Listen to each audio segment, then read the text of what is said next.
السيدات والسادة الكرام، ندعوكم للتفضل بالجلوس على مقاعدكم.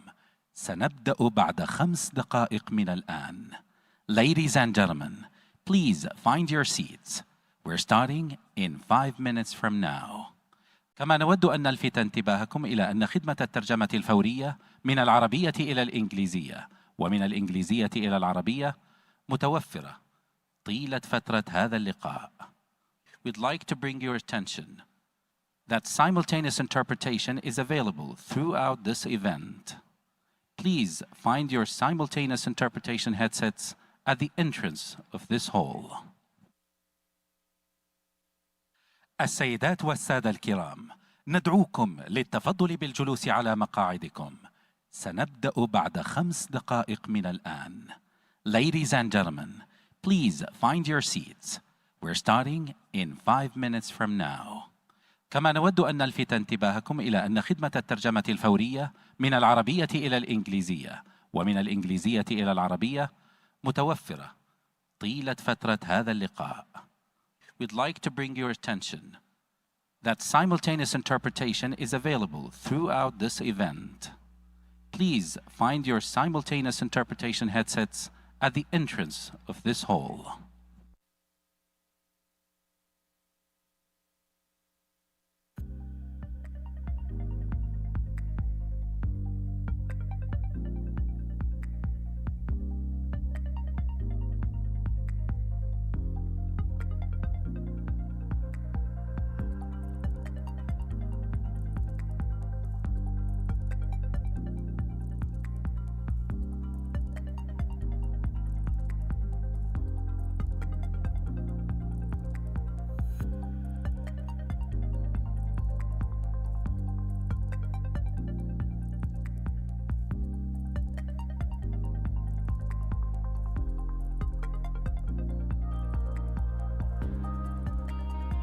It's 9 hours.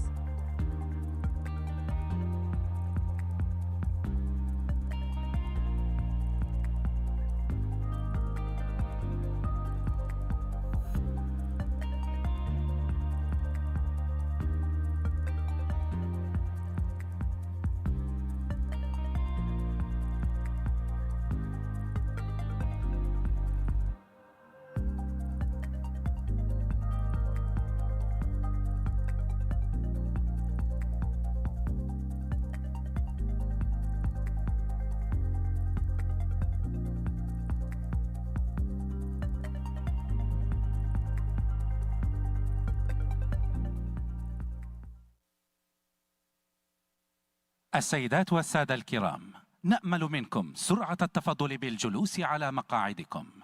سنبدأ بعد لحظات من الآن. Ladies and gentlemen, please take your seats now. We are starting shortly. السيدات والسادة الكرام، نأمل منكم سرعة التفضل بالجلوس على مقاعدكم. سنبدأ بعد لحظات من الآن. Ladies and gentlemen, please take your seats now. We are starting shortly.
السيدات والسادة الكرام، نأمل منكم سرعة التفضل بالجلوس على مقاعدكم.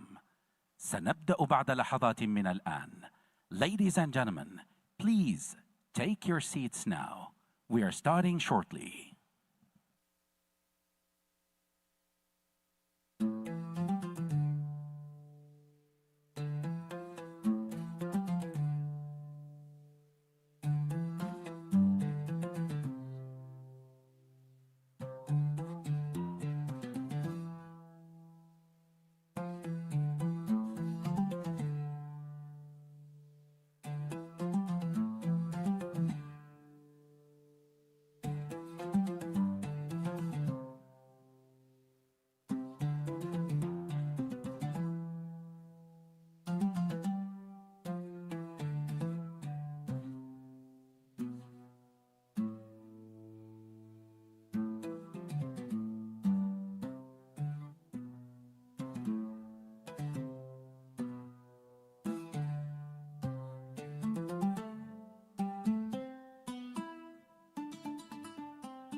Ladies and gentlemen, our keynote speaker is Laurent Parente, is Director General, International Mobile Satellite Organization.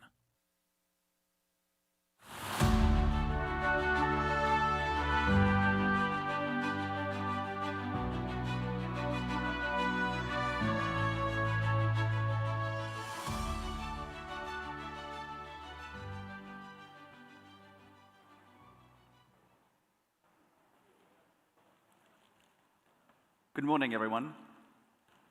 It's a real honor to be here this morning for the second time to attend the Sustainable Maritime Industry Conference. My gratitude to the Kingdom of Saudi Arabia, of course, and to the TGA for organizing this conference. Today, I have the privilege to open theme number 3, which is about digitalization, automation, and cybersecurity. It is a vast topic that is actually covering so many different matters, from ship operation, port operation, crew welfare, you name them, potentially as well communication. And as you can imagine, I am the Director General of the International Mobile Satellite Organization, so my intervention will focus on satellite safety communication services. But I think that, as a start, first it should work. Doesn't. Can I get some help?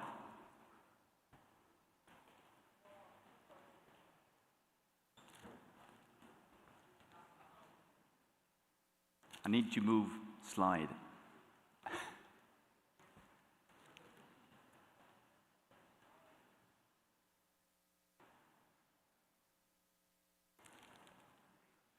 Well, technical glitch, I'm sorry. Oh, hang on, it's working. Yeah, I think that before going into, or diving into this topic, I think that we need to do a bit of history about this organization. The International Mobile Satellite Organization goes back 50 years ago with the creation of Inmarsat by the International Maritime Organization in 1976. At the origin, the IMO wanted to establish a new international organization to provide what was then missing at the time, a satellite link for international shipping to enhance safety, hence Inmarsat. Inmarsat's story was quite successful, as you know. They provided services into maritime, and very quickly they provided services into aviation, land. And in the 90s, the member states of Inmarsat IGO felt that they had to restructure the organization. And in 1999, the organization was restructured. And Inmarsat IGO became Inmarsat Limited, and the organization remained and was renamed the International Mobile Satellite Organization, the purpose of which was to oversee one specific service that was provided by Inmarsat at the time, which was the satellite communication services into the GMDSS. So that was our role, back 26 years ago.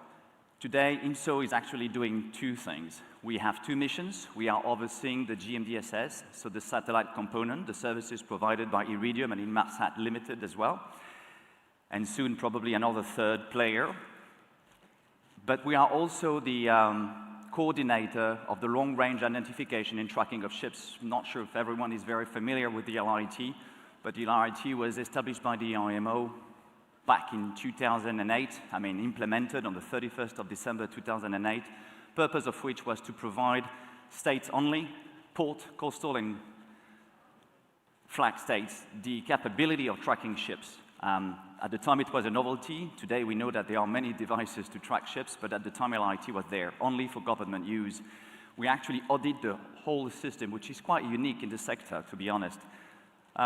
So we have what we call a unique partnership with IMO. IMO is actually setting the rules, and we are an international organization that is actually making sure that the providers are actually providing the services in line with the international regulatory framework established by the IMO. Now, second slide, please.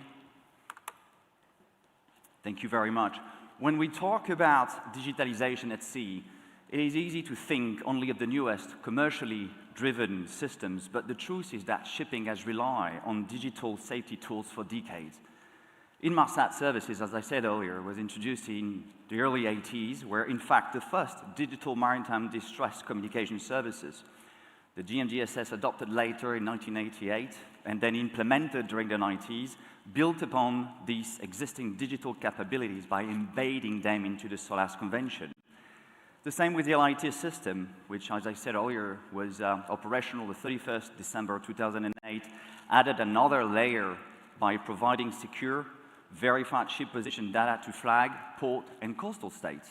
And its availability, but also reliability and oversight are proven. But for some reasons, as I said earlier, its potential is not fully used to date. Now, it is a reminder that digitalization is not only about new ideas, but it is also about making better use of trusted systems that have already been on the market. Next slides, please. Now, while GMDSS remains the backbone of safety communication, new forms of digitalization are actually moving far beyond the system we know. Satellite capacity is expanding at an extraordinary pace, with low Earth orbit constellation bringing direct-to-device services, or what we call D2D, offering connectivity directly to your mobile phone. Now, the implications are big. These services enhance access to digital tools at sea, improving safety, welfare, logistics, you name them. And this is exciting, but it also brings question. Can actually these services deliver when safety is on the line? What happens if spectrum becomes crowded or if interferences is not managed properly? Those new services are not guaranteed in terms of availability or priority. And they fall outside what we call the established international framework as well. So without integration, the risk is that potentially fragmentation, systems that are extremely convenient, but not always dependable for safety-critical needs. Next slide, please.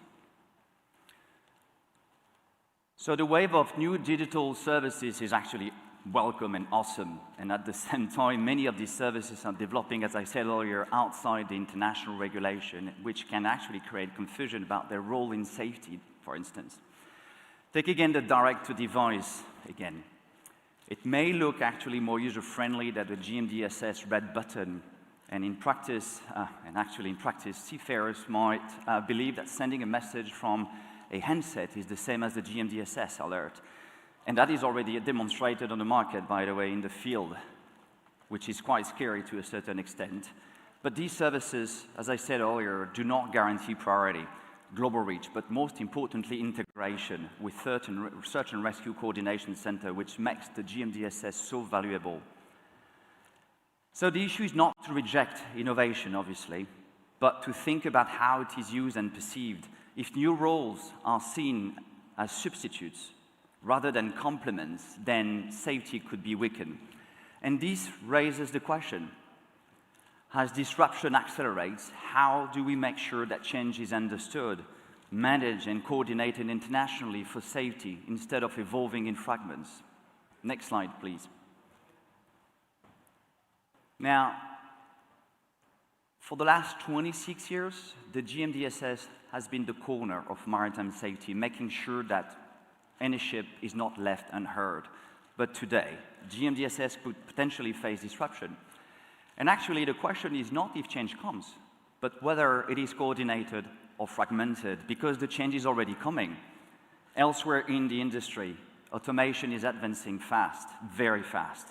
Shipping companies use automated systems to actually manage their ships, routing for fuel optimization. We heard that yesterday, for maintenance, for crew welfare. Cargo handling is increasingly run by smart software logistics. And autonomous ship is not a dream anymore. It's already happening, and it will be discussed today. Now, by contrast, what about safety systems? Have they changed? Really? I mean, look at the GMDSS. It's still very reactive. It transmits an alert once the ship is in danger, but it does this extremely well. But in a digital era, we should ask whether that is enough, actually. And there is a risk. The risk that compliance with the GMDSS may never become a ticking box exercise. Seafarer may carry mobile phones. Where is it? Yeah, your mobile phone, that one. Thinking that your mobile phone is as safe as GMDSS. And it could happen very quickly. And that is not the case. I mean, yes, you have global reach, you have integration, but you don't have what the GMDSS is giving you, that integration and coordination with the Maritime Rescue Coordination Center. That to avoid that impression of being outdated or secondary, the GMDSS could potentially evolve. It should move beyond its reactive role into a framework that is actually more predictive, preventive, and most importantly, open possibly to new technologies, much like the direct-to-device. I mean, we can easily compare the GMDSS to the GATS in aviation. We already know that the system that's been adopted in the aviation sector is actually more predictive than the GMDSS, transmitting information automatically to national agencies in case a ship is a plane is actually behaving in normal conditions. Do we have the same for ships? We don't. So we could actually use what is actually used in the aviation sector to potentially consider applying the same to shipping. Because by combining automated alerts on both sensor data and emerging services like direct-to-device, rescue centers could receive a far fuller picture of a ship at risk rather than only at the moment of the danger. And that is how automation can actually turn information into foresight and foresight into saving lives. Next slides, please. Now, all of these developments, from proven system to new services and automation, depend on one thing, and that thing is trust. And trust in digital era is actually cybersecurity. And in shipping, cybersecurity is often seen as protecting a ship, but it's not just protecting the ships. It's also protecting the networks, the data centers, if we take the example of the GMDSS and LRIT. So it goes much far beyond just a ship. And there are a lot of new digital tools appearing on the market that should potentially be protected because they are all becoming indispensable. And there is another point, satellite communication. Satellite communication is actually increasing at a speed that no one would have believed many years ago. Today, we probably have 15,000 satellites in space. By 2030, studies probably say that there will be 50 or 60,000, up to 100,000 satellites in space by 2030. I mean, the number speaks by itself. It's impressive. And you might think that international satellite communication services are becoming actually so indispensable that a blackout could actually be chaotic. And not just in shipping, chaotic for finance, logistics, aviation, security, military, you name them, because we are all now depending on satellite communication.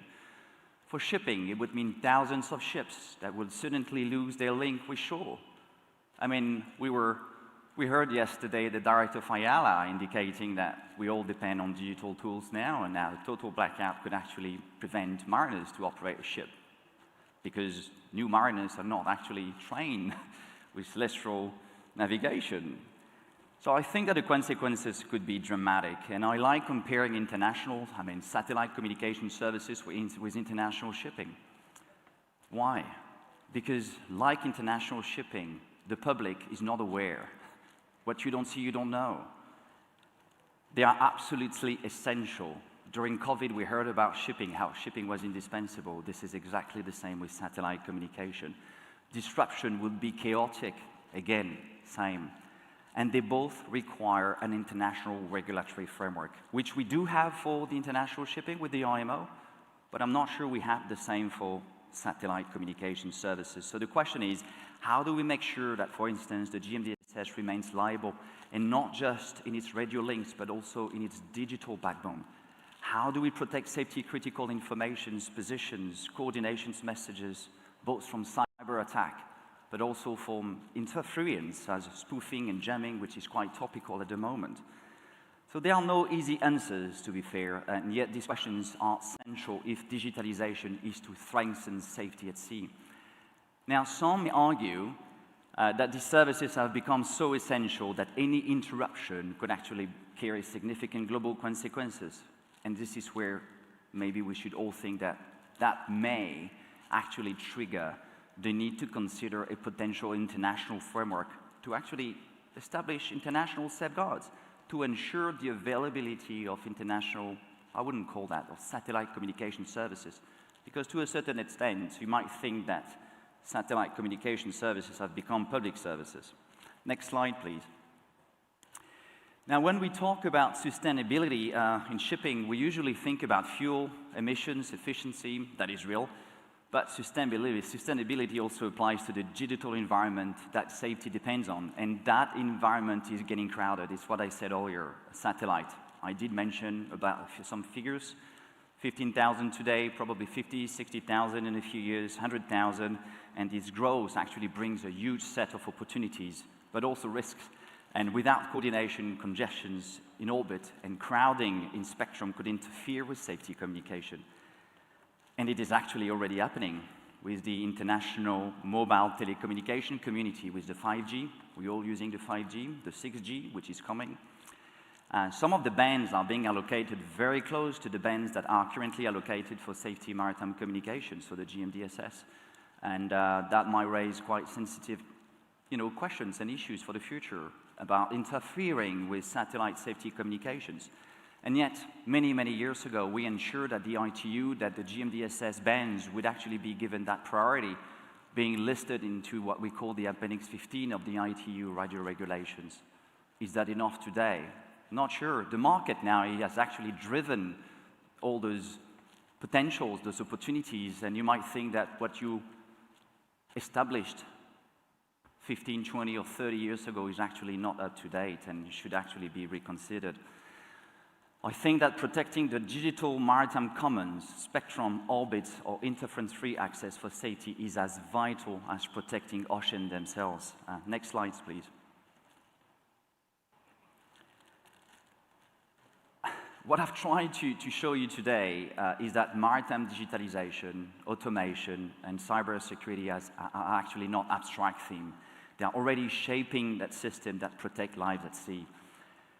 I use the GMDSS and LIT to remind us that foundations exist. Reliability, they are proven, they are available, they are internationally regulated.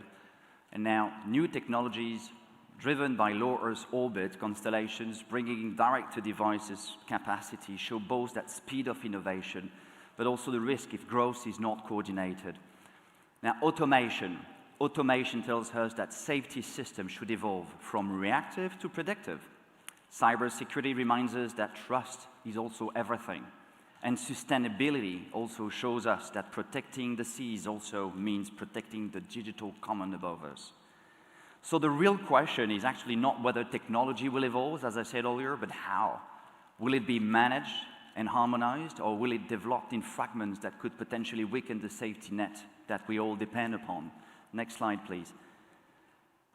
So to those questions, they are not easy answers, but if maritime digitalization is to deliver on its promise of efficiency, safety, and sustainability, then it must preserve the principles that have guided safety at sea: reliability, availability, and trust, because a reliable frequency makes the difference between death and life, or life and death.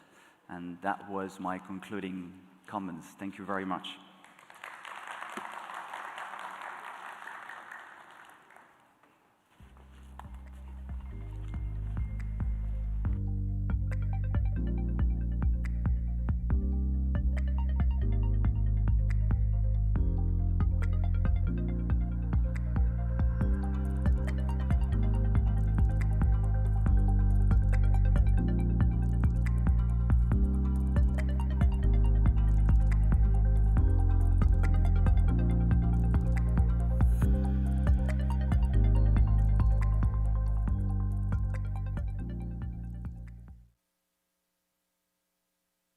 Ladies and gentlemen, our keynote speaker, Rear Admiral Luigi Sinapi, Director General, International Hydrographic Organization.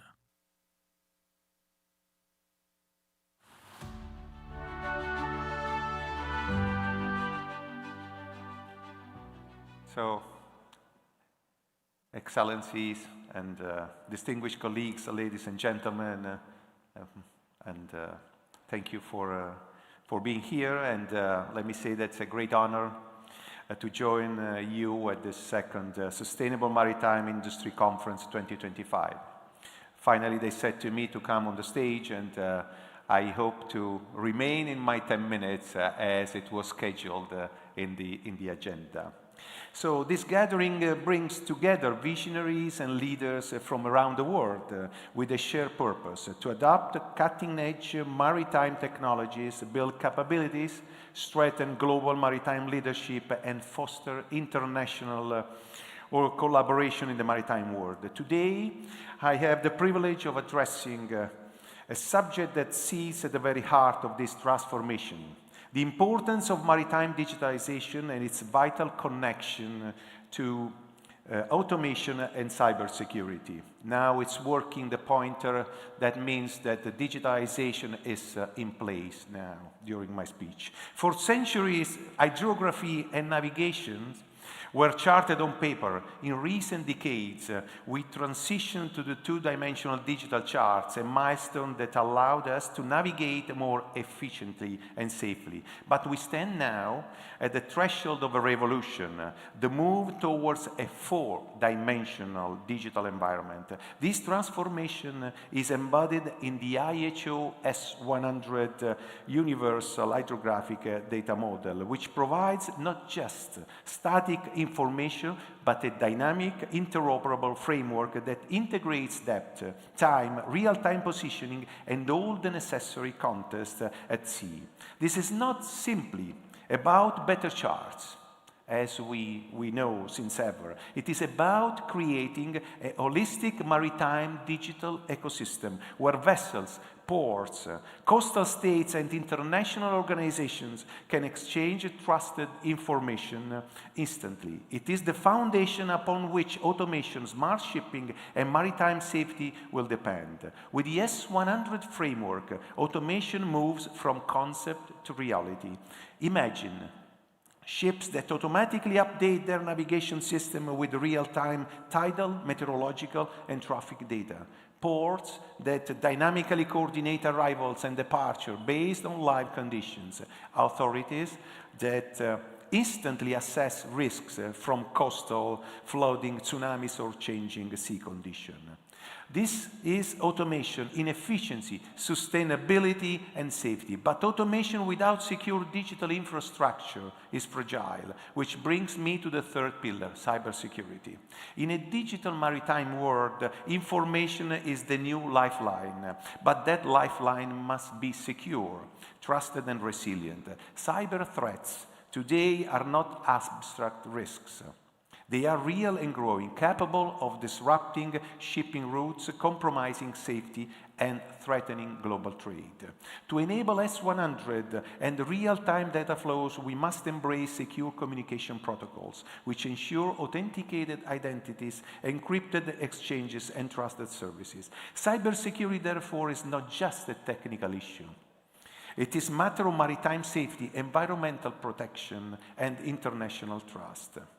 In this context, I'm pleased to share that we have recently marked a major milestone in the modernization of navigation with the completion of phase 1 of the S100 implementation decade. With the operational release of these last two products, the S124 navigational warnings and S128 catalog of nautical products, mariners now have access to real-time updates that enhance safety and streamline information management. This means that critical safety information and product updates are no longer delayed or scattered across multiple channels, but instead delivered directly into next-generation navigation systems such as the S100 Actis.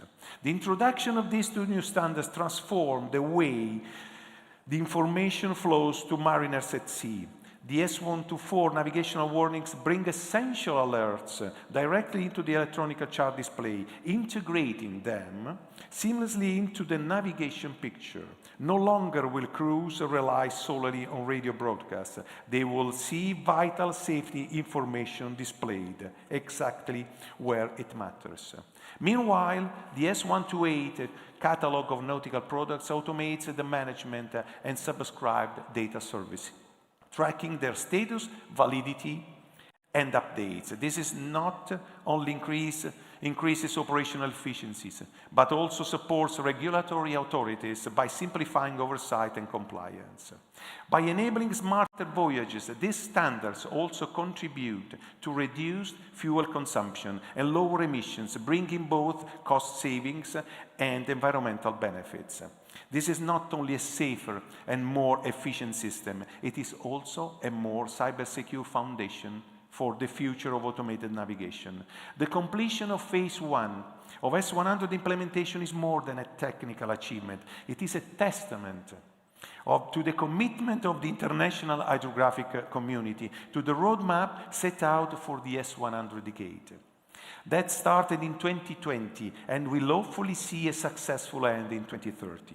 It reflects the dedication of 103 IHO member states, industry partners, and experts who have worked tirelessly to ensure that navigation evolves with the demands of our time. And it demonstrates that when nations and institutions collaborate, we can move decisively toward a future of fully digital, interconnected, and secure maritime navigation. The digital revolution is not happening in isolation. It is shaped and supported by the collaboration of international organizations the IMO setting regulatory standards for safe, secure, and efficient shipping, the WMO providing essential environmental and weather data, the IALA, thanks to what the Secretary General, my dear friend Francis Zakaria, said yesterday, ensuring interoperability in e-navigation, and many others. Together, these organizations working with manufacturers, governments, academia, and industry are forging the framework of a connected and secure future that will benefit not only our industry, but global trade, sustainability, and communities everywhere. In this regard, I want to highlight the leadership of the Kingdom of Saudi Arabia through the General Authority for Survey and Geospatial Information, GEOSA, that we listened yesterday during the panel in the afternoon. The Kingdom has constantly supported the IHO and the Regional Organization for the Protection of the Marine Environment, ROPME area, in the development of hydrography, the implementation of S100 standards, and capacity building. It is an outstanding commitment, not just to Saudi Arabia's maritime future, but to the entire region and the world. It demonstrates how nations can lead by investing in digital transformation and international cooperation. This conference is a great example of that.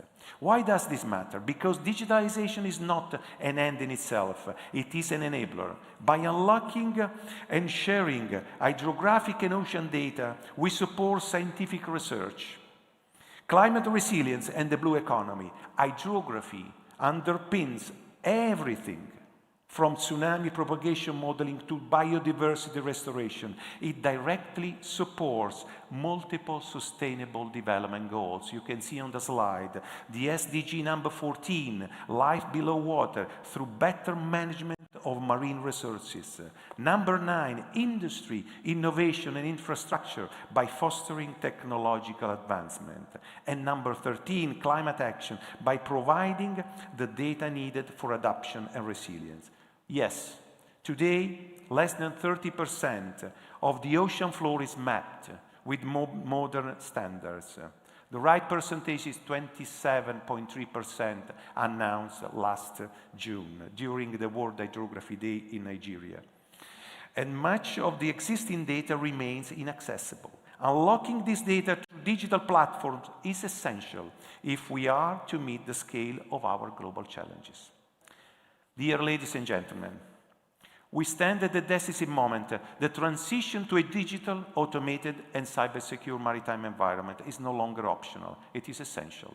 It requires investment in data collection and sharing, unlocking embargoed information for global benefit, development of secure digital infrastructures to ensure real-time trusted communication, commitment to international collaboration, recognize that no single nation or company can achieve this alone.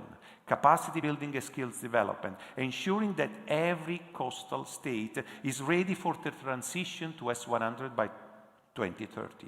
The seas and oceans connect us all. They are our shared resources, our shared responsibility, and our shared opportunity. Resource, responsibility, and opportunity. Maritime digitalization is not just about technology, as I said.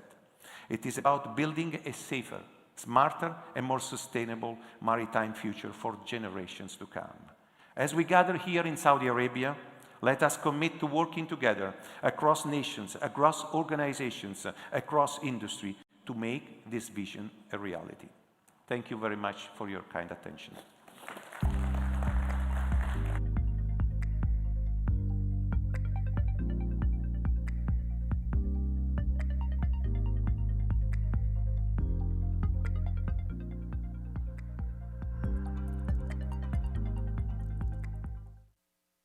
Ladies and gentlemen, welcome to this panel discussion titled The Role of Digital Technologies in Enhancing Maritime Efficiency, Safety, and Sustainability.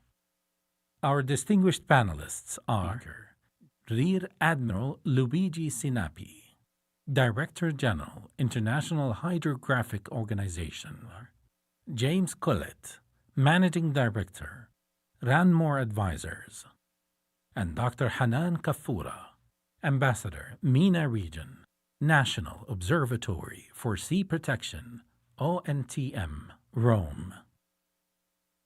Captain Anwar Farah, VP Sustainability and GRC, Bahri, National Shipping Company of Saudi Arabia. Abhay Nimbalkar, CEO, Greenfield Marine Technologies. This panel discussion is moderated by Farah Saoud Al-Ghamdi, Director, Corporate Communications and CSR, Rawabi Holding.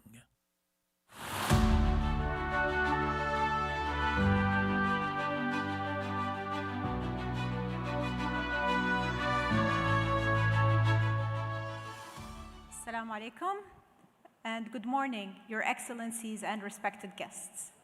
Welcome to Jeddah and welcome to the first panel discussion of the day about the role of digital technology in enhancing maritime efficiency, safety, and sustainability.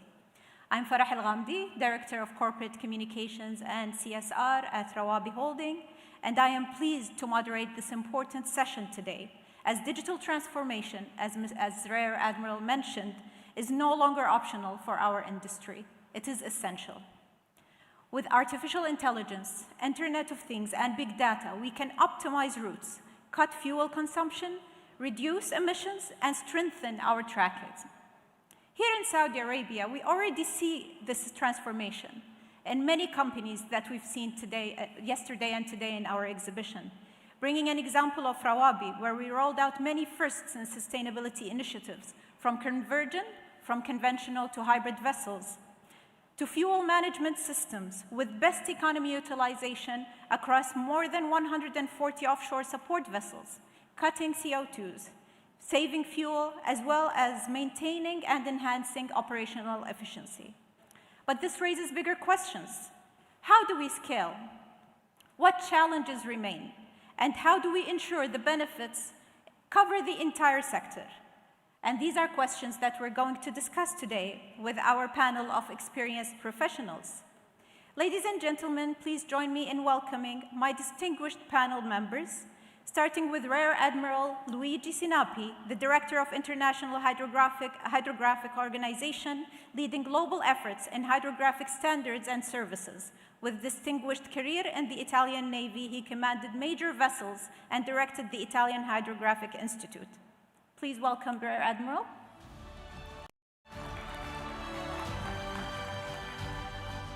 Mr. James Collette is an independent advisor to maritime technology businesses with extensive leadership experience in navigation and satellite communication.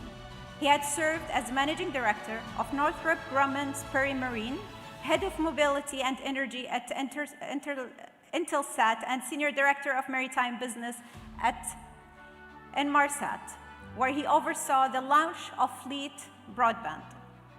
Mr. James.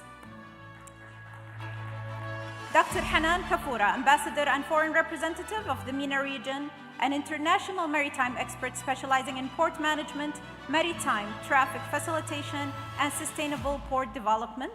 She also serves as e-consultant for the IMO in London, board member of the Dubai Council for Marine and Maritime Industries, and holding a PhD in sustainable port planning with 2 master's degrees in logistics and internationalization.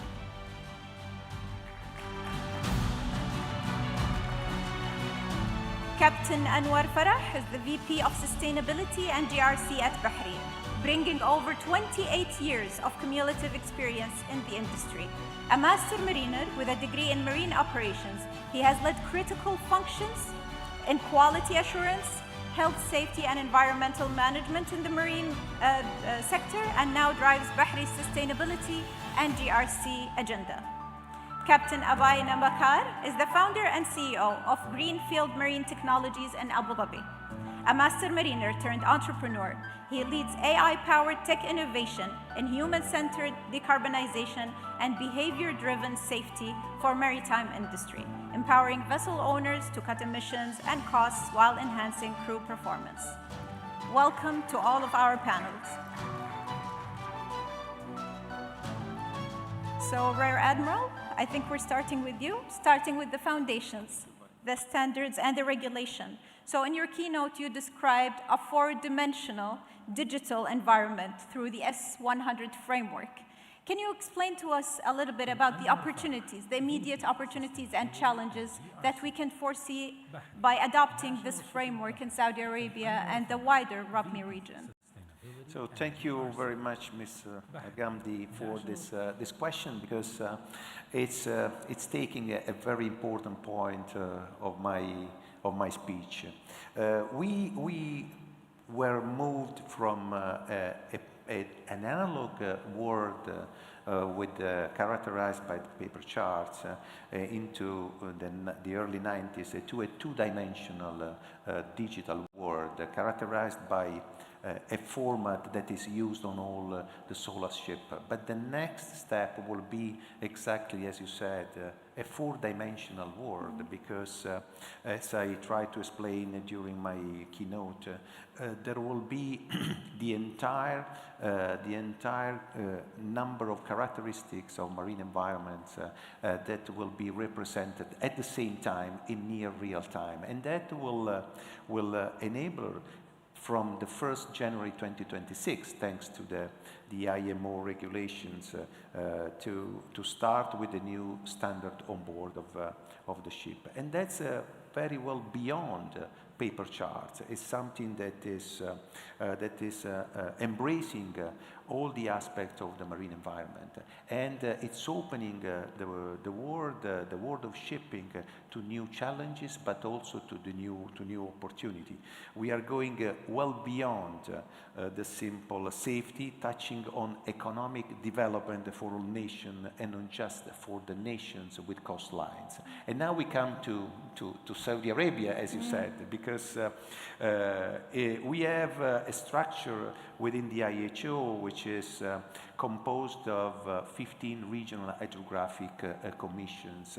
One of the most important, is exactly the Rob-Messi Area Hydrographic Commission. And these commissions coordinate all the hydrographic efforts and foster exactly regional cooperation by addressing production challenges such as the S100, organizing joint surveys, and sharing hydrographic data, geospatial data to support national and regional blue economy initiatives. Specifically with regards to the Rob-Messi Area Hydrographic Commission and the Saudi Arabia, this commission was established in 2000 in the Islamic Republic of Iran, and today includes all the coastal states of this region. For nearly 2 years, the commission has operated under the chairmanship of the Kingdom of Saudi Arabia, which has been instrumental in driving cooperation and development, particularly through the regional and national implementation of this S100 standard.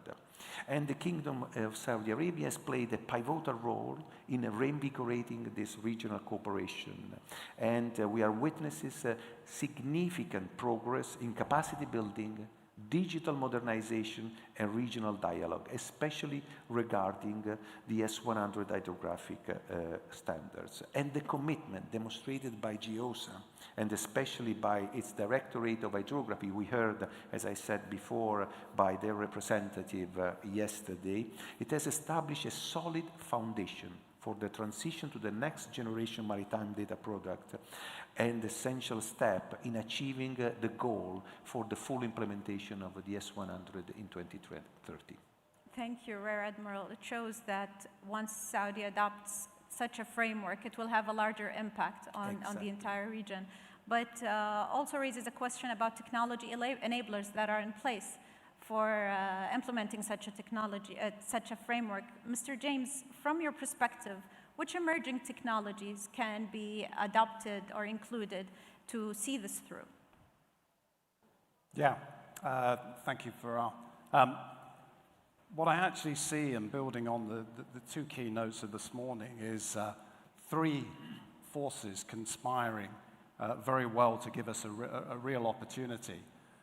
The S100 framework, Yes. The explosion of satellite communication innovation, and coming together with a maritime sector that's really under increasing pressure to operate more safely, more efficiently, more sustainably. So let me start with S100, and we've all had the pleasure to hear Rear Admiral Luigi's presentation this morning. I personally had the privilege to contribute to that standard via a role as president of CIRM, and I'm viewing it as nothing less than the digital foundation for the next generation of navigation.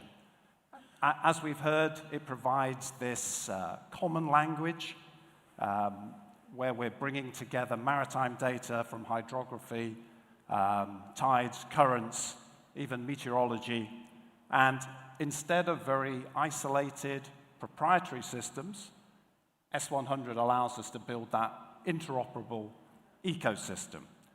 So ships will be able to consume and display information from multiple sources in a standardized way, which is going to be a game changer for safety and for efficiency.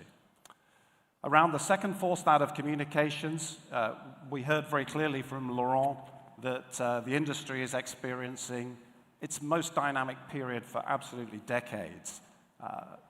The rise of low Earth orbit constellations is very much at the fore of that, but a lot of developments in high throughput satellites in other orbits as well. But what it means is we're rapidly moving to that point where ubiquitous, affordable, low latency communication is a standard at sea. And this is something that I started to see the journey to when I was at Inmarsat and then at Intelsat, but I must say the rate of change today is extraordinary. Old limitations of bandwidth scarcity have gone.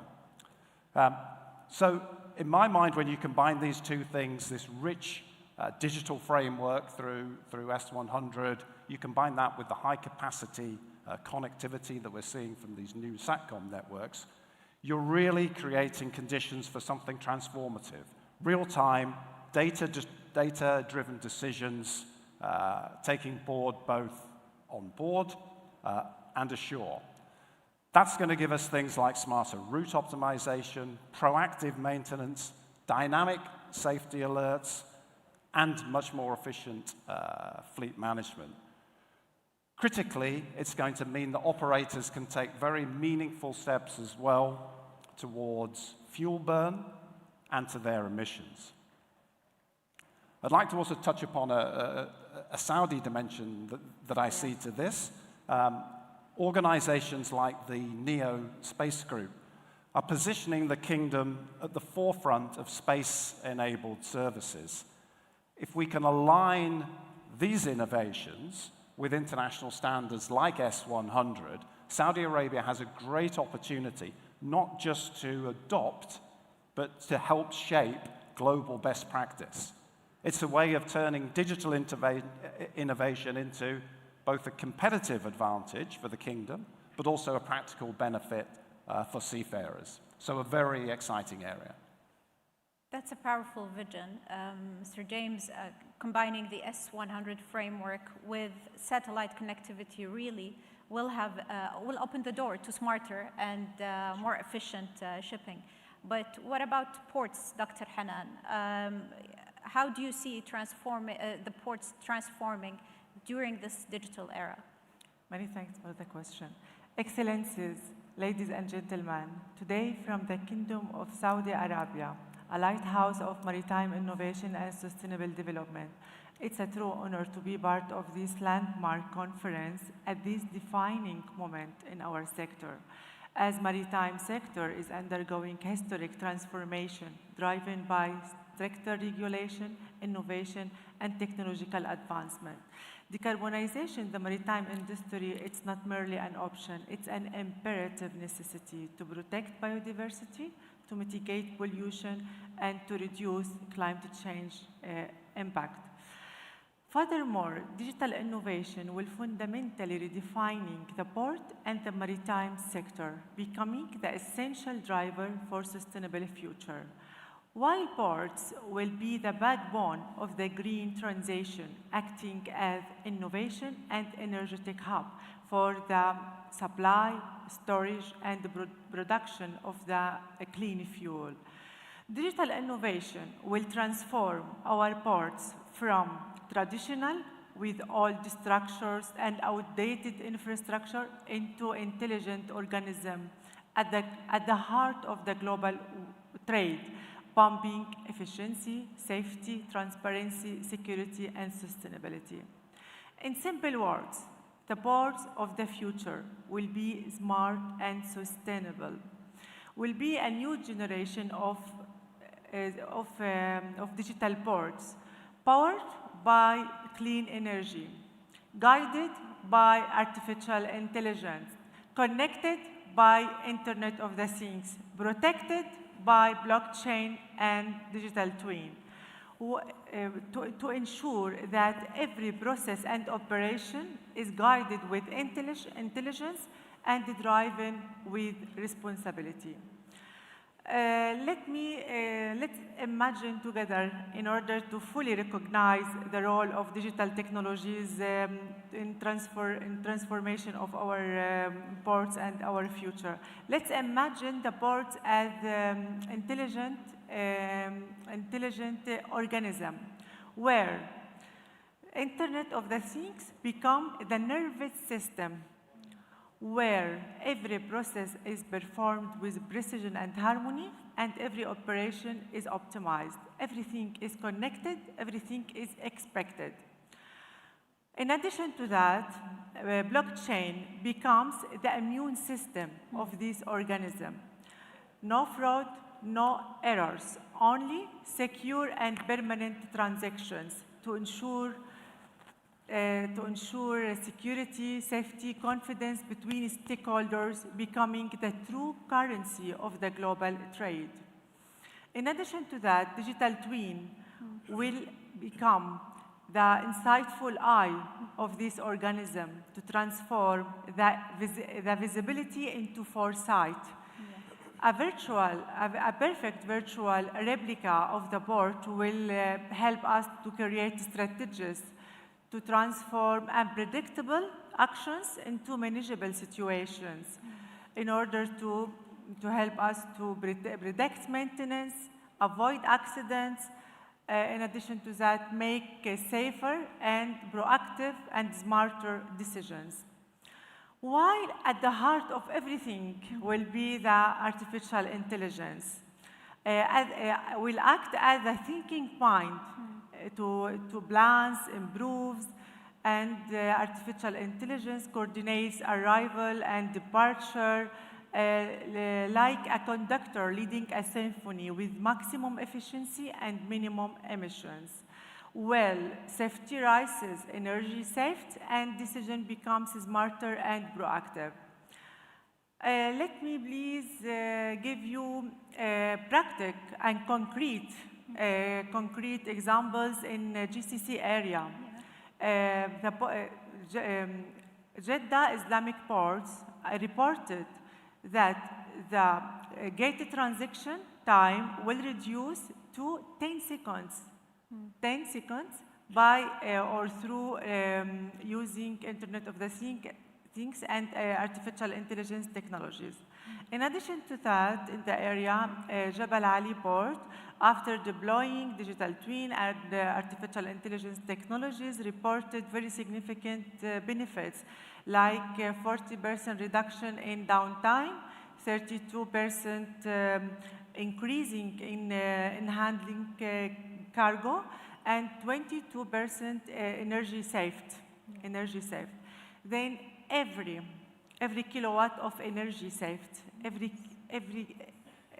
kilowatt of energy saved, and every kilogram of carbon dioxide avoided, every hour of downtime reduced, and every life protected.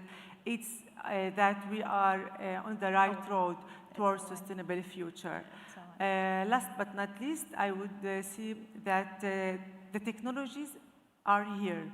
They are tangible and operational. They are real and ready to guide us towards sustainable future. Then let's act and see action, because the future is today. Thank you. Thank you, Dr. Hanan. That's a beautiful picture that you've painted for us here about ports, intelligent and sustainable ecosystems, presenting a clear example of how this can add value to frameworks and technology. Now, let's shift from frameworks to operations, talking about the companies that are putting those ideas into practice. So local companies as national champions, Captain Anwar and Saudi leaders in the industries, mentioning Bahri and Rawabi on this panel, have a duty, and it's even becoming a norm where we exceed the expected to the exceptional in our operations. As Saudi Arabia's national shipping company, could you share examples of how technology is improving efficiency, ESG practices, safety, and fleet performance, and how these reflect to Saudi Arabia's overall maritime vision? Assalamu alaikum, sabah al-khairat. Thank you for this question. I would just like to take this opportunity to thank TG8 for bringing everybody together for the second day. And I hope we all learn from this experience as we all working together towards one goal, inshallah. In Bahri, we are the national shipping company of Saudi Arabia. We proudly own and operate over 100 vessels, predominantly VLCCs. Jumping on the wagon when it comes to technology, when it comes to ESG and sustainability, need to be done. And we've been on that wagon for quite a long time now. We would like to be ahead of the curve as the national carrier of the country. Therefore, we have invested heavily in technology and sustainability ages and ages ago.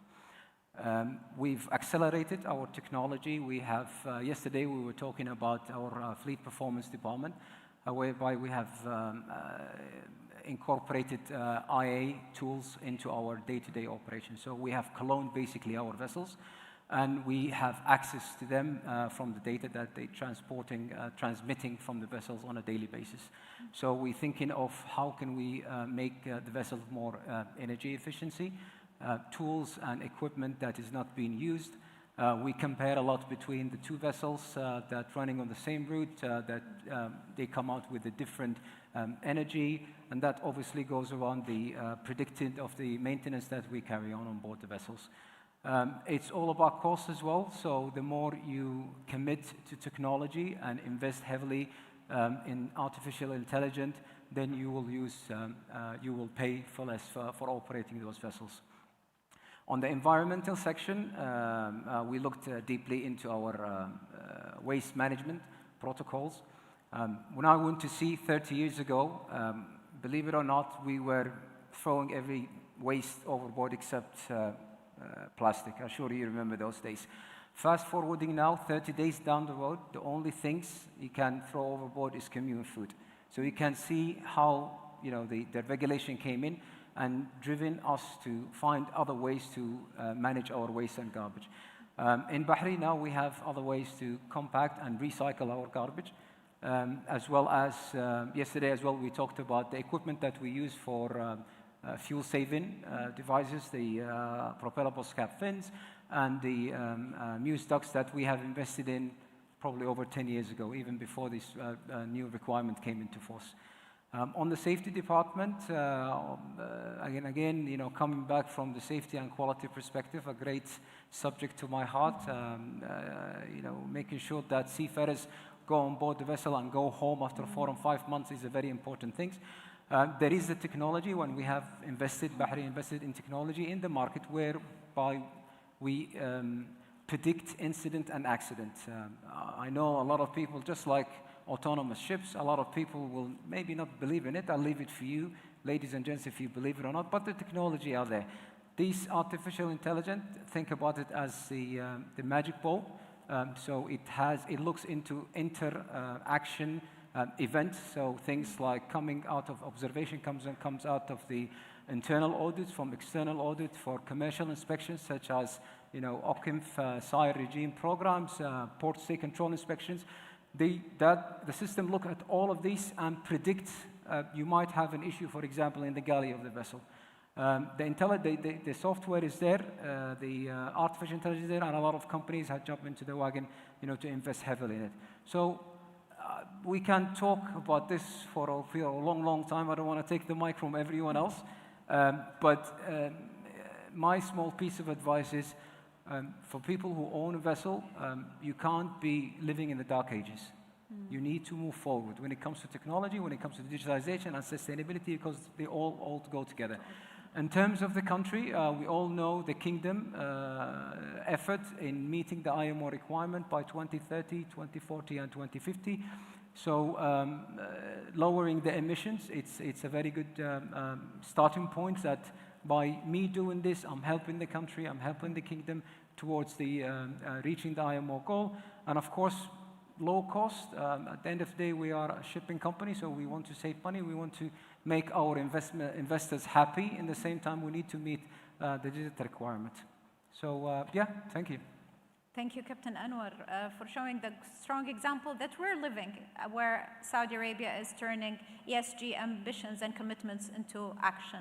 So building on that, Mr. James, what are the challenges and the opportunities in rolling out digital navigation and communication solutions globally that we can reflect on?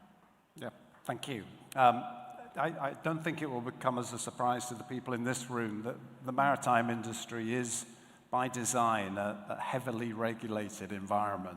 Yeah. But that's one of its strengths. It creates safety, consistency, global alignment. In the navigation and communications field, we have SOLAS, we have IMO performance standards, we have carriage rules for GMDSS and ECDIS, radar, cyber risk guidelines, etc., all of which provide a really strong foundation for safety at sea. But we must acknowledge the flip side of that. Regulation does move slowly. To bring a new technology into mandatory carriage takes a decade or more. It involves IMO approval, the development of performance standards, type approval of the equipment, and then adoption by flag states. The result of all that is that if a technology is available today, it could be 10 years before it appears on every bridge.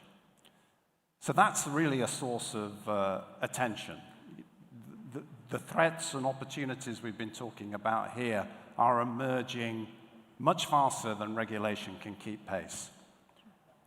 Let's talk about GPS vulnerabilities in particular, where spoofing and jamming are no longer abstract risks. They're happening today in local areas like the Red Sea and Arabian Gulf. And we know they're disrupting navigation, creating real risks for our seafarers. We have innovative solutions that are already available to deal with such problems. Inertial navigation systems, for example, provide resilient positioning without reliance on external signals. When they're combined with space-based timing services and satellite augmentation, these solutions can deliver navigation continuity even when GPS is denied or is manipulated. So there's genuine innovation there that's capable of addressing the threats of today. But waiting for the full regulatory process, we know, is going to mean years of vulnerability. So the opportunity in my mind is quite clear. We do need to find faster adoption pathways for technology. It could be voluntary fitment by forward-leaning operators, like Bari, as we've heard, endorsements by progressive flag states, class society notations, or potentially market incentives such as reduced insurance premiums.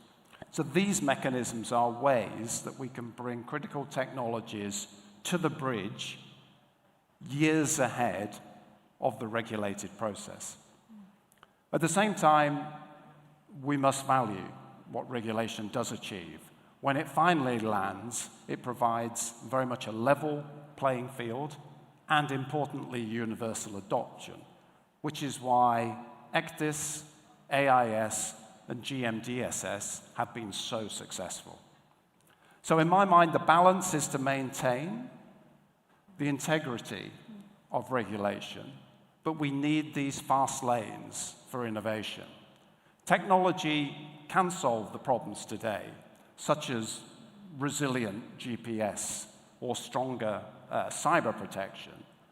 And that technology shouldn't sit idle for a decade whilst our seafarers are facing risks every day.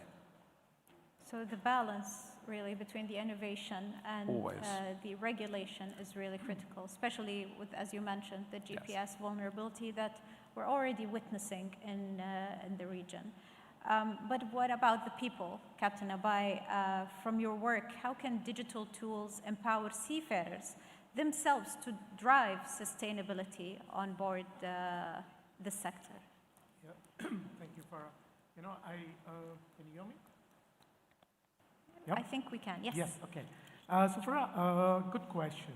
Okay, now I'm going to, you know, I come from India, right? And I'm going to quote the Gandhi here. It says, be the change you wish to come into the world itself, you know. It starts off with your own culture change itself. Now, I want to congratulate the Kingdom of Saudi Arabia itself and the TGA for bringing this event here, because they're bringing in that culture change which comes in, which is going to bring. So decarbonization and digitization first starts off with behavioral change itself, right? Now, I'm going to quote the DNV report, which came out about 2050, on the road to 2050 itself. It says, with regards to behavior change, right, you can achieve 5 to 10% of fuel efficiency just by bringing in behavior change and operational efficiencies itself. Human behavior is so important. So if we empower the seafarers on board itself through digital tools, this can make a major impact today in the industry in achieving our goals regarding decarbonization. So it doesn't become a challenge anymore, right? It becomes an opportunity moving ahead for us if we look at the behavior side of things, which is absolutely important itself. And that's exactly what we do, right? So we are looking at engaging at the grassroots level. Because if there is an awareness towards decarbonization through digital tools itself, right, it just makes the process more efficient and more to do. These practical steps need to be followed in the industry, because let's face facts, okay, with regards to alternate fuels, where are we, right? We still have 6 to 7% of the cargo fleet right now on alternate fuels. What can we do today? Because climate change is a reality, right? Are we going to wait for the infrastructure to develop, or are we going to do something right now which is feasible? And that is where we are coming in, and we're looking at practical steps using digital innovations to get there. Thank you.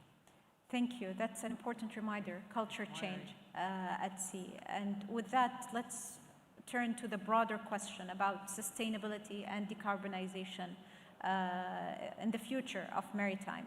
So, Dr. Hanan, looking ahead at IMO 2030 and 2050 goals, where do you see the biggest opportunities and challenges to accelerate sustainability and the technological support in the maritime industry, especially here in Saudi Arabia?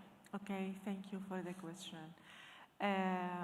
Essentially, I want to mention some global alarming numbers in order to truly bring maritime industry challenges into focus.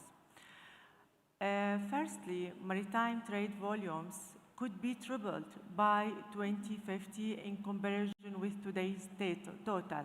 Why? While GHG emission based on IMO, International Maritime Organization, could arrive up to, could increase up to 250% in comparison to 2008 levels. While and despite the need to change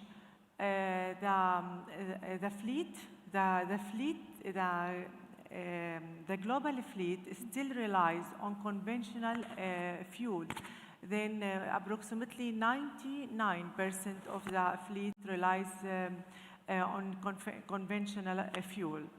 Moreover, more than 100 billion needed annually to decarbonize shipping industry by 2050.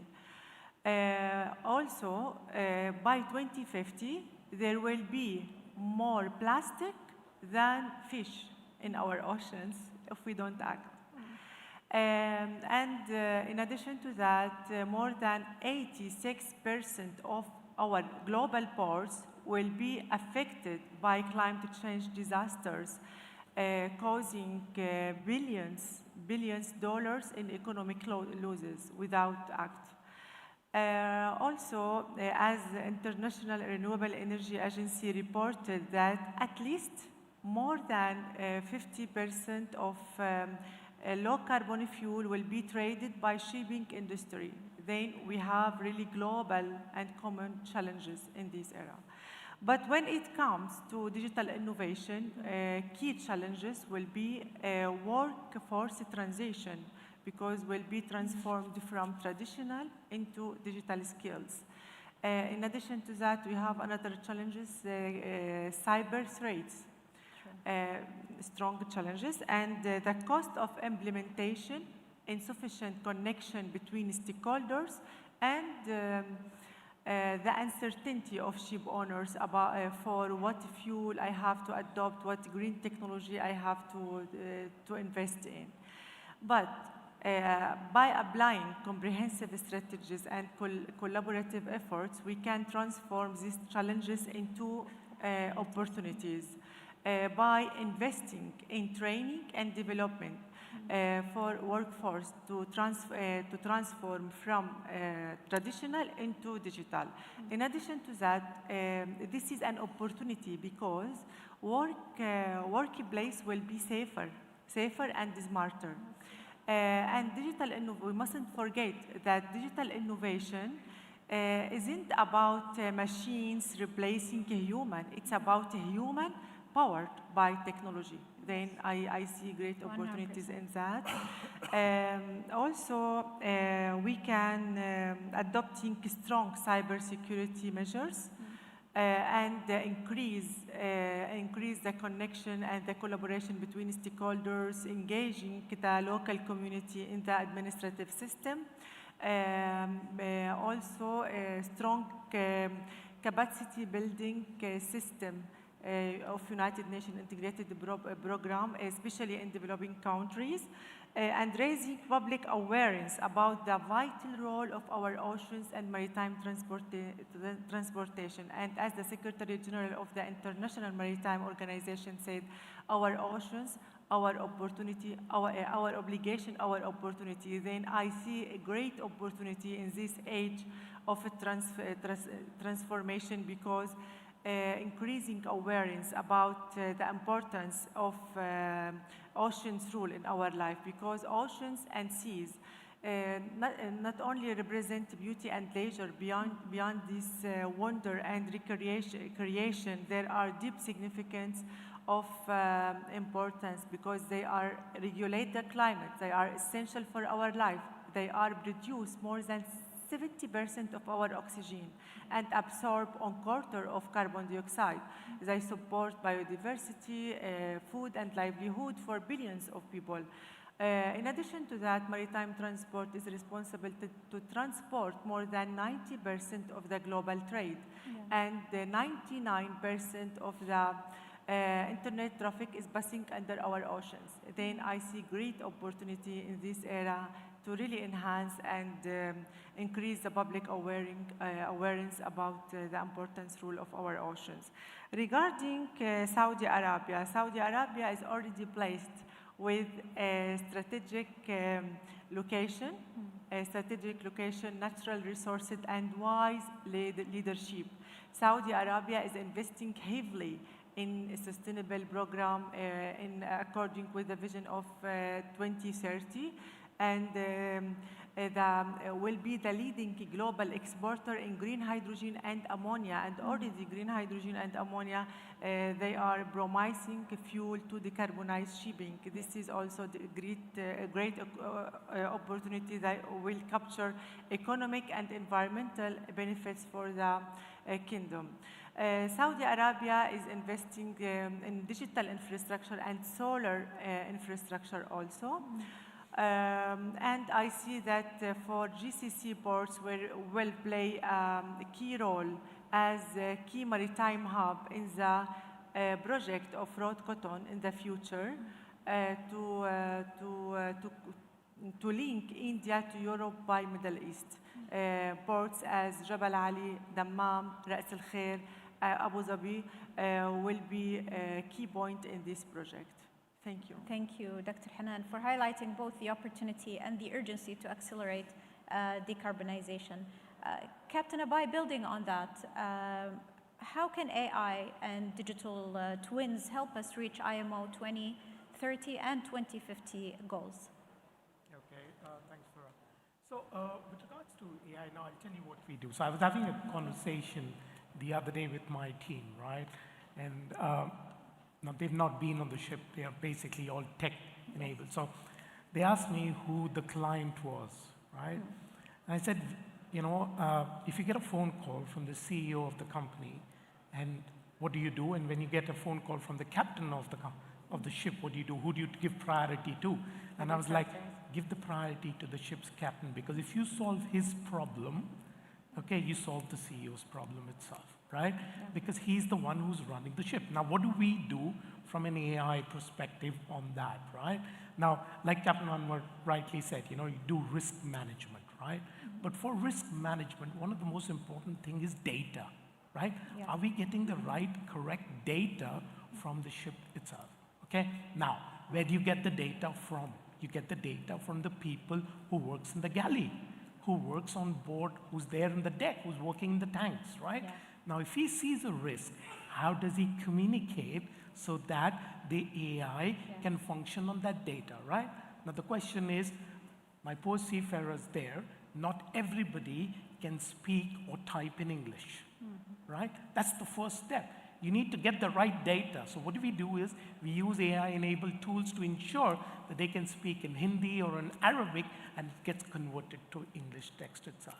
Okay, so that's our first point. Second is, how do we reduce the paperwork on board? Okay, so we've got a generative AI bot which acts as an assistant to each seafarer. So he doesn't have to go through all the manuals and figure it out, what do I need to do from a safety or from an operational perspective itself, right? So fundamentally, we've looked at the vessel first. And we said, you know what, let's reduce the burden today on them, because it's easy to talk about decarbonization, right? But the consensus say that these decarbonization strategies actually increase the stress level for the seafarer, right? Because he is expected to do more, because the companies want, so you know, it goes down. So how do we retract that back? Using the tools itself, focus on the ships, right? And then the data which we get from the ships itself. And I think that is something which we've done, worked wonderfully well with. So currently our applications are ranked by Google as 4.7 out of 5, because, and these are the feedback given by the seafarers, because they love it, right? Because you got to look at it, what is the carrot in for them, right? Why should they start taking these initiatives? Like I was speaking to a captain the other day and asked him about sustainability. I said, Captain, what is sustainability?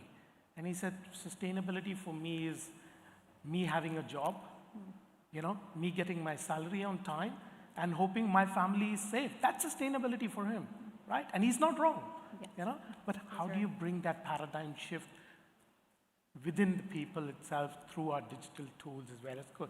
And, you know, like Rear Admiral rightly pointed out, the S100 systems, of course, it's a no-brainer, right? From being a seafarer myself, from the voyage planning perspective, fantastic, you know? The just-in-time, I don't need to keep waiting. It's you know, easily optimization. So I'm not going to add more on that. I think he's done a wonderful job on that, but yeah, those are my 2 bits.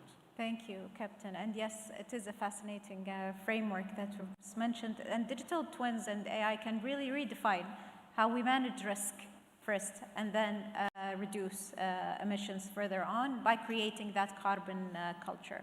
Rear Admiral, you also mentioned hydrographic data at the backbone of resilience. So how do you see S100 supporting climate change and blue economy? So thanks for this question, because it's going to the core of this new challenge that we are facing. Because you know that we're living, it's not myself, my humble judgment that's saying that, but they are the United Nations that are saying since long time that we are living in a world which is affected by the so-called triple planetary crisis. We have heard about that during this panel. Climate change, biodiversity loss, and pollution. And of course, we are all called to face this triple crisis. And how we are doing that? As you mentioned in your question, also the S100 has a special attention to the environmental protection and sustainable development. How? Considering three main aspects. The first, it's a combination of efforts that is embracing all the international or the intergovernmental organizations and stakeholders that are related to the sea matters. The second is the simultaneous use of different layers of information, the so-called products.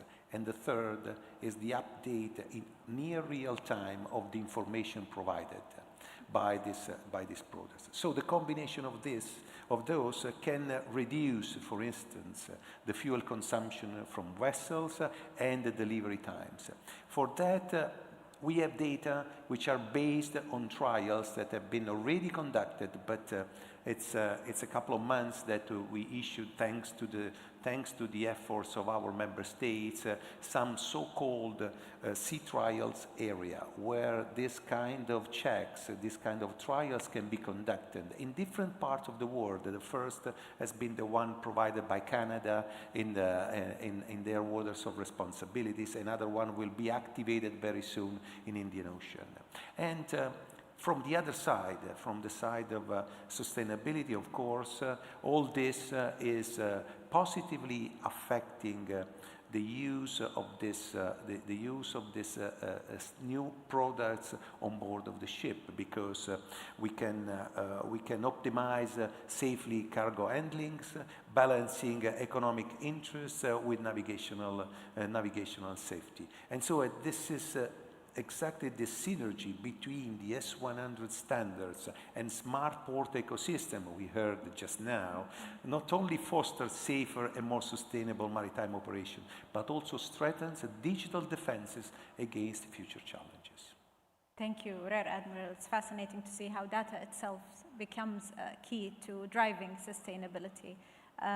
So, Captain Anwar, before we wrap up with a final statement from each of our panelists, how's Saudi Arabia's maritime leadership positioning the kingdom as a global role model in this transformation? Thanks a lot, Farah, for the question. It's a great question. The way we think about it as well, or the way I see it, is that we need to get technology, digitalization, sustainability, couple them together, put them in this process, and hope and believe that a great impact will come out of it. I mean, in Bahri, what we're looking at, and we were supporting the kingdom as well, we've gone on a journey, and we've embarked on a journey.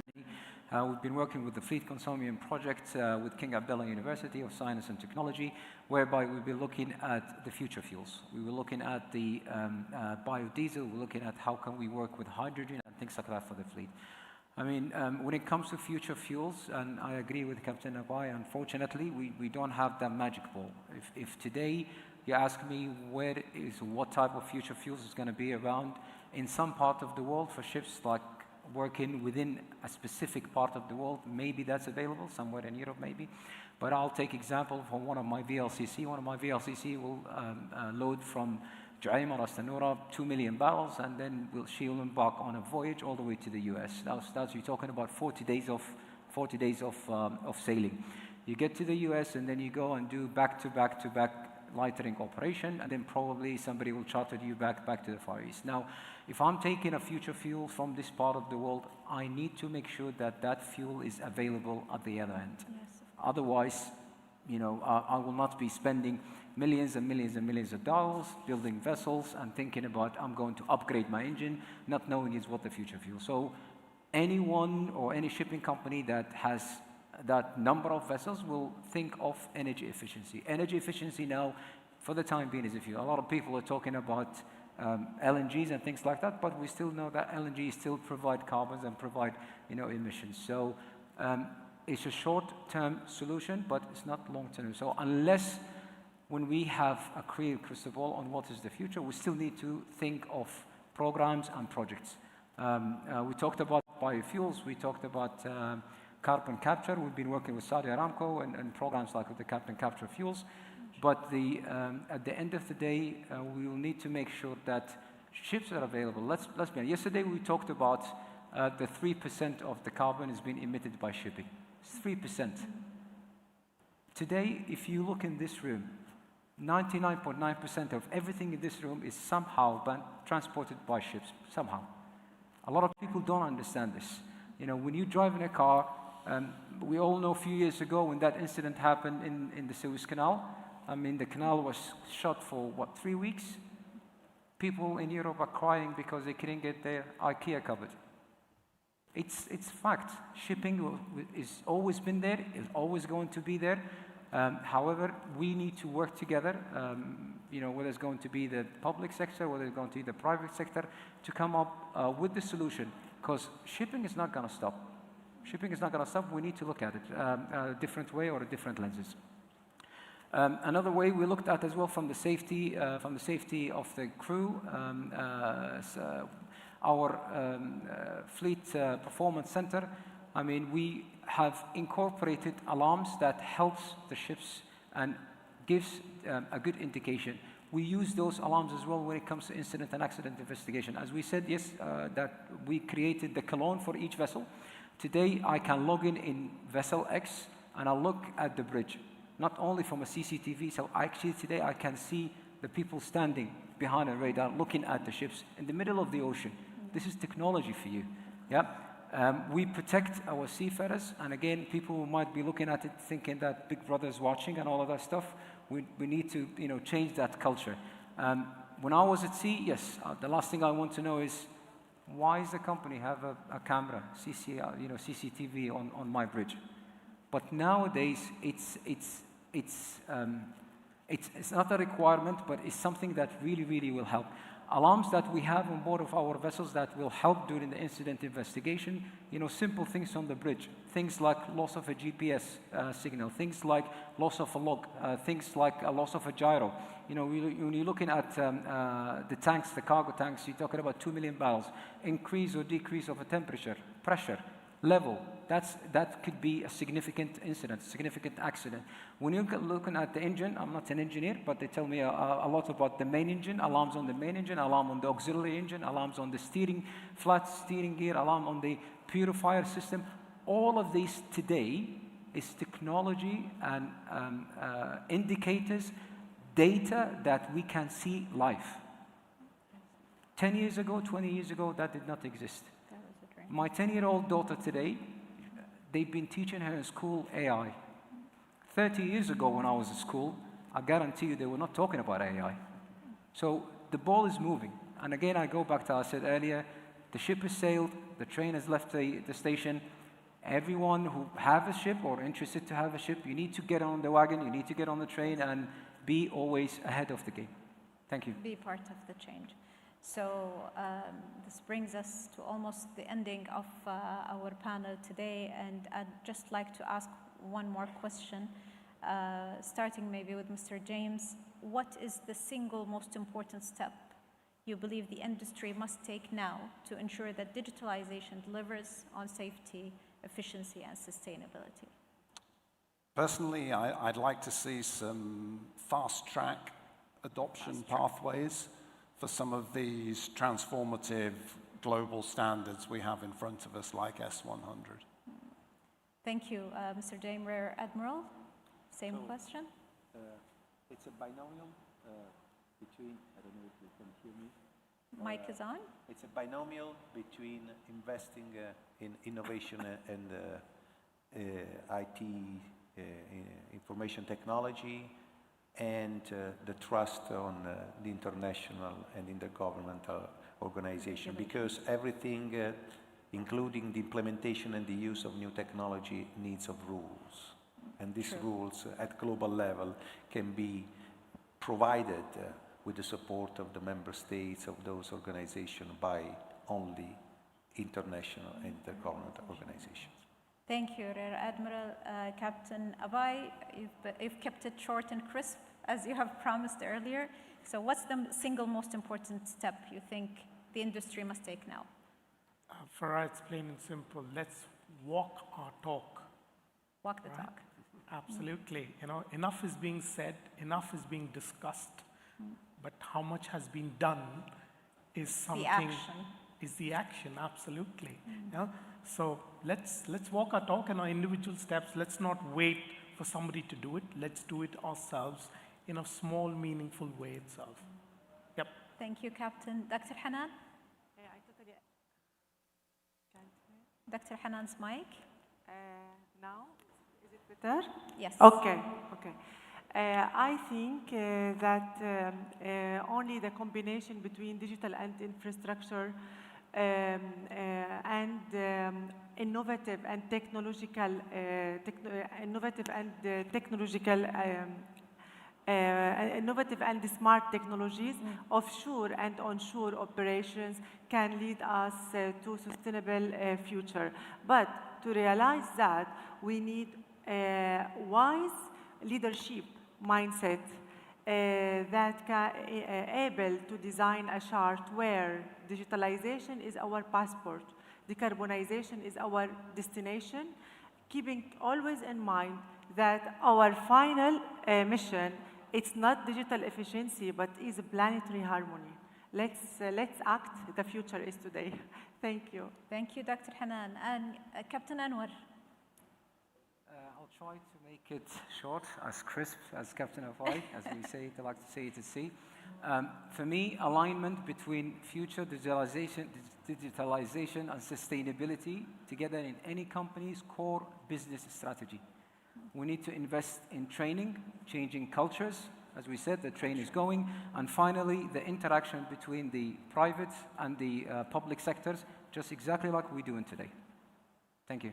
Thank you, Captain. Thank you, my dear panelists, for being here today. So we've heard that digital transformation is not just about technology. It's about leadership, collaboration, and vision. Thank you, TGA, for hosting us, and thank you all for being part of the conversation. Have a wonderful rest of the day. Thank you.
حضورنا الكريم، نتوقف لاستراحة لمدة 10 دقائق. نلقاكم في تمام الساعة 10:54. Ladies and gentlemen, we will have a break for 10 minutes and we will continue the next session at 10:45. حضورنا الكريم، نتوقف لاستراحة لمدة 10 دقائق. نلقاكم في تمام الساعة 10:45. Ladies and gentlemen, we will have a break for 10 minutes and we will continue the next session at 10:45.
Hello, who we are and what do we do? Mutual Marine Services المشتركة Saudi Arabia was founded in 1984 as part of Al-Zakir Bukhari Group, which was established 69 years ago. We are one of the leading B&I correspondents in the world. We started in Saudi Arabia and have actively built our network, expanding to other 8 countries within the Red Sea and Arabian Gulf ports. It's something we take a great pride in being Mushtaraka. The role of the B&I commercial correspondent has evolved in recent years. In Mushtaraka, we have taken a great deal on more role and additional responsibilities, such as providing legal advice, putting up security to local parties, control and contracting on behalf of the B&I clubs and the ship owners for the repairs of the damages caused by the ships. The services includes everything from crew and passenger illness, injury or death, stowaway repatriations back to their country, repatriation of dead body, damages to cargo, dealing with collusions with other ships, damages to ducts, dealing with oil pollutions and other contaminations, handling damages caused by the grounding of the ships on the reefs, salvage and wreck removal. Additionally, staying up to date with international rules and regulations concerning sanctions issues and compliance. This has undoubtedly placed additional burden on our team to maintain the brand's quality, which we managed to keep for the last 41 years.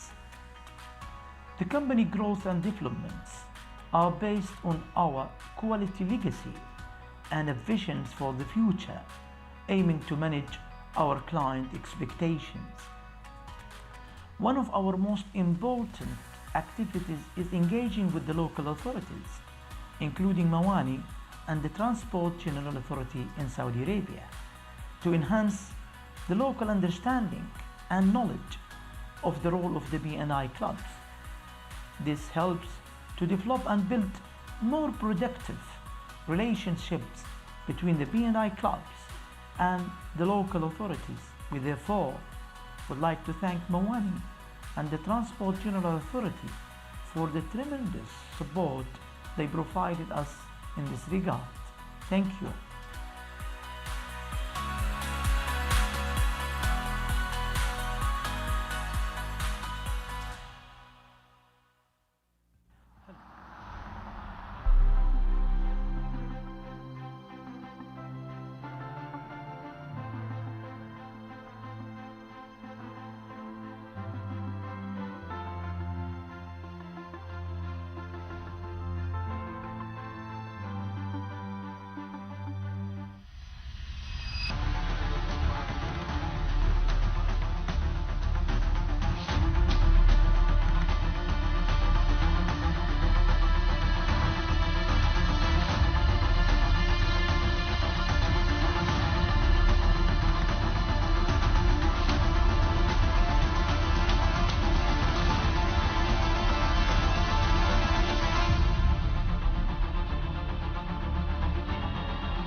While our beloved country is traveling towards a new phase of development and prosperity, the journey of Saudi Vision 2030, Bahri has reserved its place in participating in rebuilding our dream country.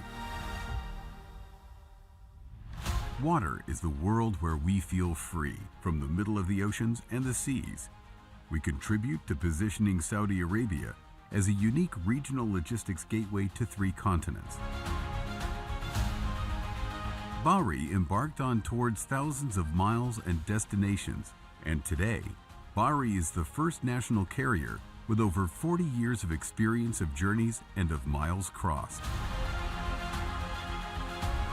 Bahri provides transportation and logistics services on a global scale through 6 business units: Bahri Logistics, Bahri Oil, Bahri Chemical, Bahri Dry Bulk, Bahri Ship Management, and Bahri Marine. Bahri Logistics is one of the top 10 break bulk carriers in the world and is of paramount importance to us through land, air, and sea. Similarly, Bahri Oil serves the crude oil transportation and logistics needs of Saudi Arabia and other oil-producing countries, being one of the world's largest owner and operator of VLCCs. Bahri Chemicals is one of the largest owners and operator of chemical tankers in the Middle East, with a modern fleet to transport a wide range of cargoes, including chemicals, clean petroleum products, and vegetable oils.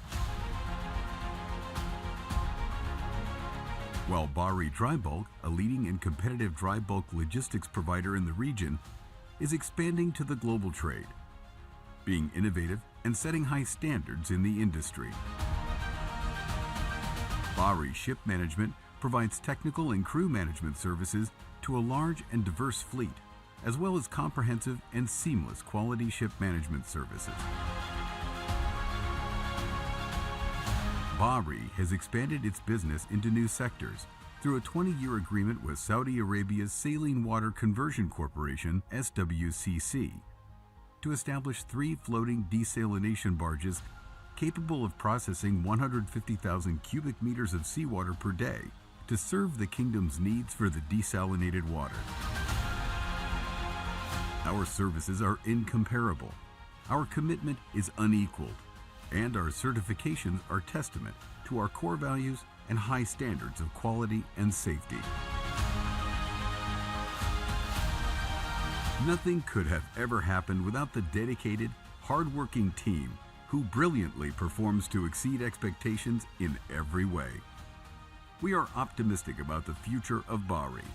We will constantly develop our talents to serve Saudi Arabia and the world, and to serve our journey that will continue to sail towards further horizons and to connect our country to the whole world.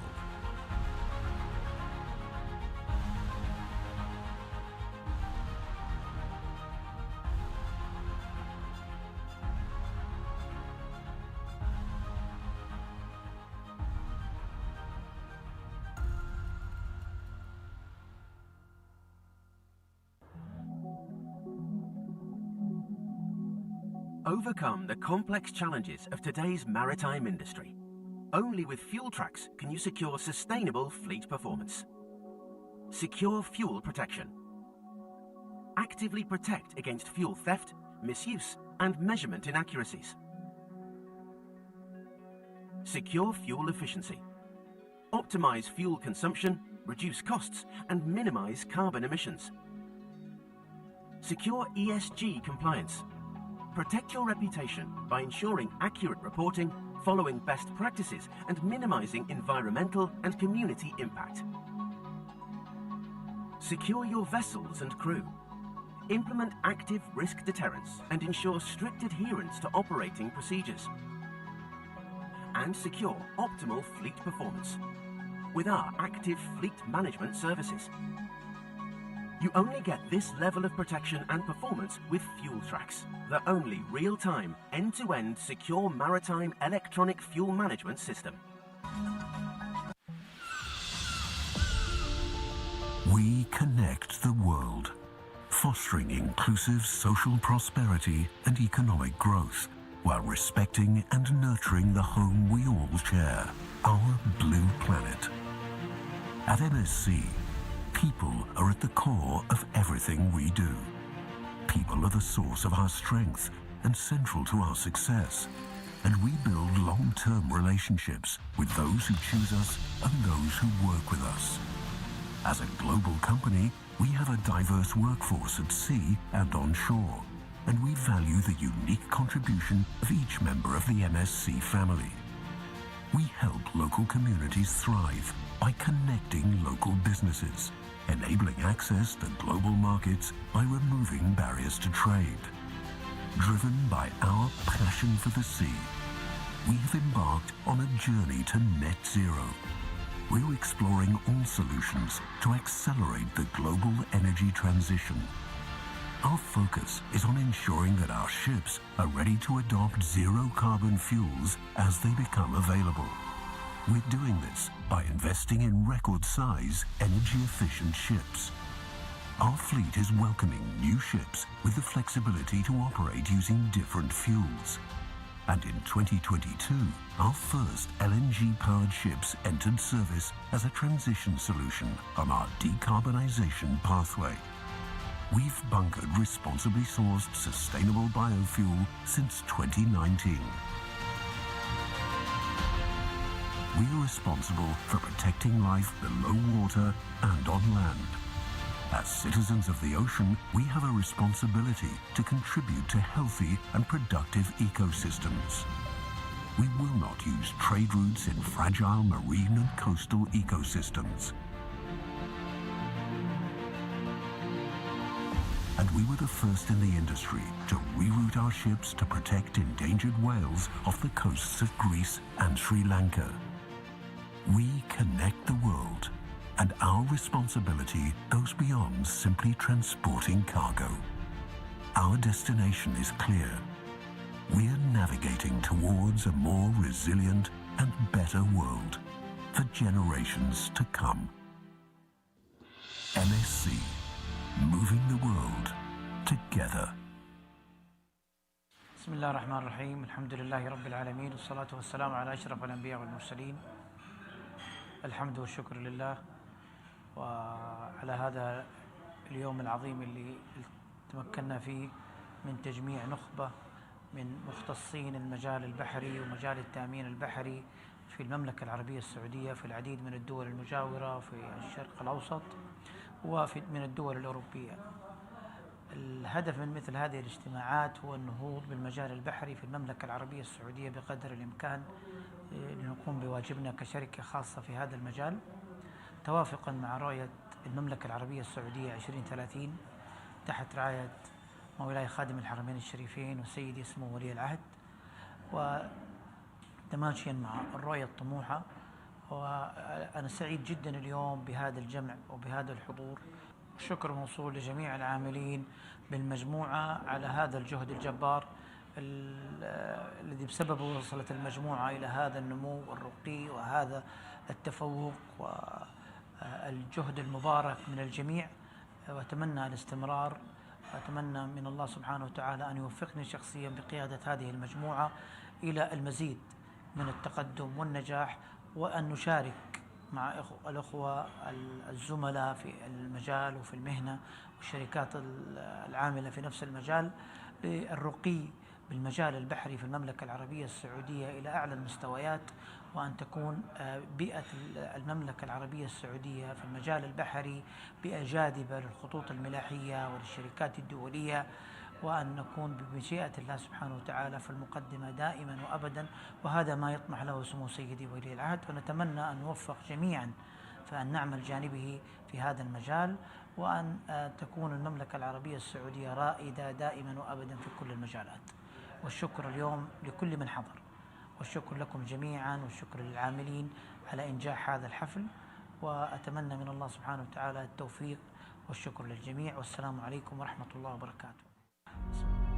In an ever-evolving world, people stand as the driving force, shaping change, driving innovation.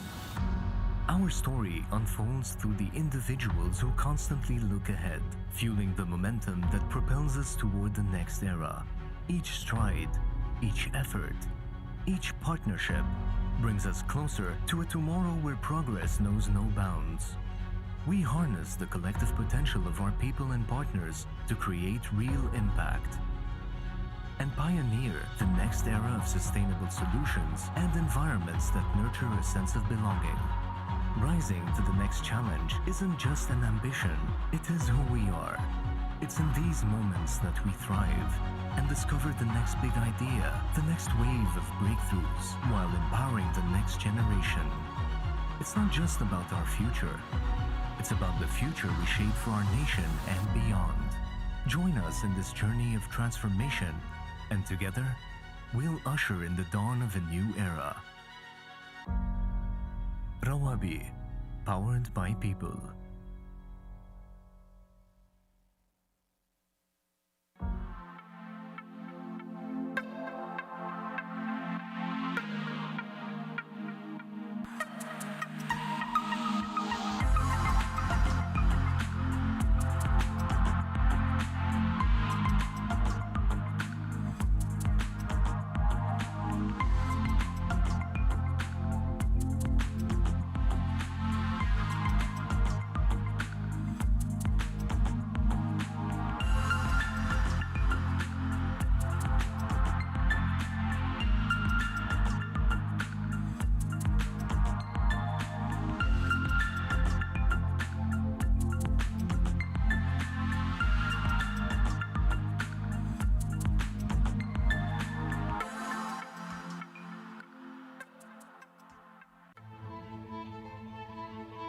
There is no single path to decarbonize the maritime industry. Today's global fleet is made up of multiple ship types and sizes, serving markets with widely different needs and subject to an unstable geopolitical climate.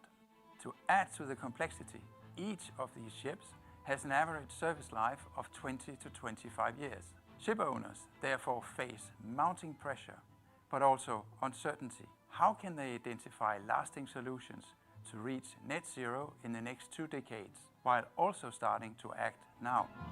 We're leveraging our cross-sectorial knowledge and 200 years of maritime insight to help you adopt new technologies and strategies with confidence. We're by your side as you navigate this journey. Find your path with Bureau Veritas.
السيدات والسادة الكرام، ندعوكم للتفضل بالجلوس على مقاعدكم.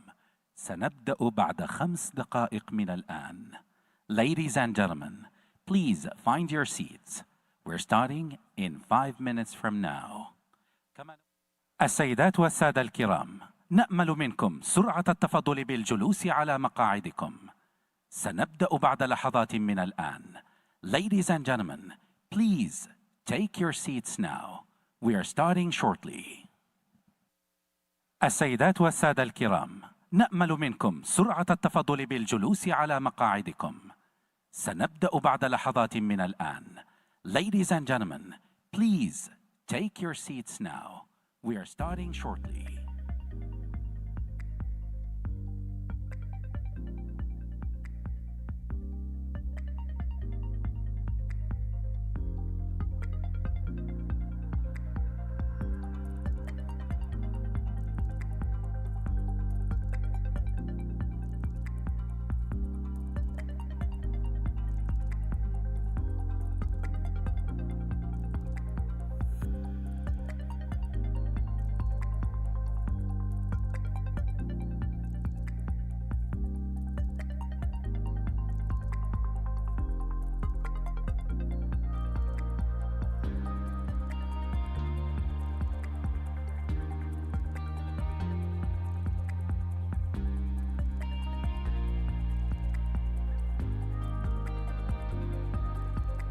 It's 11 hours.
Ladies and gentlemen, welcome to this panel discussion titled Cybersecurity in the Digital Age of Shipping.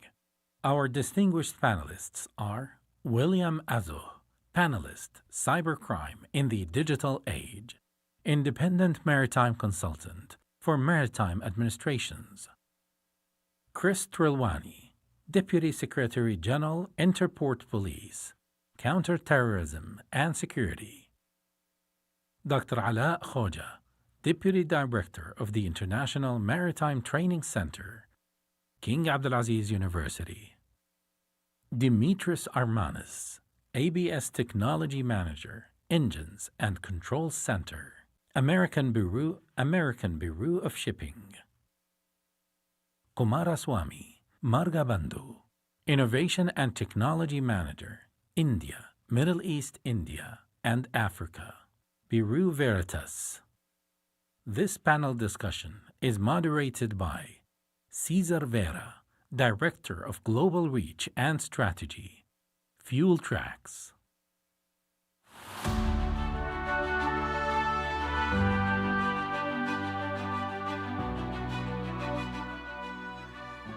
Well, hello everyone, and welcome again to the second Sustainable Maritime Industry Conference, superbly organized by TGA. And the topic, as you heard already, is cybersecurity in the digital age of shipping. And I have the honor to moderate today. So please welcome our panelists. And as you heard before, it's a retired 2 years from IMO as Deputy Director, Subdivision for Maritime Development, Technical Cooperation Division, and now an independent maritime consultant and runs UCK Integrated Consulting Ltd. He's expert in maritime policy, administration, and governance, plus is one of my new friends, William Azu.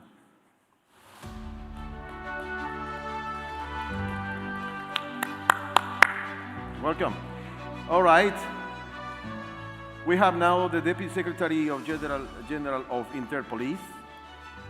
With 30 years in international security, he's led major initiatives at the IMO, shaped aviation and maritime security framework worldwide, and brings deep experience for his service with the UK government and Royal Naval Reserve. Chris Trilwani.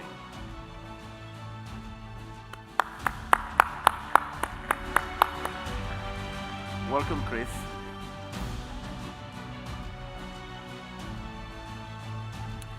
Also, we have with us today another one of my new friends, Dr. Alak Khawaja. He specialized in maritime security and system engineering. He's assistant professor at the King Abdulaziz University and deputy director, International Maritime Training Center. Dr. Khawaja.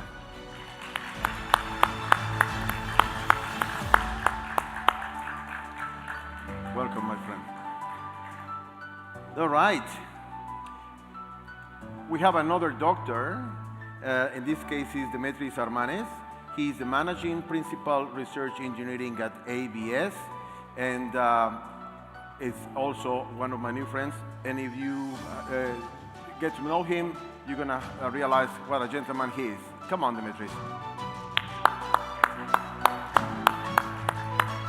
Welcome. All right. Last but not least, we have the Innovation and Technology Manager from Bureau Veritas. His name is Kuramadwami Baragabandu, but the friends call him Margot, like my good friend Jamil mentioned. Margot, please.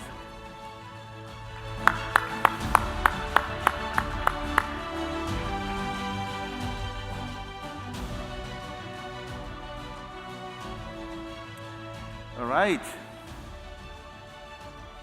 Are you ready to talk about cybersecurity? Well, if I say the word pirates, everybody thinks that I will be with a wooden leg, maybe a patch, maybe a sword, and maybe a parakeet on my shoulder. Pirates still exist, it's just they transform. How do we have pirates today? With these little devices that control our lives nowadays. It's cybersecurity. You could be a pirate, I could be a pirate. We don't know how they dress and how they look like. So in today's world, when we have in navigation systems, we have autonomous vessels, we talk about port logistics, fuel efficiency, fleet optimization, it has new opportunities for security, new opportunities as well for technology, but with risks. And the risks exist in the form of cybersecurity. So I represent a company called Fuel Tracks. We do electronic fuel management systems, and we're represented in country by Integrated Marine Solutions. So visit us over there.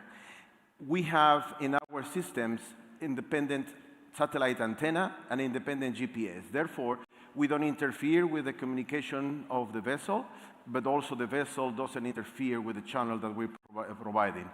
Why I'm sharing that with you? Because it's important the data is accurate, untampered, in order to do a proper analysis, but also there's no interference for cybersecurity.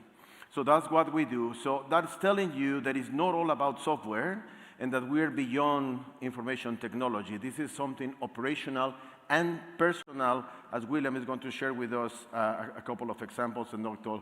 Khawaja. So today we have distinguished experts. We have on the regulations, we have people on security enforcement, training and education and digital technology. So together, they're going to help us try to explore the cyber security of the world in the maritime. Is that correct? All right, let's start with William. So William, could you provide us with a contextual description of cybercrime in the digital age, and why is described as the invisible pandemic? And you have a personal experience from what I remember. I certainly do. First, good morning. Let me express appreciation to TGA for organizing this second SMIC. I was here 2 years ago, and hopefully, inshallah, might be here in the next 2 years again for the third one. Now, I'll take a cue from what the moderator, Caesar, has just said. Two aspects. He talks about being a pirate. You know, in those days, we know pirates as one-eyed Captain Cook, sort of one-legged person. But these days, pirates have good 2 pairs of eyes, sometimes even more than that. Now, in those days, we know pirates bought ships to attack.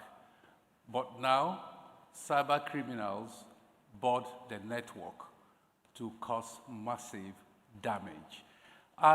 That's for shipping. I'll give you an example. 2 weeks ago, as I was getting ready for this event, so I tried to order something online, I won't mention the online sales outlet, but they asked me to update my payment method. So I tried to update that. It didn't go first time. I tried the second time, innocent looking. So I updated and then continued what I was doing. Between 6 minutes past 10 in the morning and 2 minutes past 12 in the afternoon, some smart guy sitting somewhere has gone shopping on my behalf, has gone to 10 online shops and wreaked havoc on my account. So when I realized, I called the bank immediately. I said, I'm sitting in my house. I haven't stepped out all day. This is what has happened. Well, to cut the long story short, eventually I got my money back, but the guy had already done the damage. Now the bank lost money because they had to reimburse me. That gives you a little bit of ideas of what's going on. Even as I speak, some of you may have had worse experience. And you talk about being invisible pandemic. The COVID period, once you hear pandemic, your mind goes back to those days. All of us wouldn't have been sitting here. We'll give ourselves, if possible, 2 kilometers apart. But this pandemic is invisible, and it invades our digital arteries and cause massive havoc within the ecosystem. Banks, shipping, insurance, aviation, hospitals, just name it, everywhere. As we speak now, every 37 seconds, somebody has been scammed.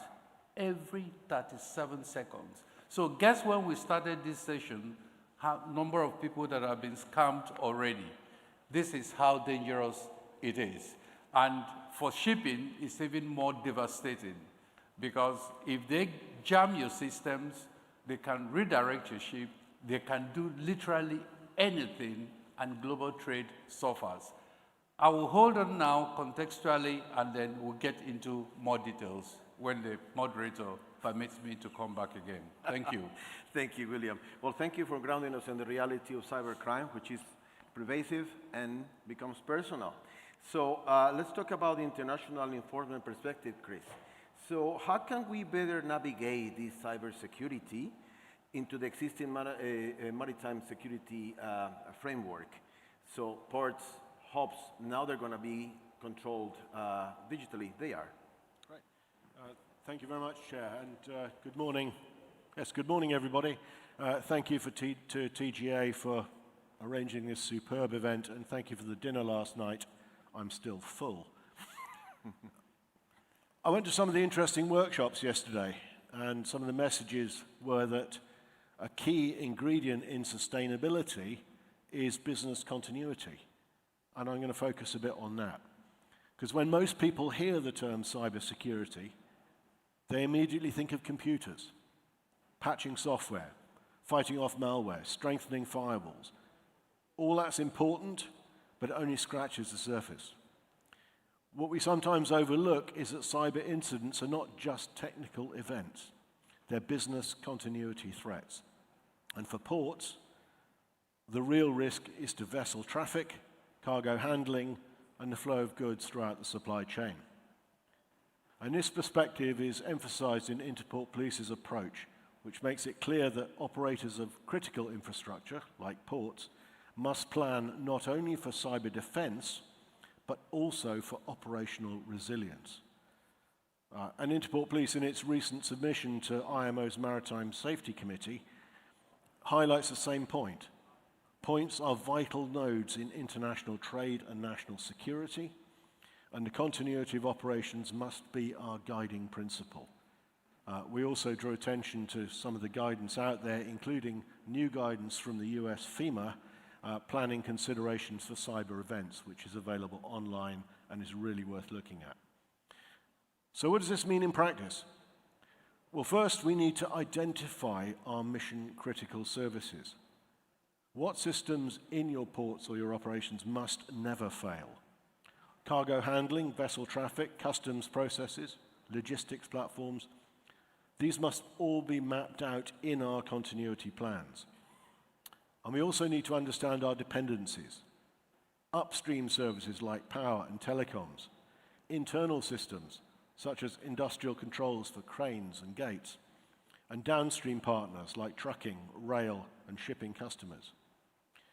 And second, we need to harden our operational technology, the cranes, the vessel traffic systems, the fuel bunkering controls, and build in monitoring and fail-safe so if one part fails, the entire port doesn't grind to a halt.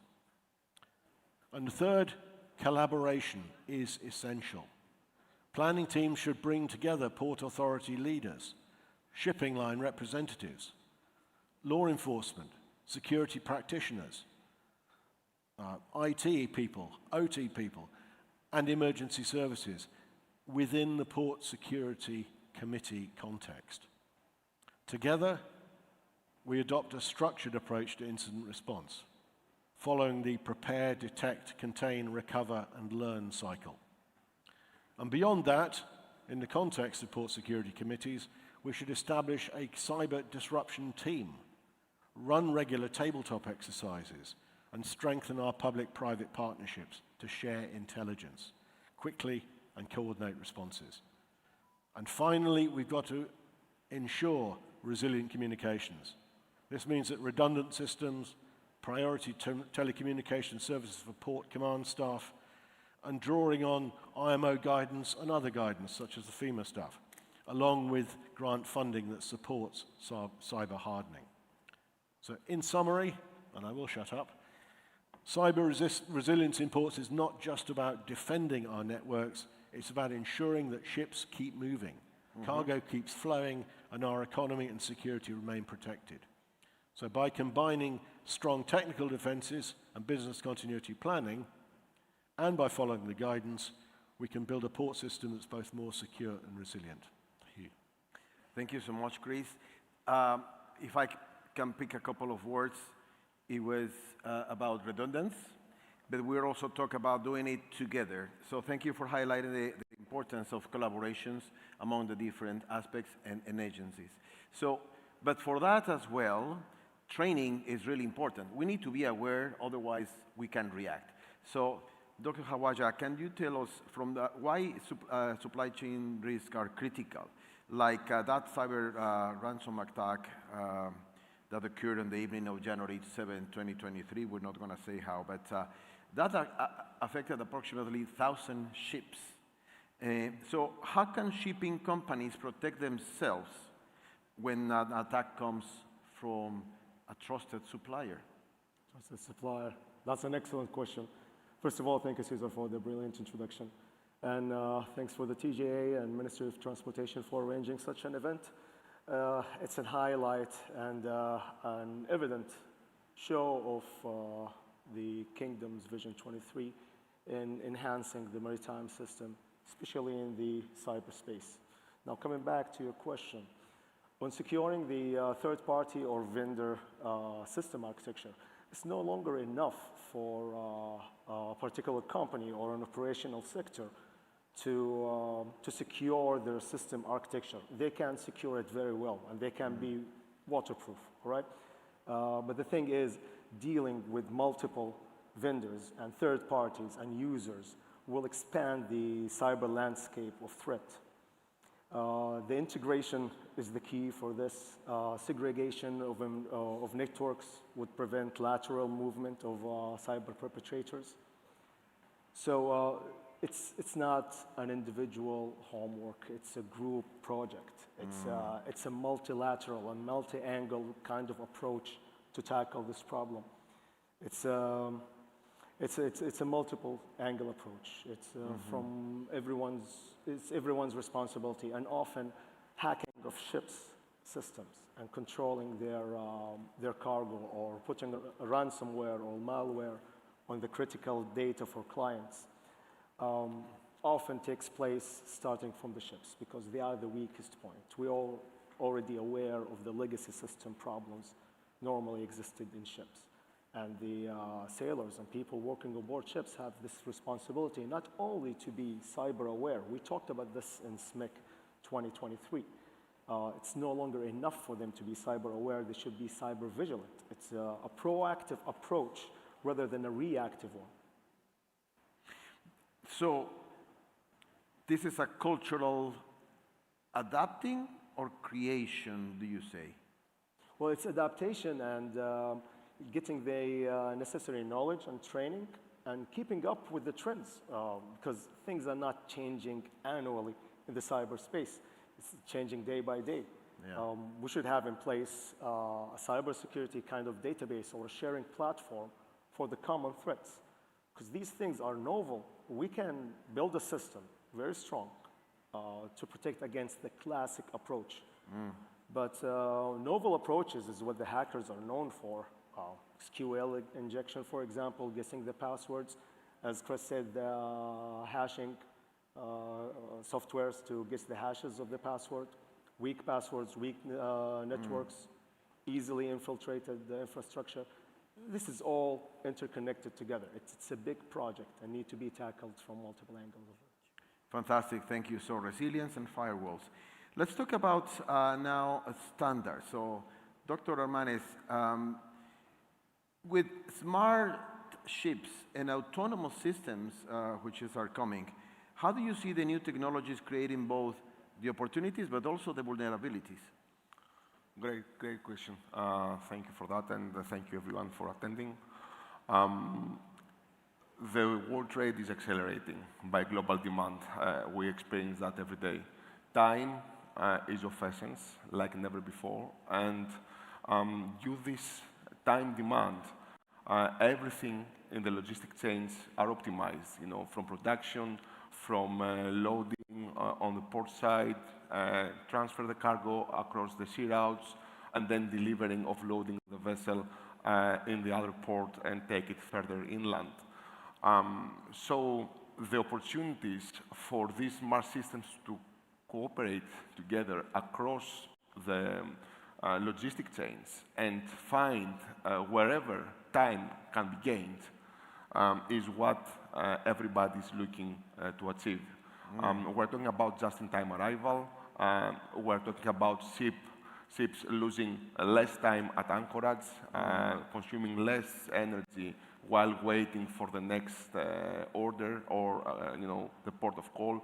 So this is where we see smart and autonomous shipping collaborate with other smart systems across the globe and across the value chains and logistic chains to deliver more accurate products to the end customers.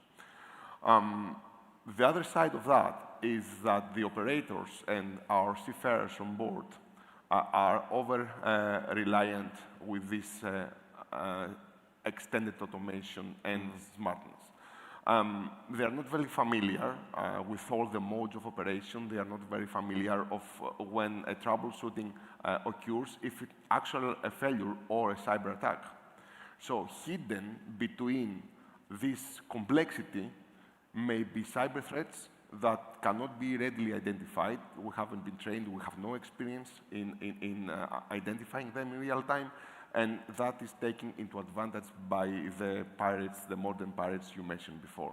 So I believe these two draw a clear picture of what we should be striving for and what we need to be prepared to defend against. And now, from the ABS Classification Society that you represent, so is this part of the regulation as well that we need to incorporate into the vessels? Is it already incorporated? To what extent? Or is it something that is coming? Not only ABS.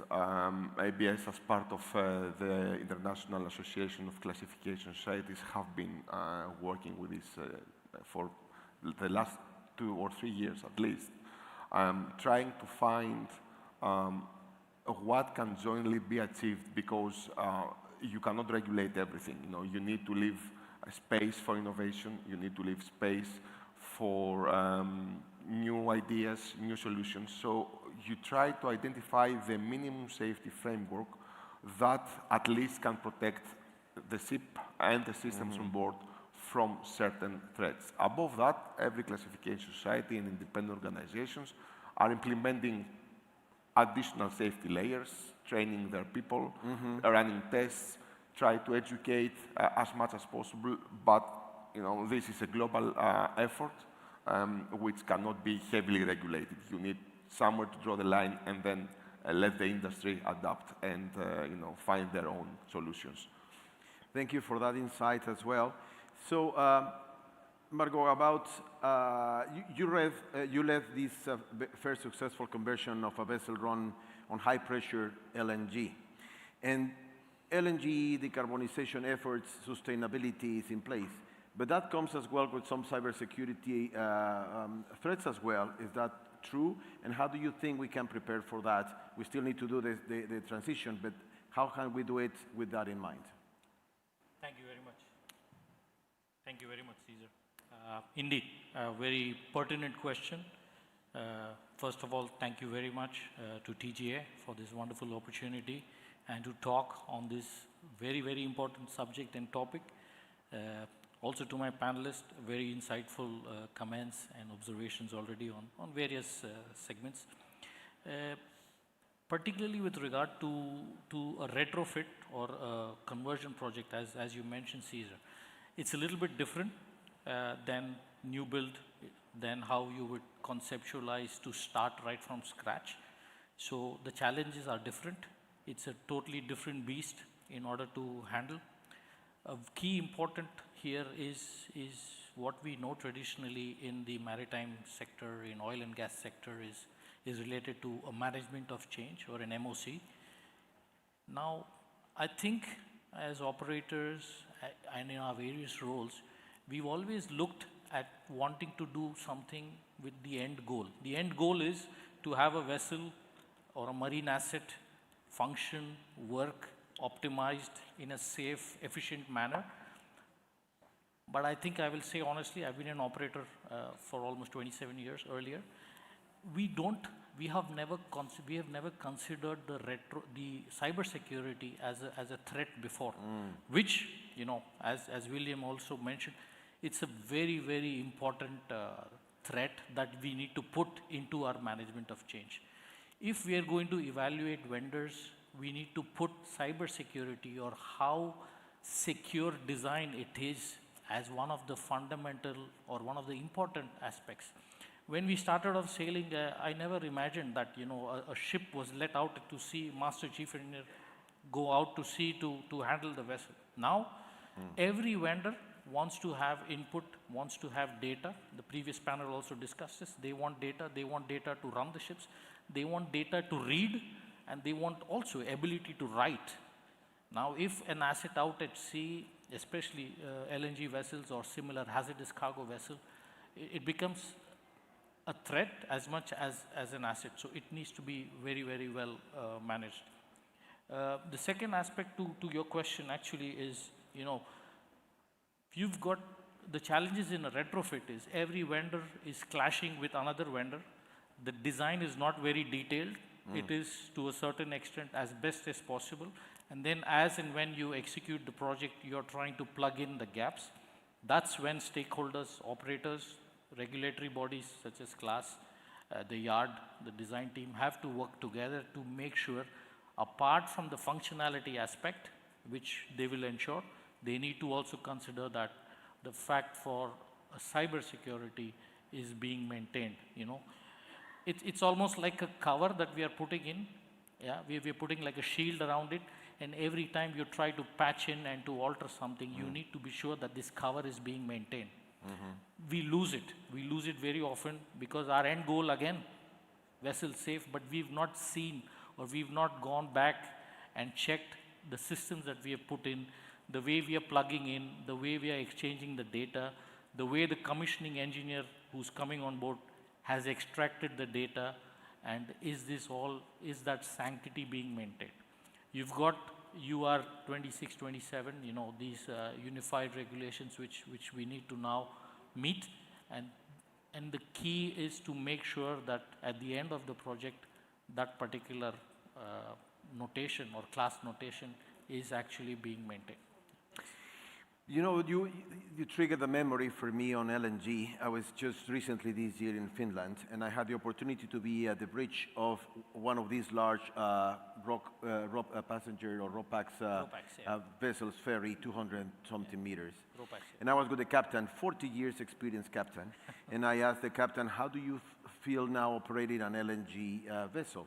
And he says, well, this is amazing, and also I have AI now, and he showed me the screen, and I said, how does AI is helping you? And he says, well, as long as the needle is here, I know I'm right. I know it's beyond that, but that triggered a question for me very interesting. Maybe a lot of the common people that go on those vessels don't realize that for us to have liquefied nitrogen, liquefied gas, we need to put it at minus 162 degrees. So, and if this is not, you would say, well, that's mechanical. But now everything has an electronic component or a digital component. How the vessel is now connected to AI? Well, there's electronics. That presents a risk. Would you concur with Dr. Demetris about regulation needs to have certain flexibility, or would you say it has to be more strict from the Bureau Veritas perspective? Actually, I heard Demetrius, and he mentioned it beautifully when he said, we are a double-edged mechanism, both what Demetrius mentioned and myself. We are regulators, yes, that's fundamentally what we do, but it's our job to make sure that we support innovation, we support the industry needs to move forward. Now, that's our expertise. That's what we need to do to say, okay, this is the hazard, this is needed. How do we go about achieving this? These are our hazards. Let's look at A, B, C, D ways to address it. So we make the regulations flexible, as you mentioned, but at the same time, it can't be changed as and when somebody desires, because that control is needed. And that's exactly, you know, the UR 20C27 that we need to cater, and that's why it has come into place. That's amazing, thank you. The second part of our panel, ladies and gentlemen, is about strategies for enhancing cybersecurity, the measurements, and the role of the international cooperation. We are well represented here with different nationalities, although we're being hosted, and thank you, Dr. Kawaja, because you are representing the Kingdom of Saudi Arabia on this panel. Thank you, we're very honored. So, William, looking ahead, what do you think is the most effective way forward to counter cyber attacks, and that criminality is going into the maritime domain? So individuals, corporations, governments, how does all of that encompass in your perspective? Thanks again for the opportunity to contribute. Now, let me take you back. Can you hear me? Can you hear now? Yes. Can you hear me? Okay. Let me take you back a bit to yesterday. Right from the time we started with the opening address and welcome by the Honorable Minister, to the speech by the Secretary General of IMO, and all through yesterday and even at this moment, all you've heard was digitalization, digitalization, security, security. It resonates. It's gone, permeates through our entire life. Look at this hall right now, what we're doing here. It's technology. If one guy or girl or group of people sit out there and do something to switch this system, we are done. This event is over. We can't recover. It is that serious. So when we begin to address, you don't need to be a cybersecurity expert to feel the impact of this pandemic. What we need to do has to come on different levels. Individuals, like me, I used to think that I was a tough cookie. Nobody can scam me. But these guys humbled me 2 weeks ago. So I learned. Governments, regulations, punishment if we are caught, if you are caught.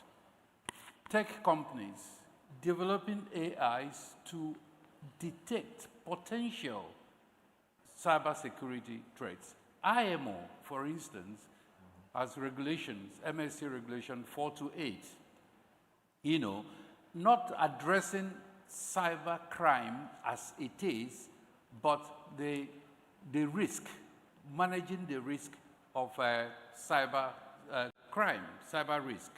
Now, in the SMS, the safety management system, is now going to be an important component of it for shipping companies.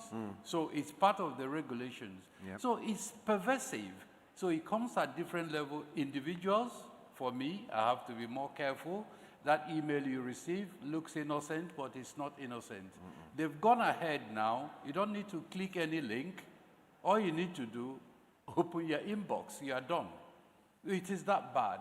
So there must be layers of security on individual level, vigilance, government regulations, international organizations, Interport Police, Interpol, everybody involved. I was at your stand at the IMS, and the gentleman was trying to describe to us how the fuel track system works. And I was amazed. If you introduce any element of digital compromise, we are done with fuel issues. So it's pervasive, right from our homes, our televisions, our fridges, everything you do, you are at risk. So vigilance is very important, and it goes from the individual to the corporate. So I look at it as a combination, collaboration, synergy to address this pandemic. As you address them, the criminals are also advancing. Yeah. So as you come in, they are going, because that's their, with unemployment now, people find this easy. Once you have a mobile phone or a laptop, you have an office and you're in business. What business? Criminality. So this is a big problem. The entire program can be devoted to cybersecurity. It wouldn't even be enough, not to talk of an hour of this discussion. So these are snippets of what we have to do. You have to be watchful, you have to be careful, you have to look at things you click and things you do, and then sites you visit. It's very, very serious. Thank you. Thank you for saying that. On the vessels now, and I remember this, I was working for a vessel owner just prior to this role with fuel trucks. And the crew, well, they relieve, right, on the entertainment hours. And they were all wanted to have high-speed internet in there. But we had to build firewalls because they were doing exactly that. They were receiving an email with a link and they were clicking in there, and all of a sudden the entire vessel was compromised. So you're trying to give them access and communication, but at the same time, we need to be vigilant. And you mentioned an interesting word, and it's synergies. So Chris, with that leading from William, so how can the law enforcement, how can the industry partners need to anticipate and respond to cyber incidents, but in real time, because afterwards it's just picking up the pieces? Good question. Can you hear me? Very good question. Yeah, how can law enforcement industry work together to anticipate and respond to cyber in real time to reach Mr. Magabundu's end goal? And as Admiral Sinapi of IHO said this morning in his keynote speech, cyber threats to ports and the shipping sector are not abstract. They're immediate and evolving. Attacks can disrupt vessel traffic, delay cargo, and ripple across international supply chains, as we've already said. And neither industry nor law enforcement can manage these threats alone. So success is going to depend on partnerships built on trust, speed, and shared responsibility. And there are three key strategic actions that need to happen. The starting point is anticipation. Industry holds the technical knowledge of their operational systems, while law enforcement brings intelligence of threat actors and emerging tactics. And by sharing this information proactively, before an incident occurs, we can create a fuller picture of risk. And Dr. Kawaja's suggestion of a cybersecurity database, bang on. We need to go there. For example, if a port operator shares suspicious network traffic with law enforcement, investigators can quickly match it to known campaigns and alert other ports and shipping actors. Trusted channels for daily information exchange, not just post-incident reports, will make this possible. The second is real-time response. When an incident unfolds, minutes matter. Just ask William. Industry must be confident that they can notify law enforcement without fear of reputational damage. Law enforcement can then act proactively by deploying cyber disruption teams, protective security advisors, or even liaison officers embedded in port command centers. Just imagine a scenario where cargo handling systems are disrupted. An embedded liaison can immediately escalate to national level cyber units, while port IT staff actually restore the systems. And joint rehearsals for these roles are essential.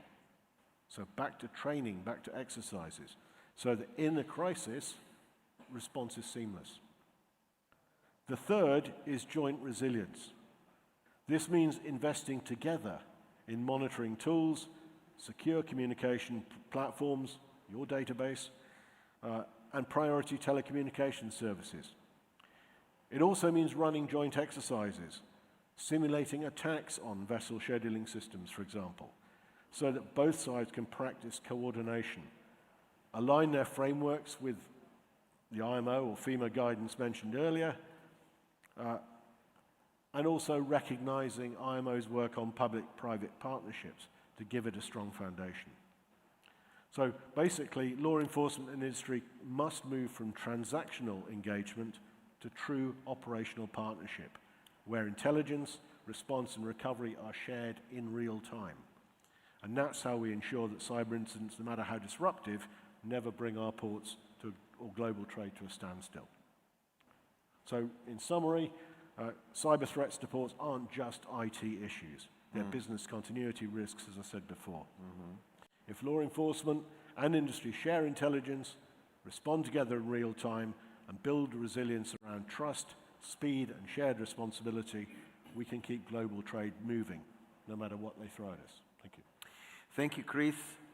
Shared responsibility. I hope that we all heard that. Shared responsibility and sharing knowledge. But with that comes being humble.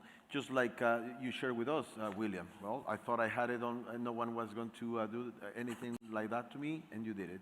And that you're sharing with us, and we're being more smart about it. So moving in with Dr. Khawaja is simple mistakes like weak passwords, right?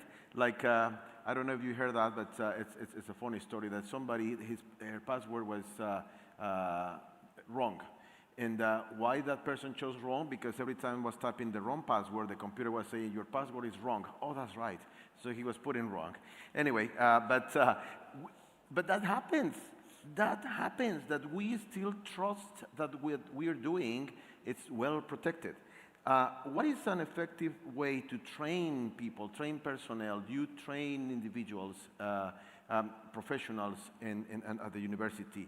And how can we, from the office to the crews at sea, be the first line of defense rather than waiting for the authorities to put some law enforcement? Well, very well said. I mean, the seafarers must recognize that they are the first line of defense, assuming that the easiest and most tempting way to infiltrate a network is from its weakest point. It's very common that hackers would hack the ship through the weakest point, through the ship system itself. And with that comes the basic cyber hygiene of incorporating complicated or randomly generated passwords, keeping them secure with the password wallets or digital wallets for passwords. But that's only when they are aware of the cyber threat. Now, taking this awareness to the next step, it's enhancing their ability to recognize phishing emails and methodologies of social engineering. Normally, what's happening is that penetration testers working at a certain company, they test the network to see what its weaknesses are, and then ask the developers to patch these weaknesses. But they never really take the approach of targeting the sailors themselves, right? If they are testing the networks, might as well try to send a test of a phishing email or a social engineering to see how the sailors are reacting to it. Taking it a step further than annual reviews taking place on board ship and people coming to educate the sailors on board ship, it's more than that. It should be quicker pace than that. We need to match up the speed of the perpetrators. And of course, shared intelligence is one way to do that. So at the university, is that part of the curricula, that shared responsibility and the sharing data that just as Chris picked from your speech, is that something that is already incorporated?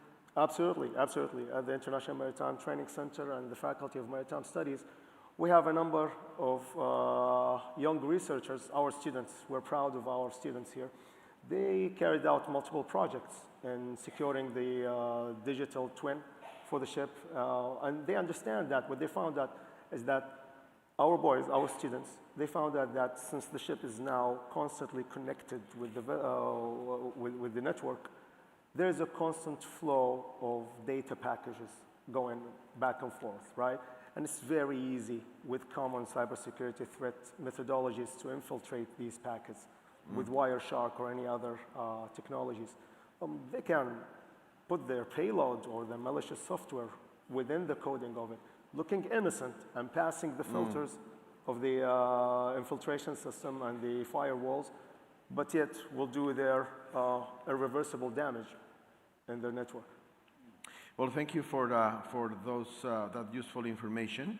And going back to regulation, talking about resilience, Dr. Armanis, to address the need to enhance the cyber resilience of ships, the International Association of Classification Societies updated URE26, if I'm saying correctly, and URE27, both about cyber resilience on ships and onboard systems. That supersedes the original versions. What were the drivers for those updates? Fantastic question. Thank you. I hope you can hear me. Can you hear me now? Yeah, I think so. Yes, thank you for that. It's very important because there is a lot of work to be done. And through our growing experience as classification societies with oversighting the cybersecurity around the maritime sector, we identified that a common survey approach to these requirements was important. So every ship that is under a class society of an IX member class will now enjoy a common approach of reviewing and surveying the application of these requirements on board these vessels. That, and also we introduce additional enhancements to these requirements from the previous version due to direct industry feedback of what they have seen during the application of the original versions, what needs to be done, so we changed that. Another important aspect was to tackling the difficulty of applying these requirements to smaller and non-conventional ship types. So now the new versions of UR26 and URE27 have a scope of applicability depending on vessel type and on vessel size to make a distinction between what is mandatory requirements for compliance and non-mandatory requirements for compliance in these different types and size of vessels. Wow, that's a lot of important information, documentation compressed in 30 minutes. That's amazing. Thank you for that. And so moving now with Margot. So from the perspective of Bureau Veritas on the future shipping and gas center of excellence vantage point, the top strategies to harden OT, we've been hearing that is beyond IT, is now OT.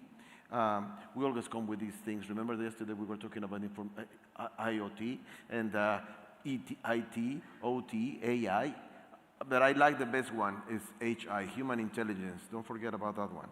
So during LNG conversions on new builds that are upcoming and secure commissioning, vendor remote access, life cycle patching, where the international corporation sits in between class, the OEMs and the flag states.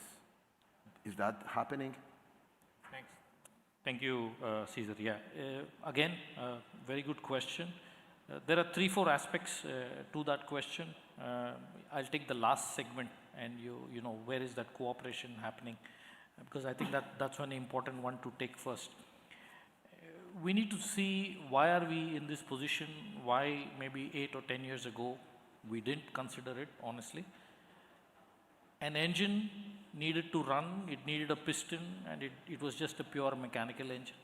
Now it needs a software, it needs electronics, it needs ability to control itself, without which it cannot function anymore. So we've moved on. We want optimization, but at the same time, as you started off, we've introduced the risk. All the parties in this, the operators, the yard, the designers, we have to start thinking about not just how it can work, but can it work safely and consistently. So if there is a life cycle, and if in that life cycle electronic components need to be maintained, if they need to be repeatedly refreshed with latest operating systems, if firewall patches need to be put in, we need to look at not just what a product which is being delivered now, but across its life cycle, how is it going to be maintained, how will it meet its natural obsolescence, and what kind of interfaces will be needed. When we evaluate, we have to see not just how efficient it is, but how cyber resilient it is. And that needs to go in our assessment and in our acceptance of a design and a model. That actually will mean across all the stakeholders involved will need to take care of that. But you asked a second question, what is BV doing in all this? We have something called CHART, which essentially is, you know, cyber security, health, analysis and report. It is a diagnostic tool. It is something that is used at design stage. As Dimitris mentioned, we have URE 26 and 27. 26 mainly takes care of, let's say, the vessel design, and 27 is a little bit more with you know, equipments and systems for compliance for cybersecurity needs. Now, what we do is we analyze the design, the component, the system holistically, and come up with tool and a report which tells you which are all the vulnerable areas, that particular vessel and the system, what are the ways that it could possibly be breached, not just in hardware, but also in the way it will be operated. It will also include the human element there, and how important that goes into all of this. Let's take an example. You know, you've got systems on board for social need, that means for the vessel's need, and you've got professional or vessel operational needs. And if there is going to be at any time a possible interface between the two, you know, it's you know, anybody's guess, you know, if there's a gentleman or somebody on board using social media on a computer or on a device, and if that's able to patch into a vessel's, let's say, the propulsion system or even navigation system, you know, bets are off as to what hazards you are introducing. That's all from me. Thank you, Cesar. Well, what a great session we had today, don't you agree? So I will just say goodbye to our panelists. We hoped to have some 5 minutes for questions from the audience and make it interactive, but please feel free to reach out to all of us later on. Myself at the IMS stand next to ABS and BV, and let me share with you how we have helped the kingdom saving 88,000 tons of CO2 not emitted. So with all that, William, thank you. Thank you. Chris, thank you. Thank you, Dr. Habola. Thank you, Dimitris, and thank you, Margot. Thank you. Thank you.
Ladies and gentlemen, welcome to this panel discussion titled Regulatory Frameworks for Autonomous Shipping Operations. Our distinguished panelists are Maritime, Archipelago Philippine Ferries Corporation, Dr. Mustafa Bascaro, Ankara University, National Center for the Sea and Maritime Law, Babak Jabbari, General Manager, Zamel Offshore Services, Jivan P. Chan, Senior Technical Engineer, American Bureau of Shipping, ABS, Dr. Ayman Al-Ghanmi, Head of Supply Chain Management and Maritime Business Department, Faculty of Maritime Studies, King Abdulaziz University.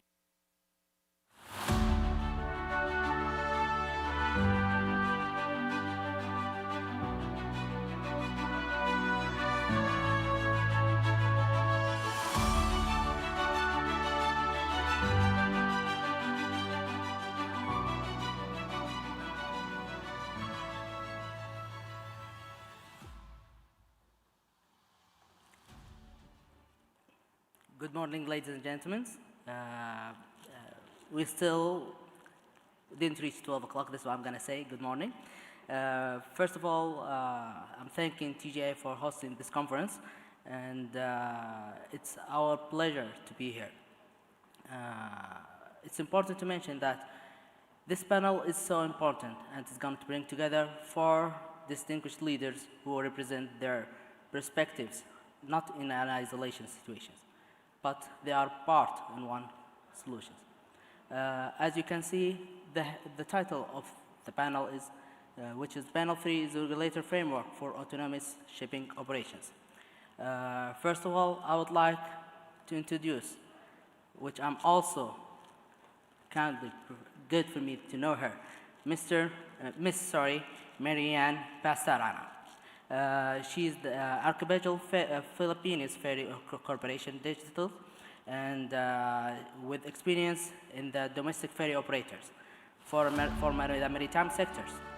She's focusing on enabling security, growing, supporting strategy investments.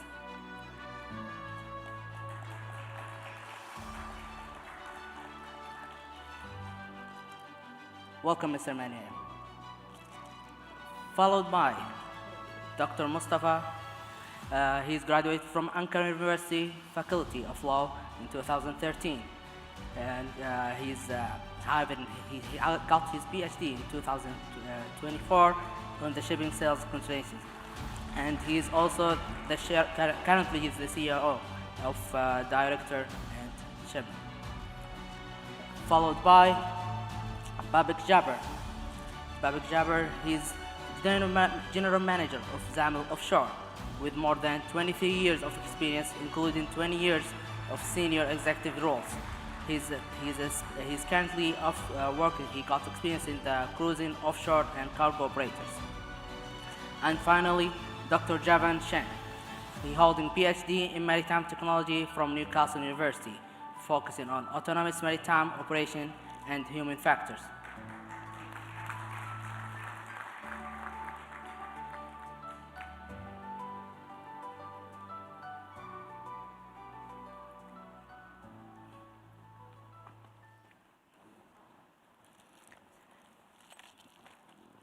Welcome, everybody, and like I said, it's an honor for me and all the audience here to be a part of this panel. And I'm going to start by asking Dr. Javan. Doctor, how can safety and human-centered decision to be integrated in autonomous for smart shipping systems? Okay, can everybody hear me? I'd just firstly like to thank all my panel members and the TGA for putting on this wonderful conference. It's been an absolute pleasure to be here. So the question about human-centric design and safety assurance, I think it really boils down to the kind of discussion of having that authenticity at an early stage. There's a lot of products and software that currently is being designed by software operators, by software engineers, that doesn't necessarily have that kind of aura of operator input. There's almost this breakdown of communication between the seafarer who will ultimately use it and the manufacturer themselves. You know, if we look at kind of historical systems that are continually used today, one being the ECDIS, you know, we're still having a lot of issues with how to use that because of, you know, different human-machine interfaces, different interactions, not being able to understand how it operates. So I think it kind of goes beyond, you know, one kind of simple view. You know, for example, if we just take you know, an anecdote that I like to use, the smartphone or the iPhone, let's say, didn't get the way it is overnight. There was a lot of iterations, and that's what we need to go through when it comes to autonomous. We can't just put 21st century technology in a 20th century housing. Thank you, Doctor. Dr. Mustafa, I would also would like to ask you, how can international regulation legal framework better supporting sustainable maritime operation? Thank you, dear Ayman. I would like to take this first opportunity to thank the organizers. Thank you, Transport General Authority of the Saudi Arabia, for organizing the second Sustainable Maritime Industry Conference. For the question that you just asked, international and regional legal frameworks play a crucial role in shipping and sustainable maritime operations by setting standards, creating binding agreements, and ensuring that marine ecosystems are preserved while promoting economic development and security. Most maritime rules were written for a world of crewed vessels. Core conventions such as UNCLOS, SOLAS, MARPOL, COLREG, and SDGs did not anticipate unmanned or autonomous vessels. The COLREG and SDGs, the result is uncertainty about how to meet safety and environmental duties when vessels operate with minimal or no crew, and that uncertainty slows the adaptation of cleaner technology.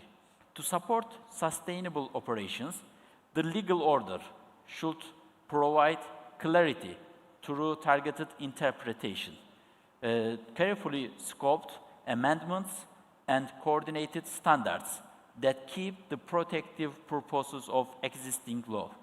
If we have time, I can give you some examples from the international conventions. For example, when it comes to UNCLOS, United Nations Convention on the Law of the Sea, it requires every ship to be under a master and properly manned.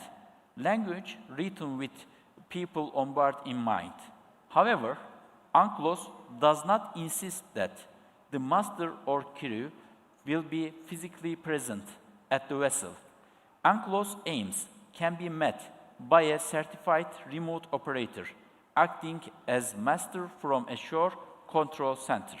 When it comes to COLREG requires a proper lookout by sight and hearing, language drafted for human officers.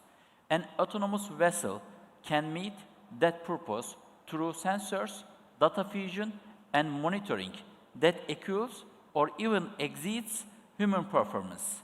Regulators should confirm that a proven sensor suite and algorithmic lookout satisfy lookout duty when deliver equal or better awarenesses.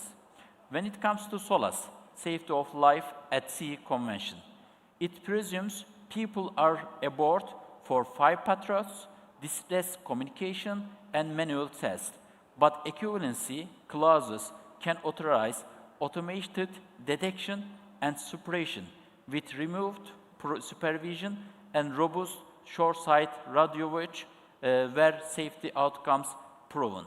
When it comes to MARPOL, it focuses on equipment and produces, yet still assumes a crew will report spills and take emergency actions. Rules should assign those duties to designated personnel in remote center, require timely reporting, and ensure that pollution responses plans are held both on board and ashore. I can give some more examples from STCW and Mascot, but when the time considering, I will short cut But in conclusion, taken together these steps, especially the IMO mascot steps, would align innovation with protection. Conventions would cover autonomous ships explicitly and map every duty of traditional master and crew to clear responsibilities in remote operations.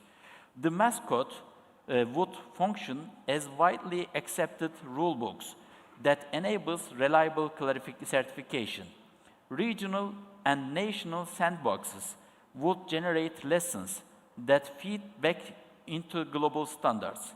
With harmonization, an autonomous vessel deemed safe and sustainable in one jurisdiction would be welcomed in others.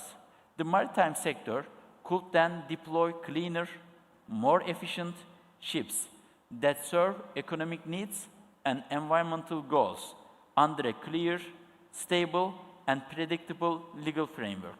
Thank you. Thank you very much, Doctor. And I would like also to ask you, Ms. Marianne, because also you're the representative of the ferry industry. What role does financial play in enabling greening and safe operation in the maritime sector? Yeah, first, thank you, Dr. Ayman, for that question. I would like to acknowledge our sponsors, TGA, for hosting us in this event. It's a great delight and joy to be here. It's my first time in Saudi Arabia, and it's a joy to taste your coffee and your dates, and I'm having such a great time being here. So from the perspective of a domestic ferry operator in the Philippines, I would say that finance plays a very, very important role. In the Philippines, with many, many islands, 7,641 islands, the challenge is how to have modern ships. So finding financing for modern ships is difficult enough. But now for autonomous ships, that is doubly hard, I would say. And equally important is the question financing autonomous shipping. These technologies require significant investment, from new vessels, advanced sensors, and remote operation centers to digital infrastructure and cybersecurity systems, which we have been hearing all morning. So for ferry operators like us in developing nations, access to affordable finance will determine whether autonomy remains a privilege to advanced economies or becomes an inclusive global reality. So regulations must go hand in hand with financial frameworks, including public-private partnerships, green financing, and incentives that lower barriers for operators. Without viable financing pathways, even the most progressive regulatory frameworks will remain aspirational. Thank you very much, Ms. Mary. Mr. Babak, it's important also to know what are the main challenges you are facing in fleet modernization while staying compliant with global standards. First of all, No. Voice? It's on. Now you hear me? Yeah. Perfect. Yeah. All right, first of all, thank you TGA for arranging this fantastic exhibition and the attention we got to our autonomous system. Well, the challenges the first challenge to come in mind for modernization is money, to get the owners to invest and see how their investment's going to come back to them. That is something, the biggest challenge you have to face. That's the first one. So because whatever you do, you will not see it in the next quarterly report. It will take 2 to 3 years to come back. So that's the first one. Second, now we are operating in Saudi Arabia only, so it's different than operating globally. What I have seen on global operations now for new buildings is when they want to modernize or build new ships, what fuel to choose. They don't know, is it methanol? Is it LNG? What should they go for? So that's a huge dilemma which I'm seeing in the industry at the moment. What way to go? Even we are discussing synthetic methanol. Is it really CO2 emission neutral? Whatever it is. But it's also, when it comes to modernization, the clients, the banks, every stakeholder has to contribute. The banks have to be more willing to assist this and not just look at numbers. The clients have to push as well. When you modernize a ship and it has a limited lifetime, if she's 12 years old, you have 3 years left, there's no point, basically. But from us who drive the companies, we have to also set up visions and be very bold to push for it. So we've been pushing the autonomous for the last 5 years, digitalization long ago. My background is in seismic exploration, and previous to that was cruise liners, where we had cameras with our instruction manuals in our goggles.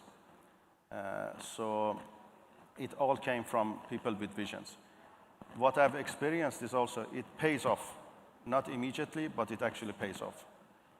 The industry, I put my foot on a ship 32 years ago on a reefer. A lot has changed, of course. But I did a very interesting study on spare part optimizing long ago with the algorithm which one of our partners made. We compared the outcome from the algorithm with the experienced chief engineer on the same ship, which has spent time on the same ship. It was 100% accurate, as what the chief engineer said. But nowadays, people don't stay in the same ship long enough. They hop around. We don't have the same culture. So we need technology, we need data, we need mathematics to help us to gain what we have lost, basically. So yes, first of all, as mentioned, is the funding to modernize. Thank you, Mr. Babik.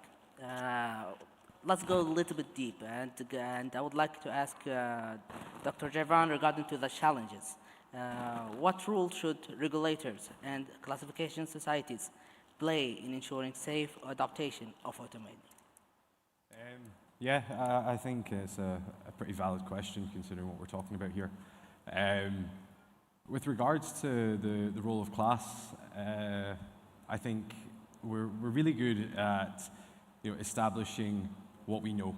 So what I mean by that is we're really good at saying that that's the system, and here's some prescriptive requirements, and applying it to that. I think that's the historical step for class.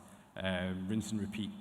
Now, we're not playing with a simple system here. We're playing with essentially a hierarchical system of systems.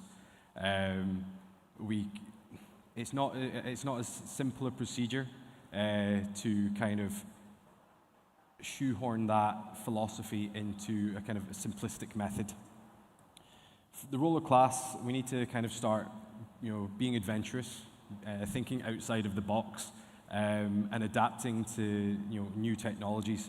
This really isn't a race that's won individually. We have to kind of come together as a maritime community and really learn from the experiences that each other can provide. And whether that is class learning from class or vendors learning from vendors, we're all a kind of, a cog in the wheel here, and we all kind of help each other together. Thank you very much, Doctor. Also, I'm going to go to Dr. Mustafa so he can reflect the legal aspects regarding to the whole situation. And I would like to ask you, what regulatory and legal inventors are mostly critical to balance economy growth with the environmental responsibility? Thank you, Mr. Moderator. I would like to answer No, the question. No? Yeah, now. And now it's okay? Okay, perfect. Thank you for this question. Balancing economic growth with environmental responsibility in autonomous shipping will not come from one rule. It needs a clear set of legal changes that unlock efficiency while keeping strong safety and environmental outcomes.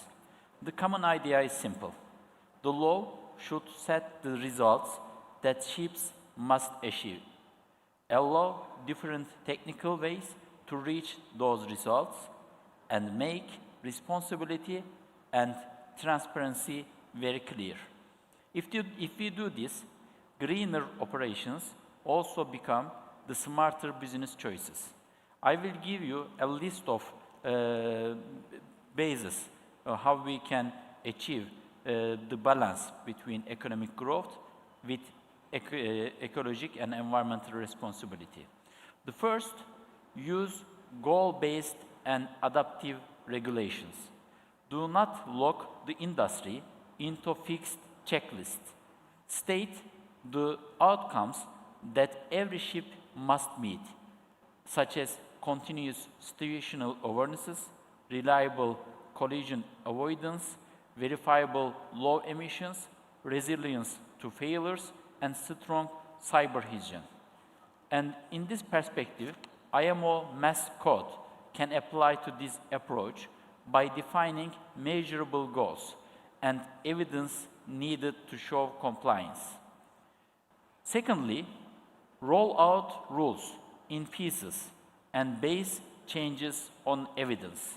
Start with a non-mandatory code to build experience, then move to a mandatory instrument after data shows what works.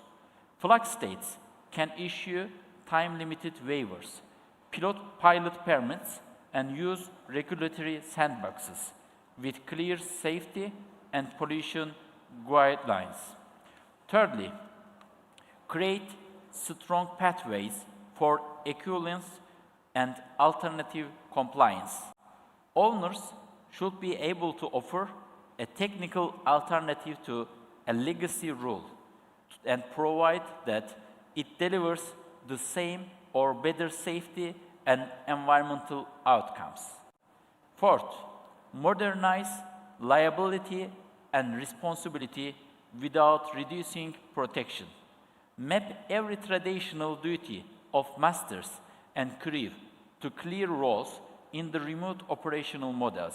Recognize the legal status of the remote operations center. Define the authority of remote officers and confirm that the ship owner and insurer remain liable for harms such as pollution or collision. Extend product and professional liability to software and third-party services when they fail. The fifth, use digital monitoring for continuous compliance. Autonomous ships can collect and transmit detailed data on fuel, emissions, routing, machinery, and near-miss events.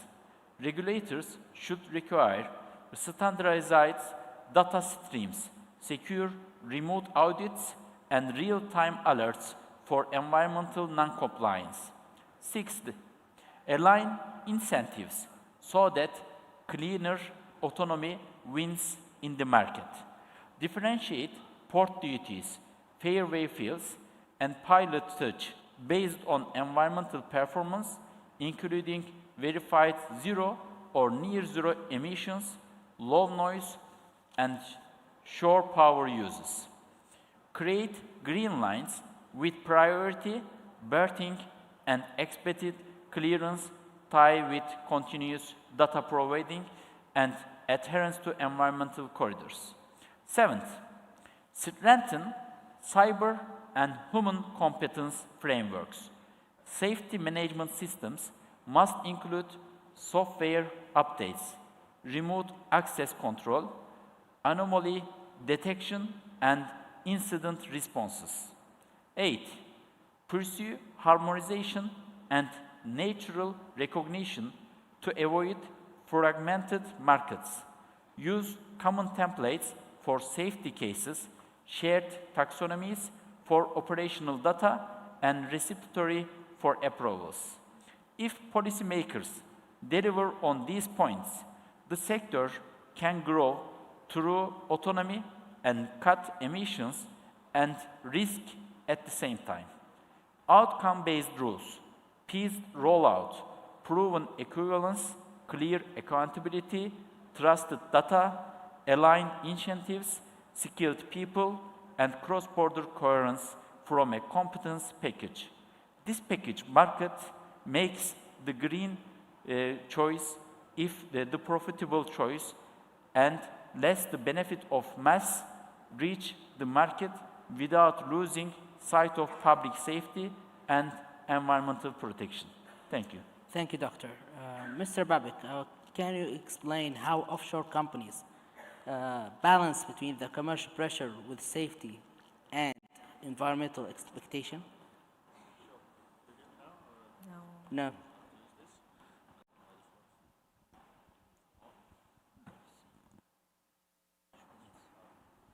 Is it on? Okay, great. All right. Yes, safety and commercial. This is, you know, when myself was young and a sailor, I thought the safety was just pain. until we really realize it's turned into money, which makes it easier again to implement. It all comes to it. But it's also about human resources to keep our sailors safe and also our environment. So it is again a challenge. You have to, as modernization or safety, you have to convince and show. This is something we struggle, and nothing is taught in the maritime academies and finance to show it, convert it to a number. Say, listen, if your claims record goes down, you're going to have less cost on insurance, your uptime is more. All these things, factors you have to count in. But essence is also, when you look at safety, it's not only about climbing a ladder and having a meeting about it. It has to go through the entire company. I mean, sometimes you see you spend more time assessing climbing a ladder or entering a tank than a business decision. Even the business decision has to be made based on risk assessment, what's going to challenge, what's going to happen. So once it is in the backbone of the company, then everything you do will reflect on it. There will not be question to keep the crew longer periods because of fatigue they're going to face, and they might not even come back, or they might even damage the ship or not taking care of it.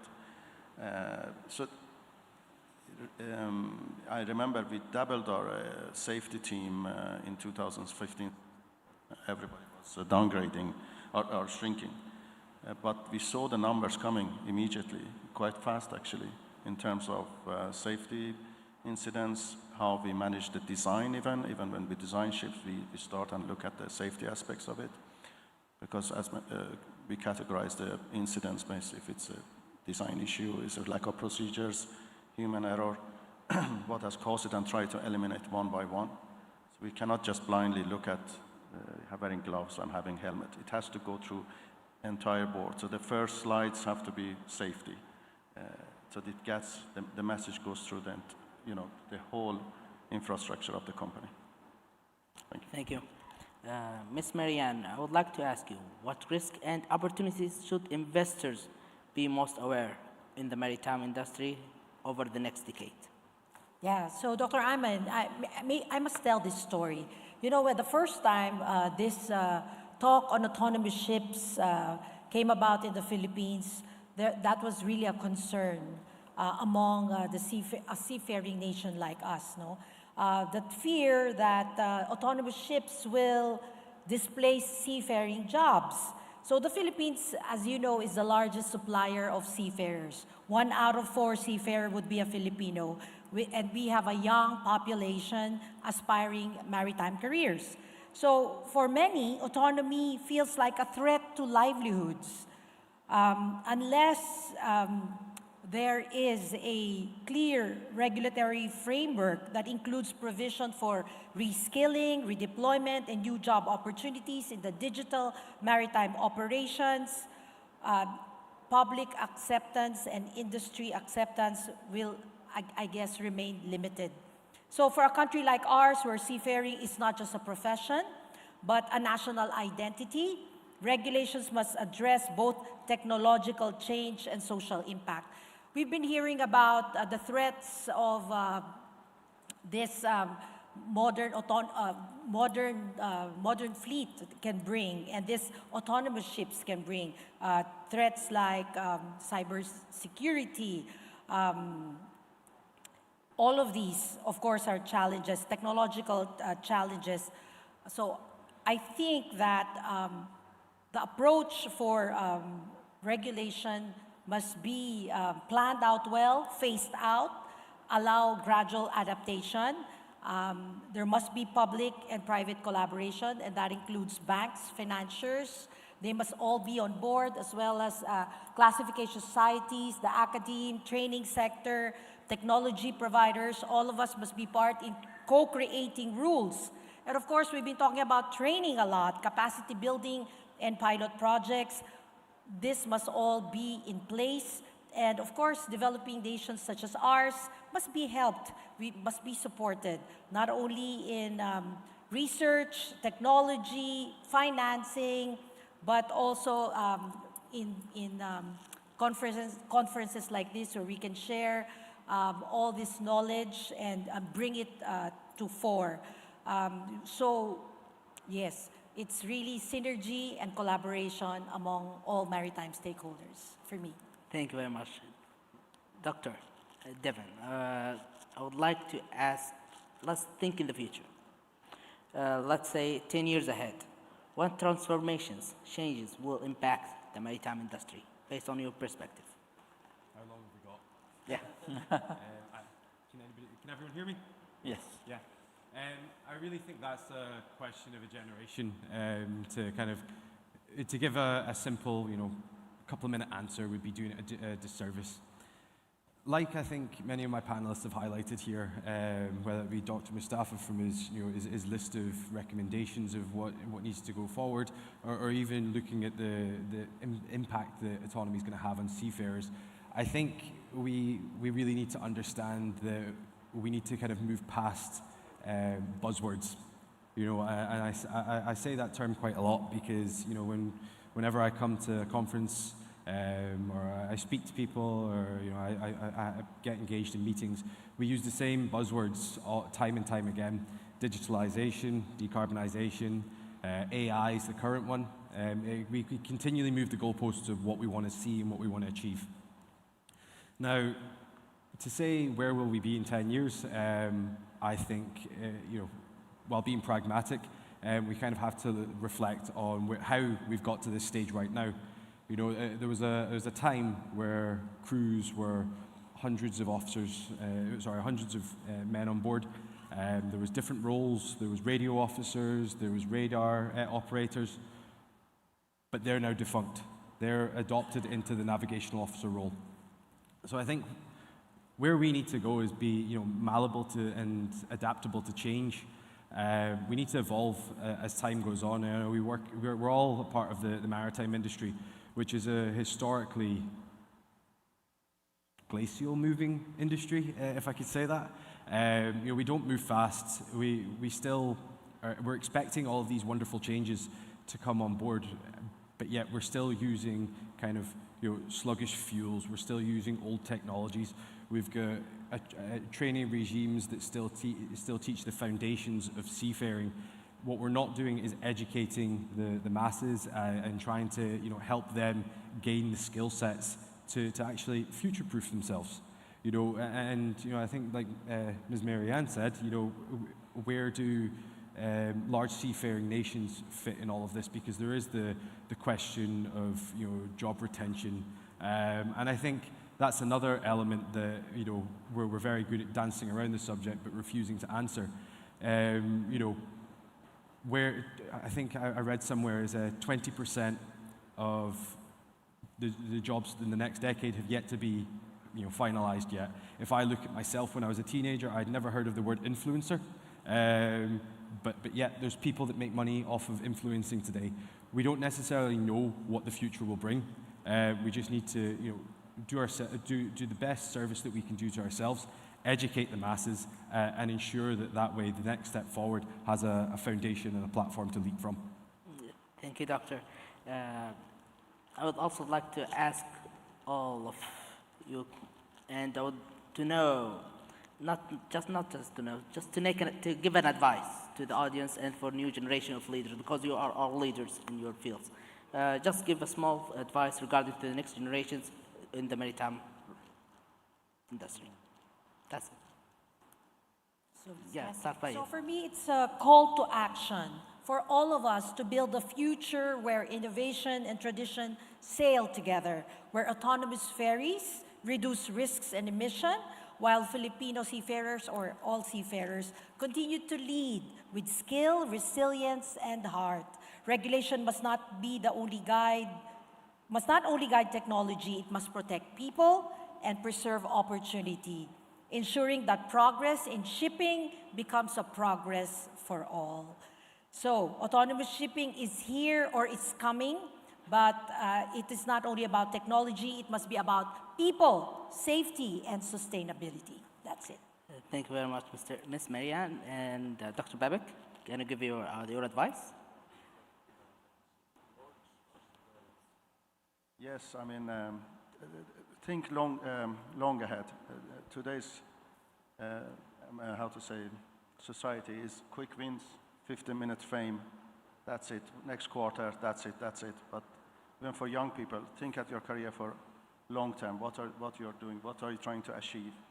Okay, we are there working to support our families, but are you trying to try to make a legacy for the next one? Trying to take initiatives, implement, be bold, and be patient. It's not about 15 minutes here and there. That you keep just working year after year. You achieve sustainable goals, and it's better. I think that it's going too fast nowadays, and everybody wants quick gains, and that has to change. That's my opinion. Thank you, Mr. Babak. And Dr. Mustafa, can you give us the advice? Thank you. For the next generations, my advice would be open to new technologies, new things.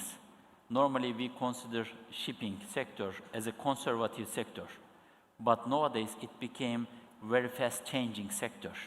Maybe 20 years ago, we were not mentioning about autonomous vessels, alternative fuels, etc. But now we mention a lot. Maybe 20 years later, we will mention some new subjects. And people, human factor, must adapt themselves for the new possibilities.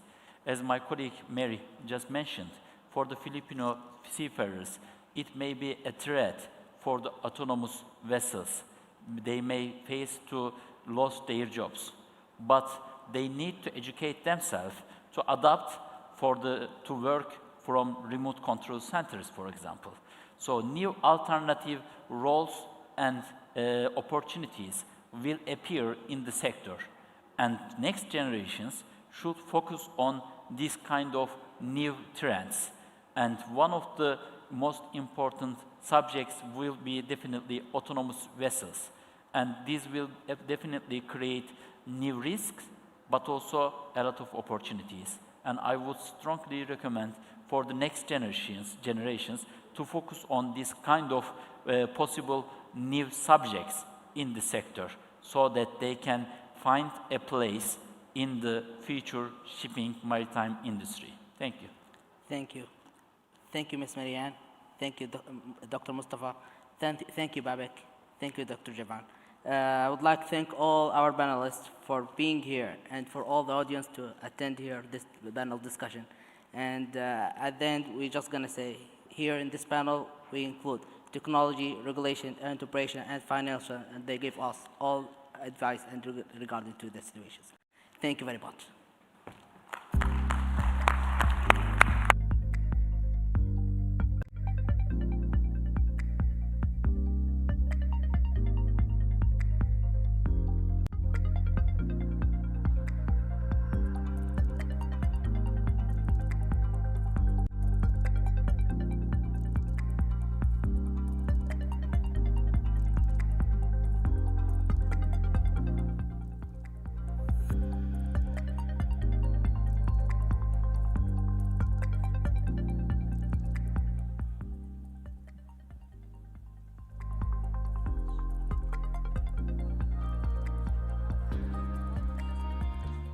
Ladies and gentlemen, there will be a lunch break. We'll meet again at 1:30. Ladies and gentlemen, there will be a lunch break now for 1 hour.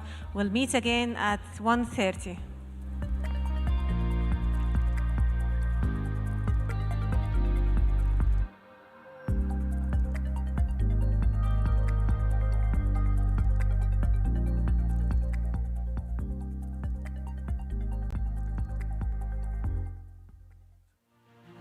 At MSC, people are at the core of everything we do.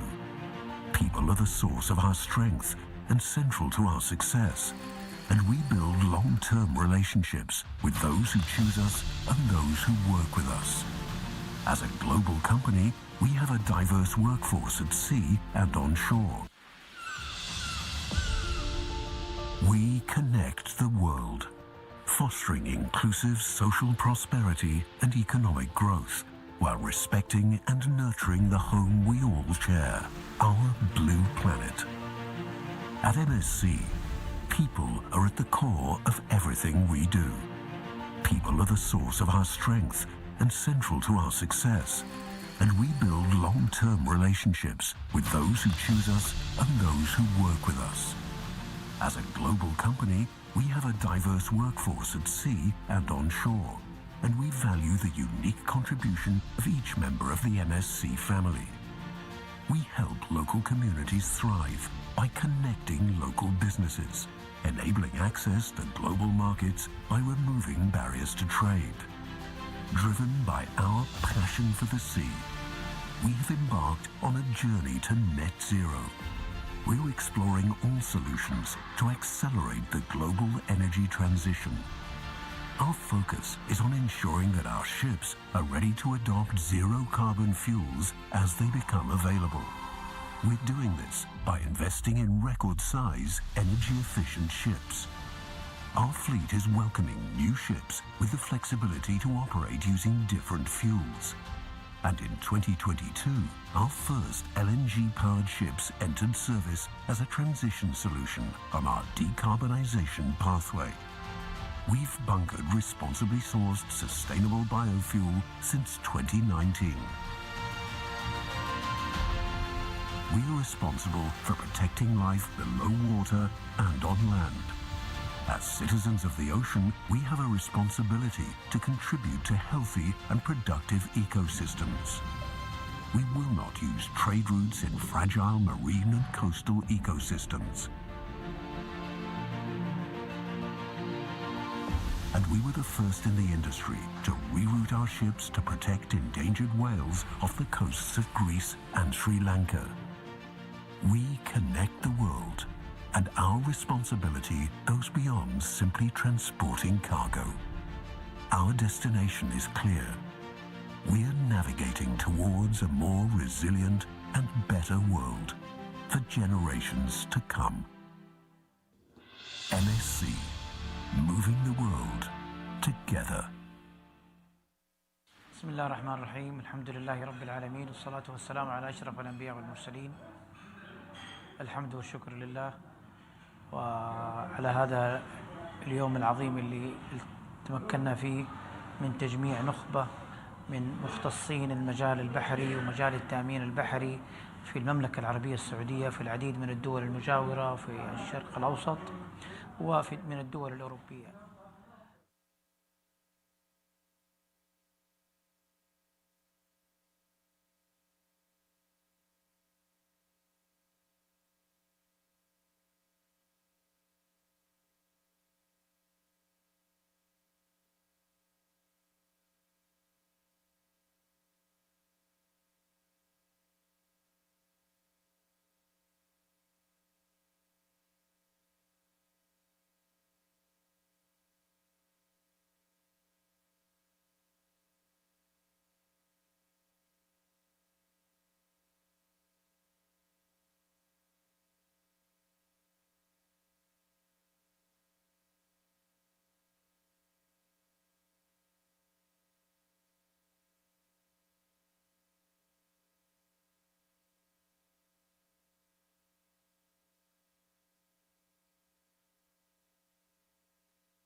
In an ever-evolving world, people stand as the driving force, shaping change, driving innovation. Our story unfolds through the individuals who constantly look ahead, fueling the momentum that propels us toward the next era. Each stride, each effort, each partnership brings us closer to a tomorrow where progress knows no bounds. We harness the collective potential of our people and partners to create real impact and pioneer the next era of sustainable solutions and environments that nurture a sense of belonging. Rising to the next challenge isn't just an ambition, it is who we are. It's in these moments that we thrive and discover the next big idea, the next wave of breakthroughs, while empowering the next generation. It's not just about our future, it's about the future we shape for our nation and beyond. Join us in this journey of transformation, and together, we'll usher in the dawn of a new era. Rawabi, powered by people.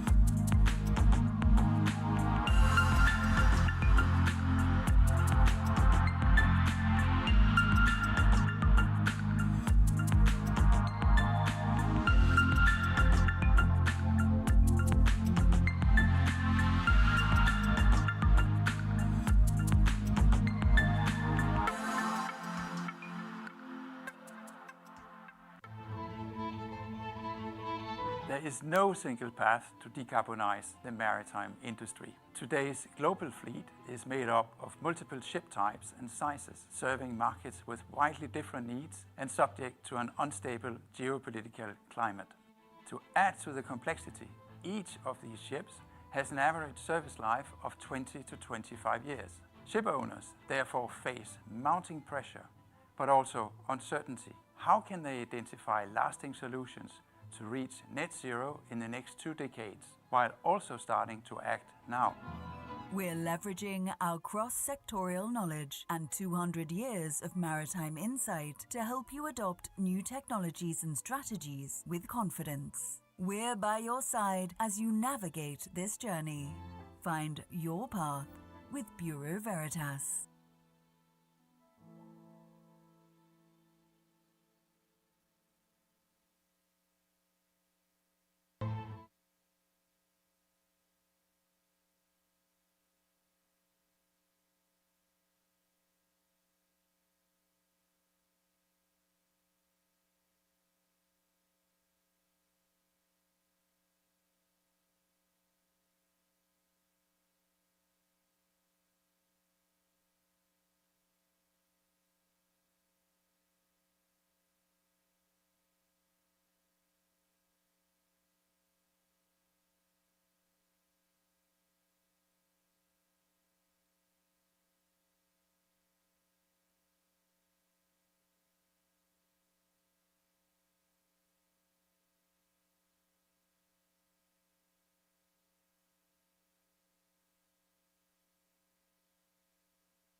sea has always been our lifeline.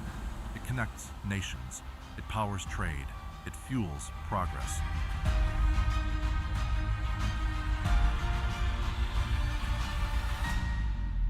Today, Saudi Arabia is charting a new course, a course where prosperity and responsibility sail together, where growth protects the planet that sustains us.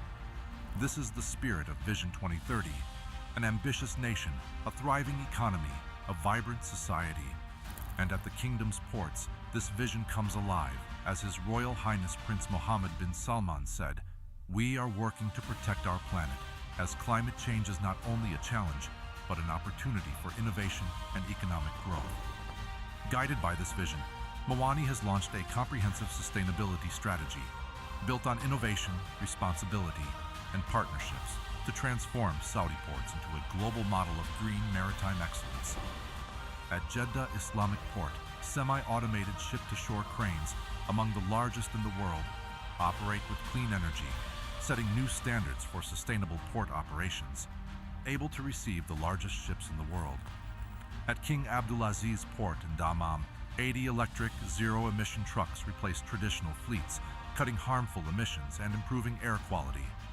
Along the eastern and western shores, advanced buoys and marine markers, deployed with the National Center for Environmental Compliance, enable real-time monitoring, strengthen pollution control, and safeguard biodiversity.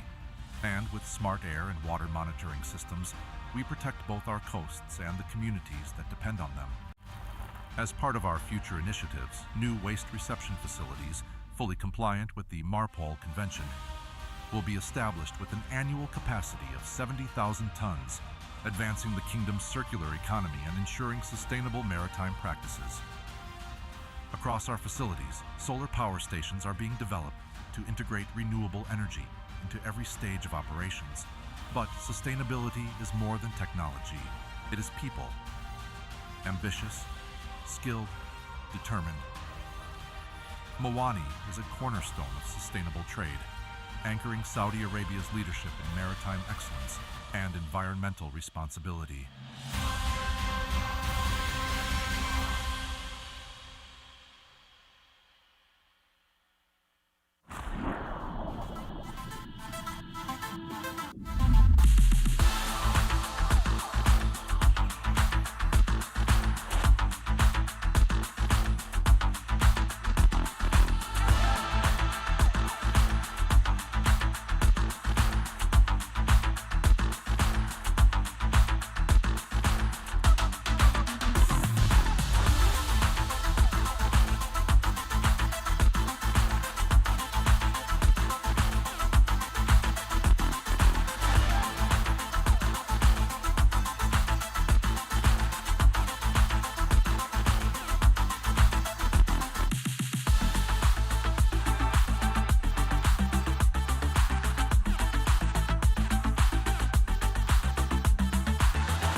Hello, who we are and what do we do?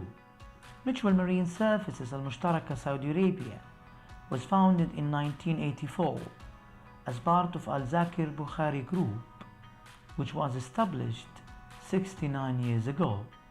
We are one of the leading B&I correspondents in the world.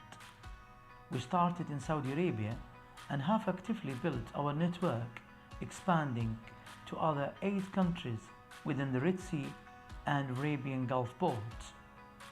It's something we take a great pride in being مشتركة. The role of the B&I commercial correspondent has evolved in recent years. In مشتركة, we have taken a great deal on more role and additional responsibilities, such as providing legal advice, putting up security to local parties, control and contracting on behalf of the B&I clubs and the ship owners for the repairs of the damages caused by the ships.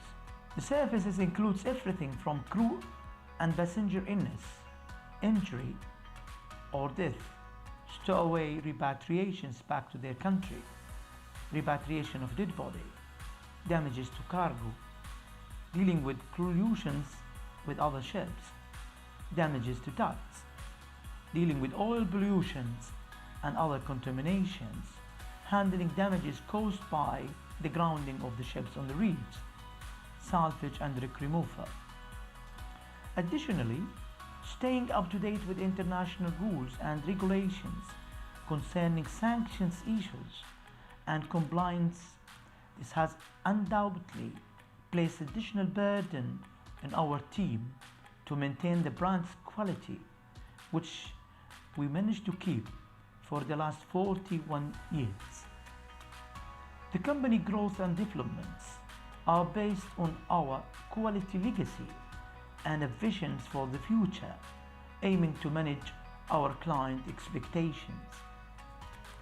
One of our most important activities is engaging with the local authorities, including Mawani and the Transport General Authority in Saudi Arabia, to enhance the local understanding and knowledge of the role of the B&I clubs.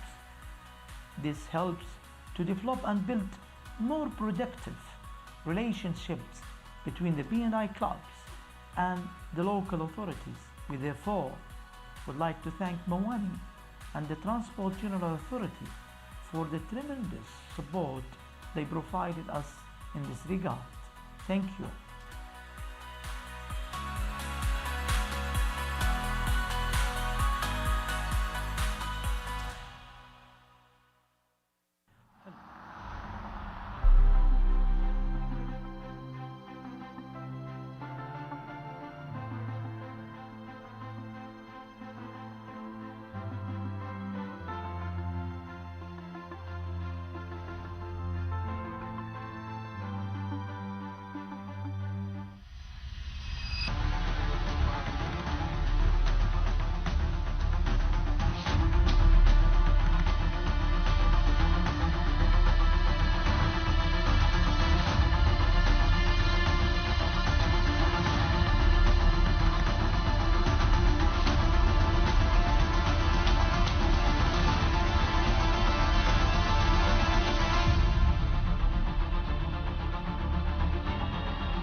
While our beloved country is traveling towards a new phase of development and prosperity, the journey of Saudi Vision 2030, Bahri has reserved its place in participating in rebuilding our dream country. Water is the world where we feel free from the middle of the oceans and the seas. We contribute to positioning Saudi Arabia as a unique regional logistics gateway to 3 continents. Bahri embarked on towards thousands of miles and destinations, and today, Bahri is the first national carrier with over 40 years of experience of journeys and of miles crossed.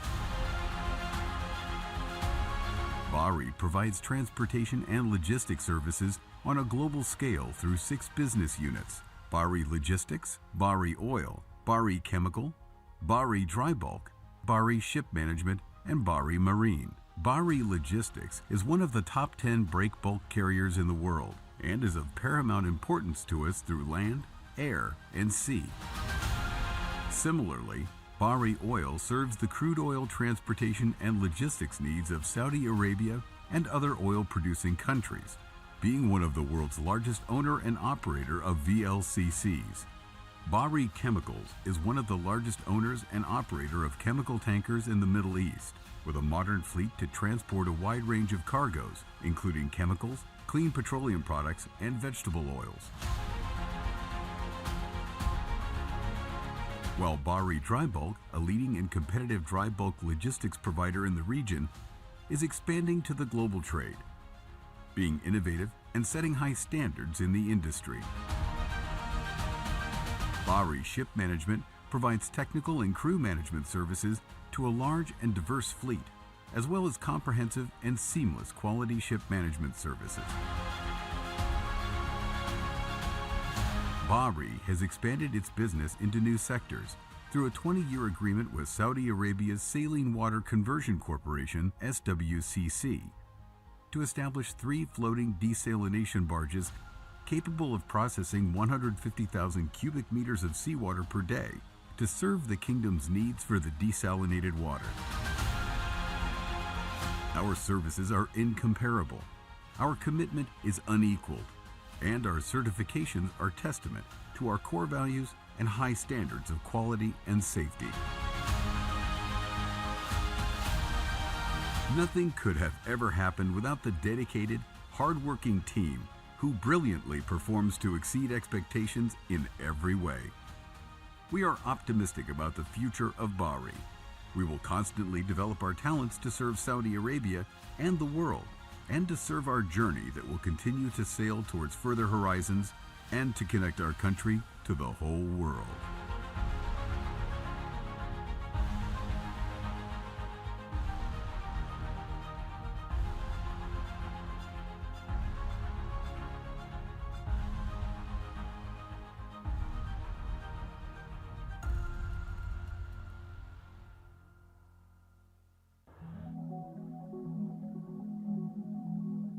Overcome the complex challenges of today's maritime industry.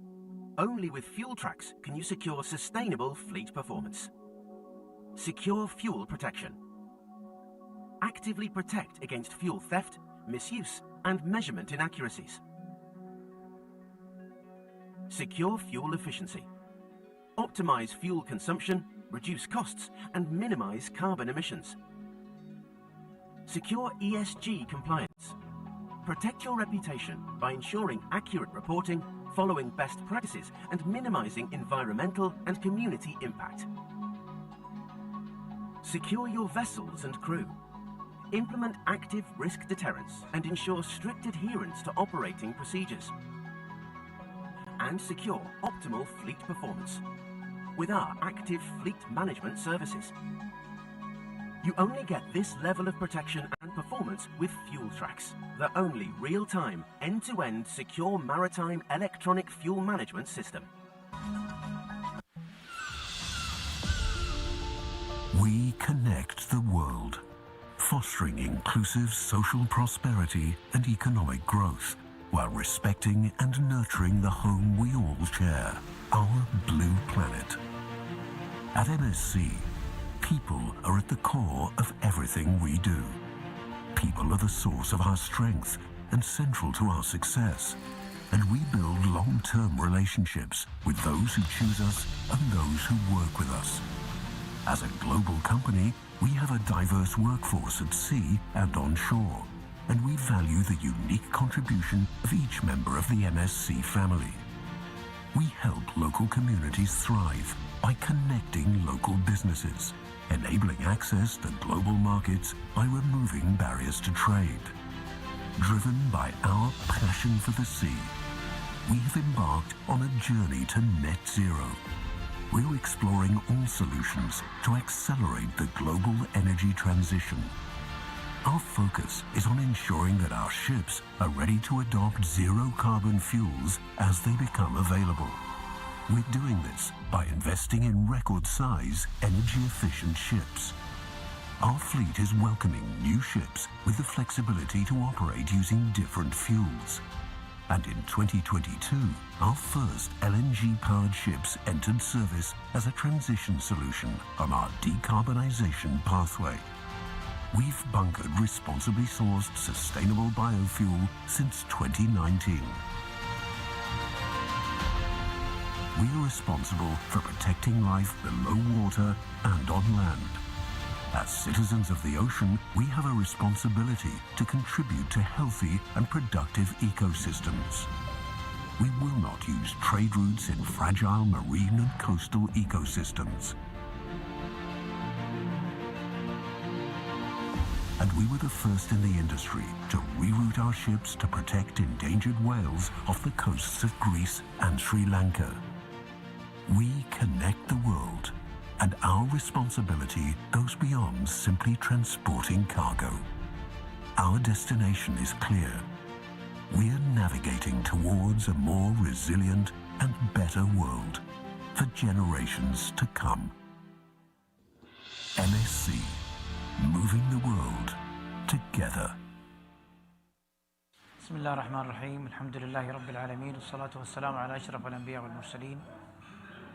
الحمد والشكر لله وعلى هذا اليوم العظيم اللي تمكنا فيه من تجميع نخبة من مختصين المجال البحري ومجال التأمين البحري في المملكة العربية السعودية في العديد من الدول المجاورة في الشرق الأوسط ومن الدول الأوروبية. الهدف من مثل هذه الاجتماعات هو النهوض بالمجال البحري في المملكة العربية السعودية بقدر الإمكان لنقوم بواجبنا كشركة خاصة في هذا المجال توافقا مع رؤية المملكة العربية السعودية 2030 تحت رعاية مولاي خادم الحرمين الشريفين وسيدي سمو ولي العهد، وتماشيا مع الرؤية الطموحة. وأنا سعيد جدا اليوم بهذا الجمع وبهذا الحضور. الشكر موصول لجميع العاملين بالمجموعة على هذا الجهد الجبار الذي بسببه وصلت المجموعة إلى هذا النمو والرقي وهذا التفوق والجهد المبارك من الجميع. وأتمنى الاستمرار، وأتمنى من الله سبحانه وتعالى أن يوفقني شخصيا بقيادة هذه المجموعة إلى المزيد من التقدم والنجاح، وأن نشارك مع الأخوة الزملاء في المجال وفي المهنة والشركات العاملة في نفس المجال للرقي بالمجال البحري في المملكة العربية السعودية إلى أعلى المستويات، وأن تكون بيئة المملكة العربية السعودية في المجال البحري بيئة جاذبة للخطوط الملاحية وللشركات الدولية، وأن نكون بمشيئة الله سبحانه وتعالى في المقدمة دائما وأبدا. وهذا ما يطمح له سمو سيدي ولي العهد، ونتمنى أن نوفق جميعا فأن نعمل جانبه في هذا المجال، وأن تكون المملكة العربية السعودية رائدة دائما وأبدا في كل المجالات. والشكر اليوم لكل من حضر، والشكر لكم جميعا، والشكر للعاملين على إنجاح هذا الحفل، وأتمنى من الله سبحانه وتعالى التوفيق والشكر للجميع. والسلام عليكم ورحمة الله وبركاته. In an ever-evolving world, people stand as the driving force, shaping change, driving innovation. Our story unfolds through the individuals who constantly look ahead, fueling the momentum that propels us toward the next era. Each stride, each effort, each partnership brings us closer to a tomorrow where progress knows no bounds. We harness the collective potential of our people and partners to create real impact and pioneer the next era of sustainable solutions and environments that nurture a sense of belonging. Rising to the next challenge isn't just an ambition, it is who we are. It's in these moments that we thrive and discover the next big idea, the next wave of breakthroughs, while empowering the next generation. It's not just about our future. It's about the future we shape for our nation and beyond. Join us in this journey of transformation, and together, we'll usher in the dawn of a new era. Rawabi, powered by people.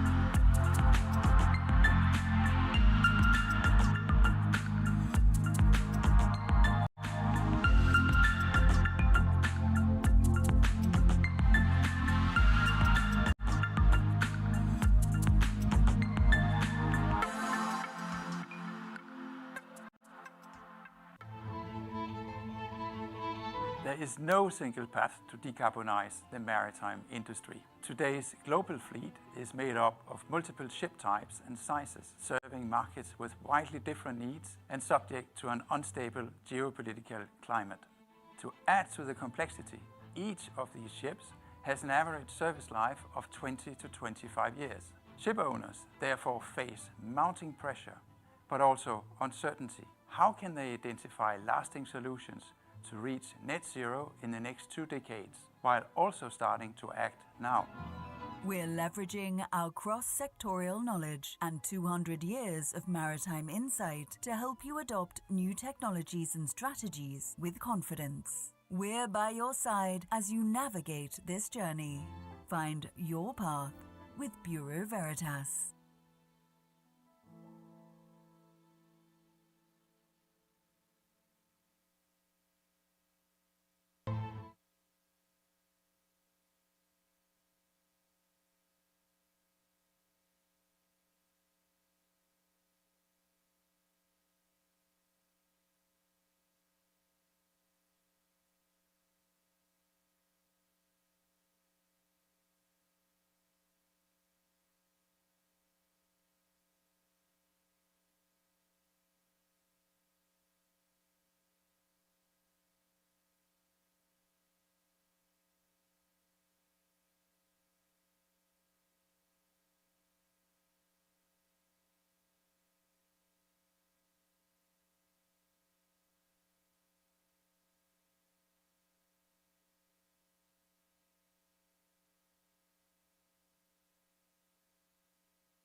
sea has always been our lifeline. It connects nations. It powers trade. It fuels progress.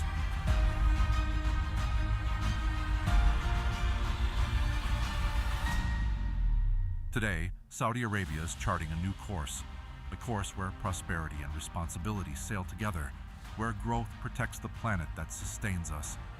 This is the spirit of Vision 2030, an ambitious nation, a thriving economy, a vibrant society.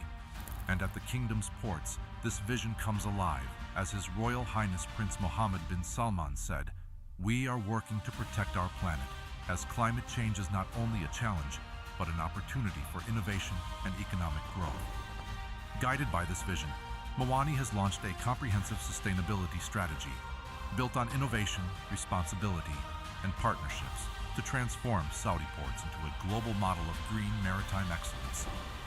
At Jeddah Islamic Port, semi-automated ship-to-shore cranes, among the largest in the world, operate with clean energy, setting new standards for sustainable port operations, able to receive the largest ships in the world.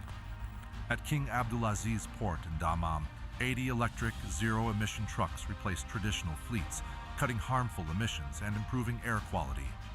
Along the eastern and western shores, advanced buoys and marine markers, deployed with the National Center for Environmental Compliance, enable real-time monitoring, strengthen pollution control, and safeguard biodiversity. And with smart air and water monitoring systems, we protect both our coasts and the communities that depend on them. As part of our future initiatives, new waste reception facilities, fully compliant with the MARPOL Convention, will be established with an annual capacity of 70,000 tons, advancing the kingdom's circular economy and ensuring sustainable maritime practices. Across our facilities, solar power stations are being developed to integrate renewable energy into every stage of operations. But sustainability is more than technology. It is people. Ambitious, skilled, determined. Mawani is a cornerstone of sustainable trade, anchoring Saudi Arabia's leadership in maritime excellence and environmental responsibility.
Hello, who we are and what do we do? Mutual Marine Services المشتركة Saudi Arabia was founded in 1984 as part of Al-Zakir Bukhari Group, which was established 69 years ago. We are one of the leading B&I correspondents in the world. We started in Saudi Arabia and have actively built our network, expanding to other 8 countries within the Red Sea and Arabian Gulf ports. It's something we take a great pride in being Mushtaraka. The role of the B&I commercial correspondent has evolved in recent years. In Mushtaraka, we have taken a great deal on more role and additional responsibilities, such as providing legal advice, putting up security to local parties, control and contracting on behalf of the B&I clubs and the ship owners for the repairs of the damages caused by the ships. The services includes everything from crew and passenger illness, injury or death, stowaway repatriations back to their country, repatriation of dead body, damages to cargo, dealing with collisions with other ships, damages to ducts, dealing with oil pollutions and other contaminations, handling damages caused by the grounding of the ships on the reefs, salvage and wreck removal. Additionally, staying up to date with international rules and regulations concerning sanctions issues and compliance. This has undoubtedly placed additional burden on our team to maintain the brand's quality, which we managed to keep for the last 41 years. The company growth and developments are based on our quality legacy and visions for the future, aiming to manage our client expectations. One of our most important activities is engaging with the local authorities, including Mawani and the Transport General Authority in Saudi Arabia, to enhance the local understanding and knowledge of the role of the B&I clubs. This helps to develop and build more productive relationships between the B&I clubs and the local authorities. We therefore would like to thank Mawani and the Transport General Authority for the tremendous support they provided us in this regard. Thank you.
السيدات والسادة الكرام، نأمل منكم سرعة التفضل بالجلوس على مقاعدكم.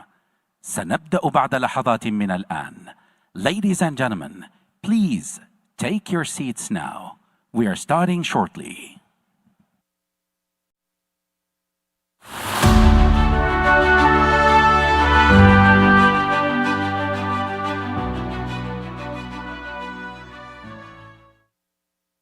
السيدات والسادة الكرام، نأمل منكم سرعة التفضل بالجلوس على مقاعدكم. سنبدأ بعد لحظات من الآن. Ladies and gentlemen, please take your seats now. We are starting shortly.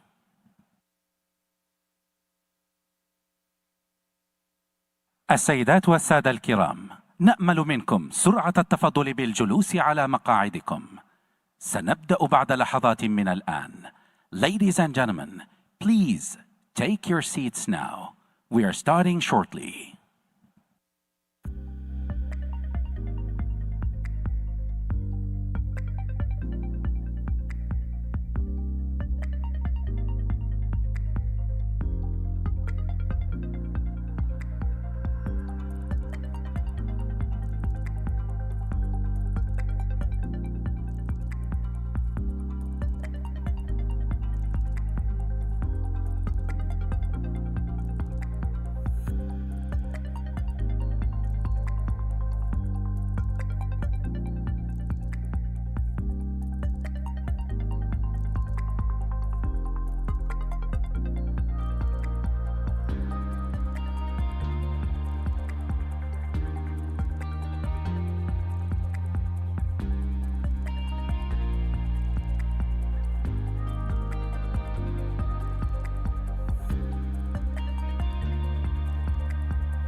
السيدات والسادة الكرام، نأمل منكم سرعة التفضل بالجلوس على مقاعدكم.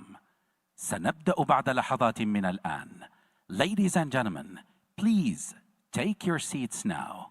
We are starting shortly.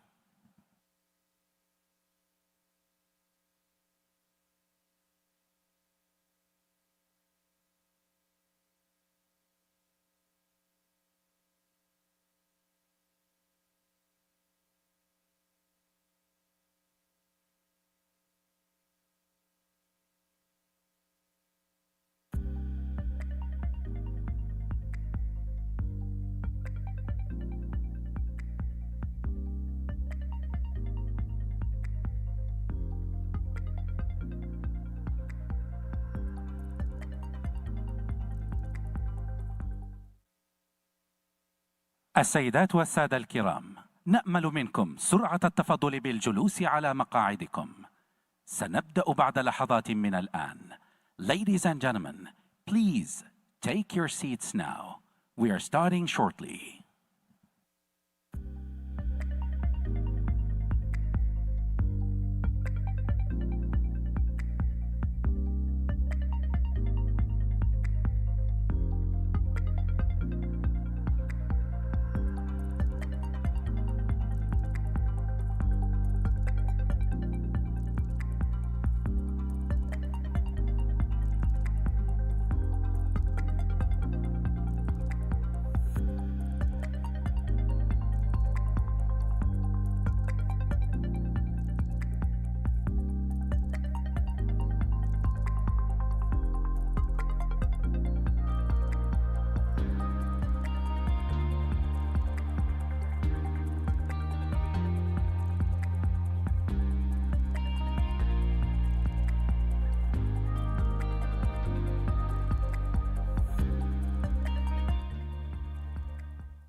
السيدات والسادة الكرام، نأمل منكم سرعة التفضل بالجلوس على مقاعدكم. سنبدأ بعد لحظات من الآن. Ladies and gentlemen, please take your seats now. We are starting shortly.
السيدات والسادة الكرام، نأمل منكم سرعة التفضل بالجلوس على مقاعدكم. سنبدأ بعد لحظات من الآن. Ladies and gentlemen, please take your seats now. We are starting shortly.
السيدات والسادة الكرام، نأمل منكم سرعة التفضل بالجلوس على مقاعدكم. سنبدأ بعد لحظات من الآن. Ladies and gentlemen, please take your seats now. We are starting shortly.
Ladies and gentlemen, our keynote speaker is Dr. Jose Mathical, Director of Technical Cooperation and Implementation Division, International Maritime Organization.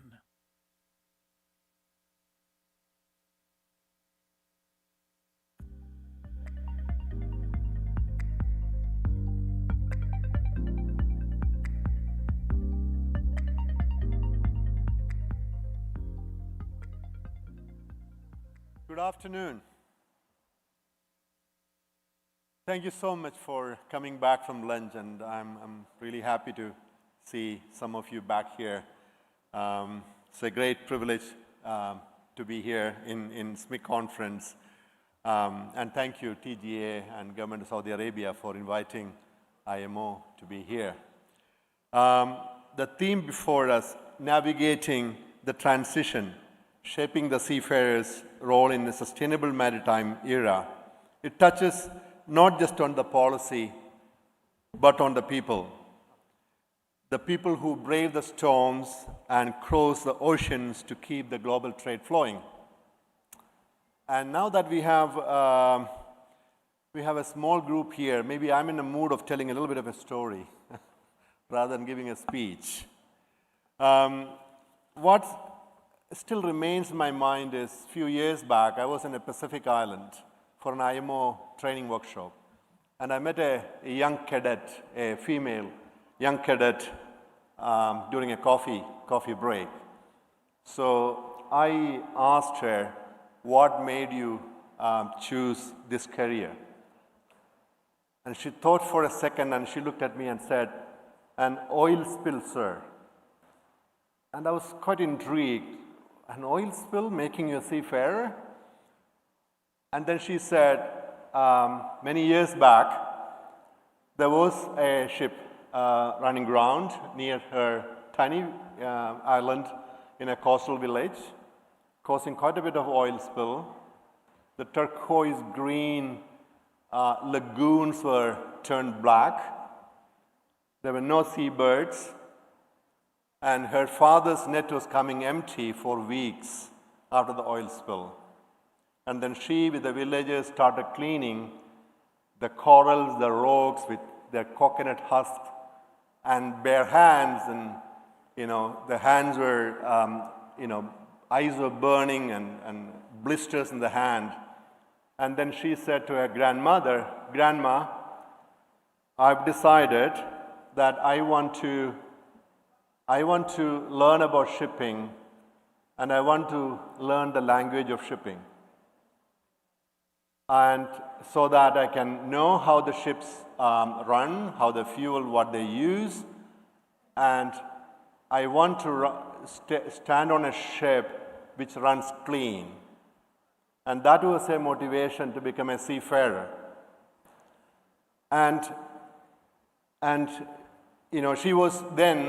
she was a cadet when I met her. She was actually studying the COLREGs, collision regulations of IMO, by night and standing by the bridge for the day watch.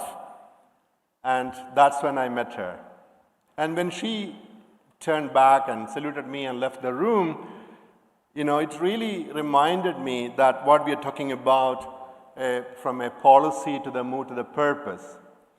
And discussions such as here, I know it's a small group here, this should echo in those communities and the villages where sometimes seafaring is not just a career and goes beyond that career. And in this case, it was protecting a home. And I think that that was quite an interesting memory in my mind. And as the IMO Secretary General, in his opening remarks, some of you have heard that he mentioned that shipping is undergoing a tremendous transformation. One is driven by decarbonization, digitalization, efficiency, innovation, and the need to reduce the environmental footprint, including case of greenhouse gas emissions and other emissions to the air. Across the globe, vessels are adopting advanced technologies, and from alternative fuels to energy efficient engines and smarter voyage planning, systems to improve the hull coatings and underwater noise, you name it. Technologies are changing. Fuels are changing. These changes promise, of course, a cleaner air, safer operations, and quieter seas. But for seafarers, this also means a rapidly changing work environment, one that requires new knowledge and continuous upskilling. Whether it is mastering the safe handling of alternative fuels, or emerging onboard systems, or adapting to the digital navigation tools, the roles of today's mariner is rapidly evolving. At IMO, we are already responding by updating the training frameworks and model courses to equip the seafarers with the competencies needed to operate in a more efficient and sustainable maritime future.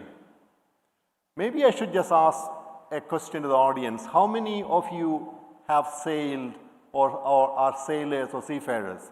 Can I? No? Oh, yeah. Sam, I know you have sailed a lot. Yes, I can see. And I can see a few cadets also in this room. Great. Digitalization is transforming the bridge, and this goes hand in hand with the sustainability of shipping. Data analytics, smart routing, and maritime single windows, a number of these topics you heard here before the panels, are now part of the modern seafarer's toolkit. IMO's regulation that the Falcon mentioned is now mandating digital clearance in the ports. And all this innovation, of course, will free the seafarers from the paperwork, but require new IT, cybersecurity, and data management skills. So what we need now is unprecedented level of cooperation and partnership. How do we prepare our seafarers for the challenges of this future and for this evolution in the maritime sector? And let me also touch upon a just and equitable transition as well, and inclusive. This means training, inclusion, and opportunity for all. IMO is committed to building a more diverse maritime workforce through the Women in Maritime program, and initiatives such as the Smart Sea, and of course, the IMO Kingdom of Saudi Arabia and Bahrain Next Wave project. And here we are supporting women and young professionals to thrive in this evolving maritime sector. In fact, the IMO KSA Bahrain initiative Next Wave, we are requiring every participating country to nominate 1 woman and 1 man to be part of this training program to ensure inclusivity, gender, etc. And through the technical cooperation work, we are supporting many maritime academies and work with WMA and IMLI and providing fellowships and scholarship and also work through the Maritime Technology Cooperation Centers around the world to support the learning capacity development in this area. Now, there is a human cause, and I think I missed some of the slides I should have been showing actually, sorry about it, but that was something I mentioned about this seafarer I met. Again, I mentioned about this technologies evolving where we need to train everybody. The Women in Maritime program of IMO is taking very good shape. And this is where I am right now about the human cause. Again, another little story, and that's Captain Arun, a very good friend of mine, childhood friend of mine. And when I was in India recently, he knocked at my door, middle of the night, it was raining heavily. I opened the door only to see Captain Arun. And his eyes were red and he was so tired, and he came in and I offered him a coffee. It was night. And he couldn't speak to me for a while. He was looking at the coffee, the steaming coffee.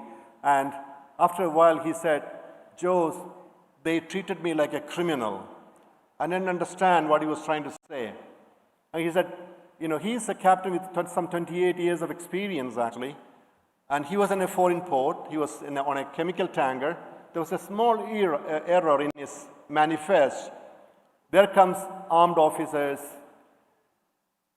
arrested him, and he was walked in handcuffs in the same jetty that he was so proudly walking the previous day. And he was locked in a room, no lawyers, no interpretation, no nothing. Phone was confiscated, he couldn't even call his wife. And his wife thought he probably would have something happened to him. But what really struck me was what he said afterwards. He said, Jose, what really hurt was nobody stood up for me. Not my agent, not my flag state, no port authorities. Absolute silence. And that was him and 28 years of experience as a sailor, docking in fog and, all kinds of typhoons and braving all that.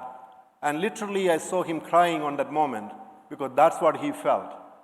And when he left the room, he gave me that sketch that he drew himself about him in the locker. And he said, Jose, please do bring this story to the forums that you attend and tell these stories about the hundreds of people that has no voice when they face, the tide is turning.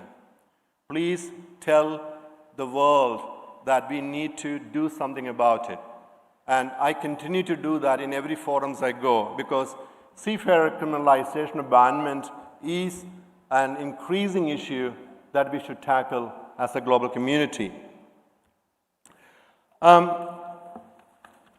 Alongside the criminalization, we must also urgently address the growing issue of seafarer abandonment. Imagine being stranded in a foreign port, no wages, no food, no way home. Sadly, this is a harsh reality for too many. In 2024, 310 new cases were reported and 130 cases of abandonment were reported to the IMO-ILO joint database, more than double the 142 cases recorded in 2023. This upward trend sadly continues into 2025. These are not just statistics. Their lives put on hold, families left in distress. IMO is closely working with ILO, the flag state, and the shipping industry to ensure effective implementation of the Maritime Labour Convention on abandonment and provisions and promote greater accountability. Through enhanced reporting, improved coordination, and legal obligations for financial security, we must aim to make abandonment a thing of the past. Now, let me move to, of course, IMO is working to the STCWD Convention and its amendments, and recently, IMO Legal Committee adopted the Fair Treatment Guidelines, and that just came out recently. I do hope that countries would take a close attention to the guidance and try to improve the situation. Yes, I think I'm almost out of time, but let me just quickly touch upon some work we do with Saudi Arabia here. We are running a number of projects with the help of Kingdom of Saudi Arabia. And first one is actually the Next Wave project that we started with the funding of Saudi Arabia. This project is helping cadets getting training on board the ship. Bahri is on board, and we just started with 20 cadets on a pilot basis from the small island development states from around the world. We really hope that this is the catalyst or the genesis of a much bigger movement worldwide that many other partners will join, and we truly think this is going to be transformational, giving the opportunity for the next generation cadets to be trained on board the ship and some of the, a very advanced ship. And we really thank Saudi Arabia for the support, and of course Bahri coming on board with the leadership to take these cadets. And the program just began, and we have the first batch of cadets now joining. But the partnership with Saudi Arabia doesn't end there. We have been running a number of projects, the IMO case, the GLOW litter on marine plastic litter, the GLOW fouling, later the GLOW noise, and of course the support to the Deputy Code of Conduct on security matters. And this partnership is so invaluable for IMO, and I really would like to thank Saudi Arabia for such a wonderful support given to IMO, including for the seafarers. In closing, let me say to all seafarers, I can see a number of cadets, thank you and I salute you. Yes, you are the engine room of our economies and the silent strength behind every port and marketplace. The cargo you carry, the food, medicines, energy, sustains billions You can be really proud about it. Your courage and sacrifice deserve more than our admiration. They deserve protection, opportunity, and respect. With that, let me conclude by again thanking Kingdom of Saudi Arabia and TGA for giving the opportunity to speak to you here, and also looking forward to a wonderful panel. Thank you very much.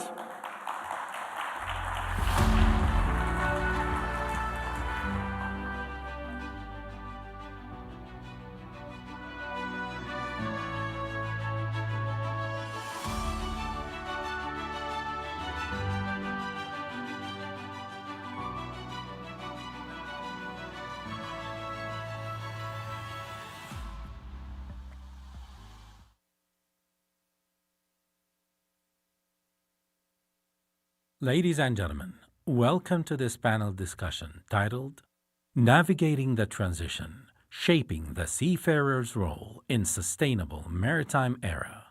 Our distinguished panelists are Dr. Faisal Al-Sag, Dean, Faculty of Maritime Studies, King Abdulaziz University; Eric Roger Dawicki, President of Northeast Maritime Institute, College of Maritime Science in Fairhaven, Massachusetts; Isabella T. Martini, Senior Medical Officer, FMA Beirut, European Parliament; Captain Sanjay Patel, Advisor, HSSEQ, MISC, Marine Services.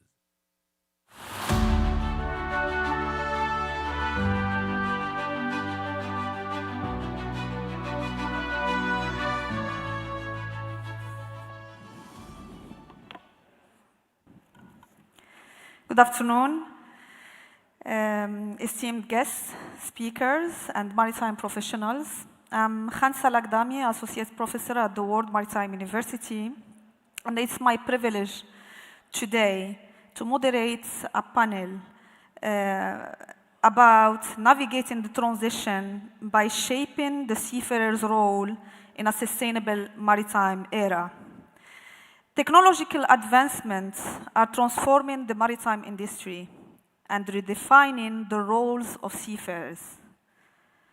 From automation to digital navigation, these innovations enhance efficiency and safety, but also demand new skills and competencies, continuous training, and adaptability to the new changes.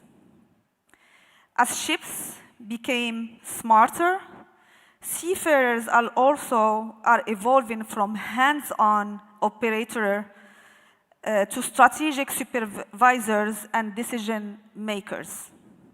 Today, we will explore in this session the implications of this shift, focusing mainly on key areas such as skills development, health and well-being, safety protocols, career evolution, and digital competencies for seafarers. Importantly, we aim to discuss not only the challenges, because we have so many, but we also would like to provide some recommendations for innovative and actionable solutions to empower our key workers, the seafarers, to ensure by that they thrive in a sustainable maritime future. I'm very pleased to be joined for this session by our distinguished experts. I'm inviting them to the stage. First, Dr. Faisal Al-Sag, Dean of the Faculty for Maritime Studies at King Abdulaziz University. Please welcome.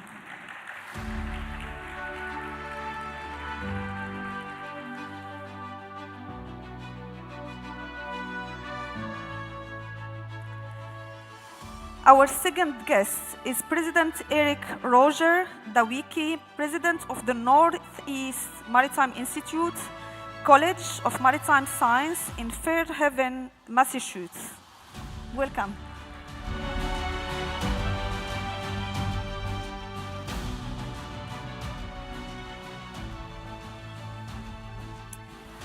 Our third guest, Professor Isabella De Martini, senior medical officer on board and member of the FNA Bureau of European Parliament. Welcome, Isabella.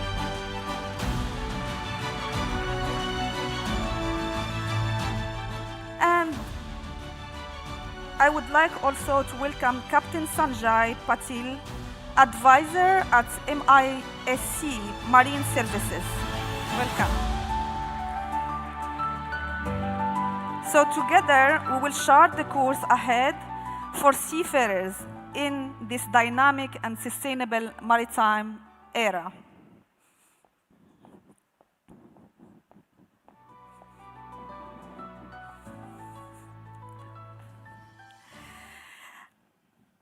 So as an introduction and to open up a little bit our discussion, I will start with Captain Sanjay. My question would be, given the fast-paced changes that our industry knows, how do you see the evolving role of seafarers nowadays? Right, thank you for the captain. Thank you for the question. First of all, I'd like to thank TGA for the invite and putting together, stalwarts of the industry and cadets. I mean, it's really energizing to see the cadets. So at the part of the sustainability, that's the way ahead. Now, coming to your question with regard to how the role of the seafarer is evolving, I must say it is changing very, very fast. Now, let's look at the technology, the regulatory regime that is going around. There's so many things which are happening very quickly. And as far as the seafarer is concerned, the seafarer is at the sharp end of the last mile delivery of safe, efficient, and sustainable operations. But before coming to your main question, let's look at what goes in the supporting ecosystem. What helps the seafarer to deliver what we want them to deliver? So in this, we have to look at the ecosystem. Ecosystem means vessel operators, charterers, owners, regulators, vessel designers.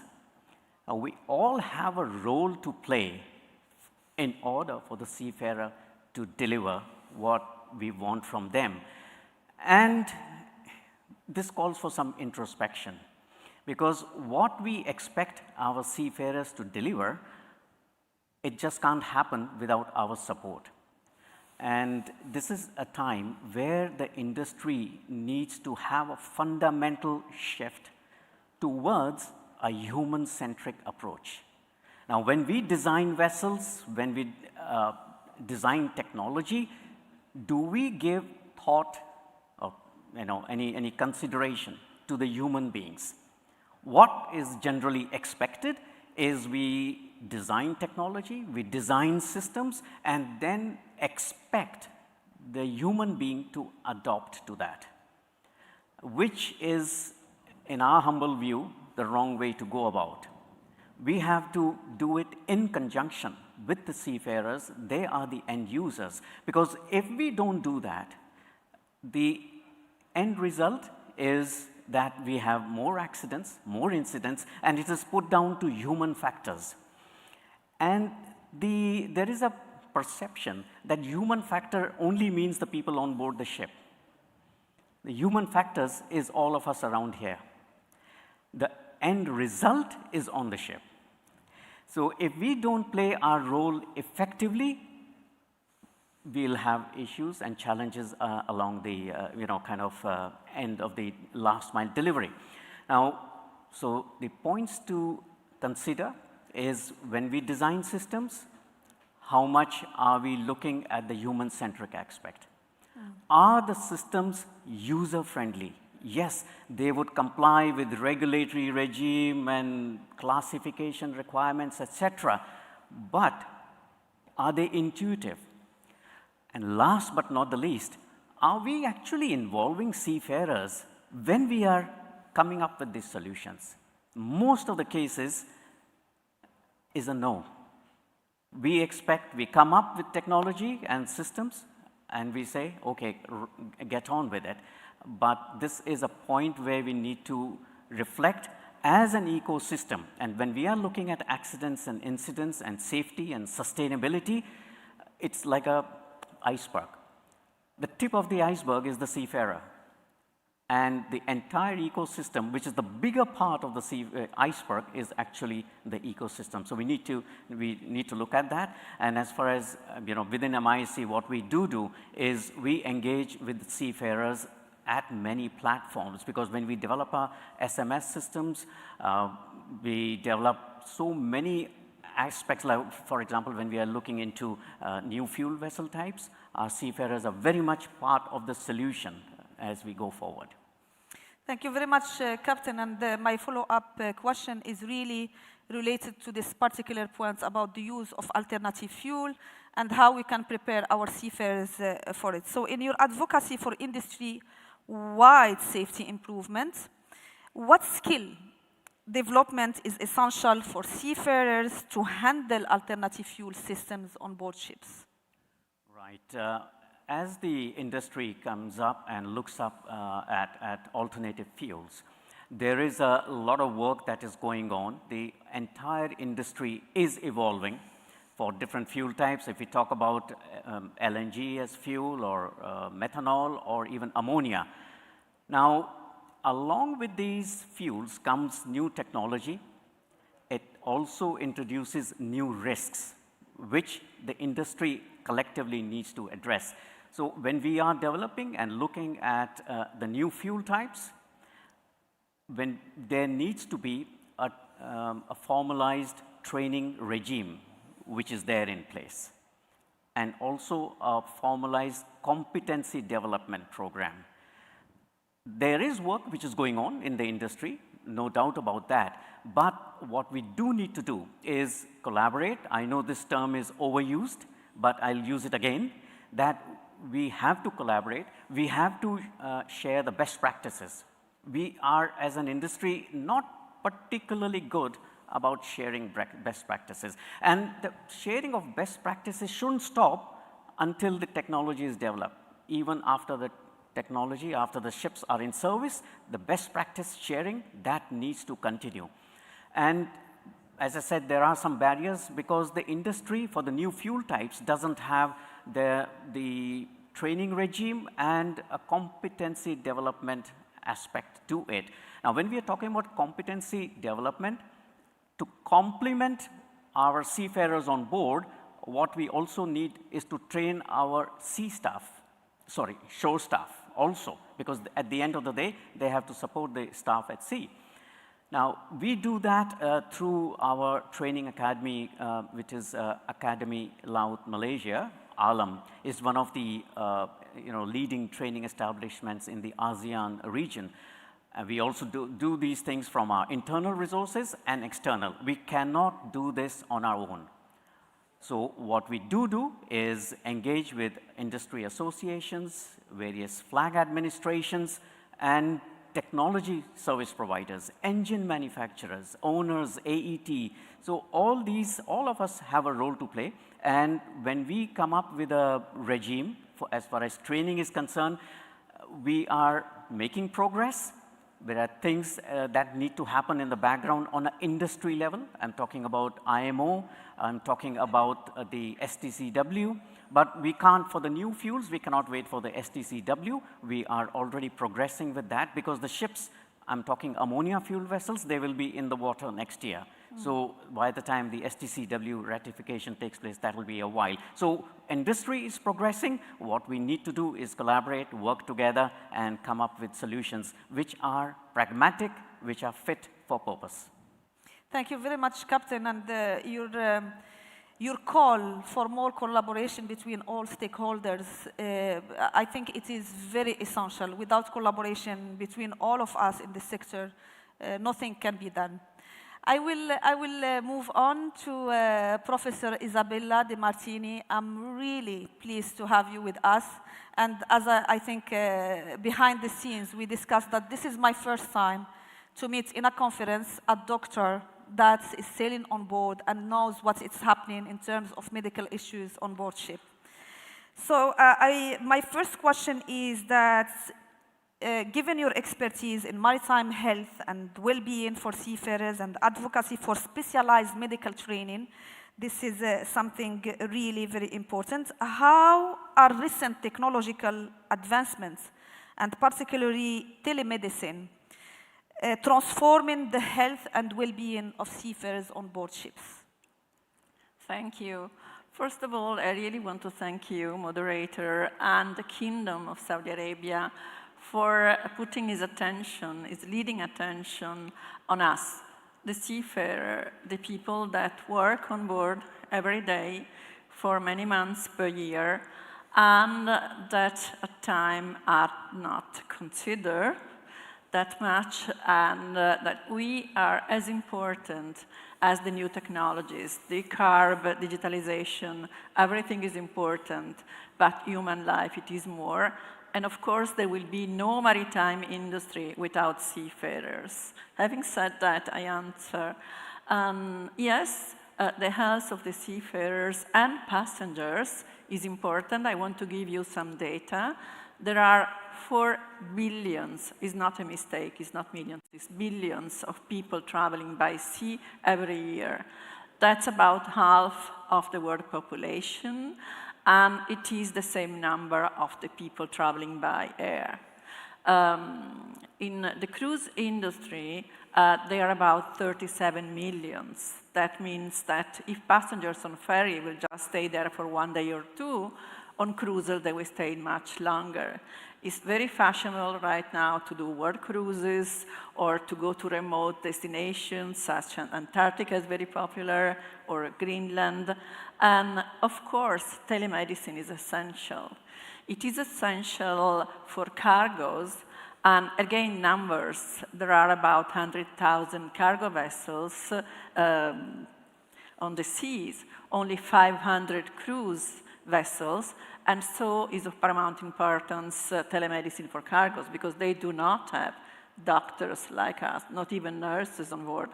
And that should be better regulated by IMO. It's just a suggestion. And that, telemedicine is so important for them, but it's also important also for cruise vessels where there are doctors and nurses, and we have complete hospital. Many of you maybe don't know, but we have a complete hospital with ICU, ventilator, respirators, a complete lab, and all the primary care, ultrasound, everything. And that means that the training for doctors and nurses has to be special and very keen on saving the lives of both seafarers and passengers. So up to now, telemedicine for cargo is essential. For cruise vessels, is less essential because there are doctors and nurses, but it is of paramount importance for mental problems, mental issues. Because I have to tell you that the rate of death by suicide now on seafarers has surpassed the death for fatal accidents. So one of the speakers this morning was just saying that now, with technology, we can predict where an accident will occur on board, but it's not predictable when the brain of a seafarer or passengers will just have and take the decision to harm themselves. So that's very, very important. Thank you, Professor Isabella. And taking it from there and talking about new technologies, so in what ways do these new technologies actually help addressing critical challenges such as medical emergencies, but also as death at sea? You just mentioned it, abandonment of seafarers, the mental health of seafarers. So how those new technologies might help to cope with those emergencies? New technologies are fundamental. Is the mic working? Yes. New technologies are essentials. Up to 10 years ago, We didn't have ultrasound, for example, on board. The X-ray technologies has improved on board. We have apparatuses that we can bring to the cabin of the seafarer or of the passengers.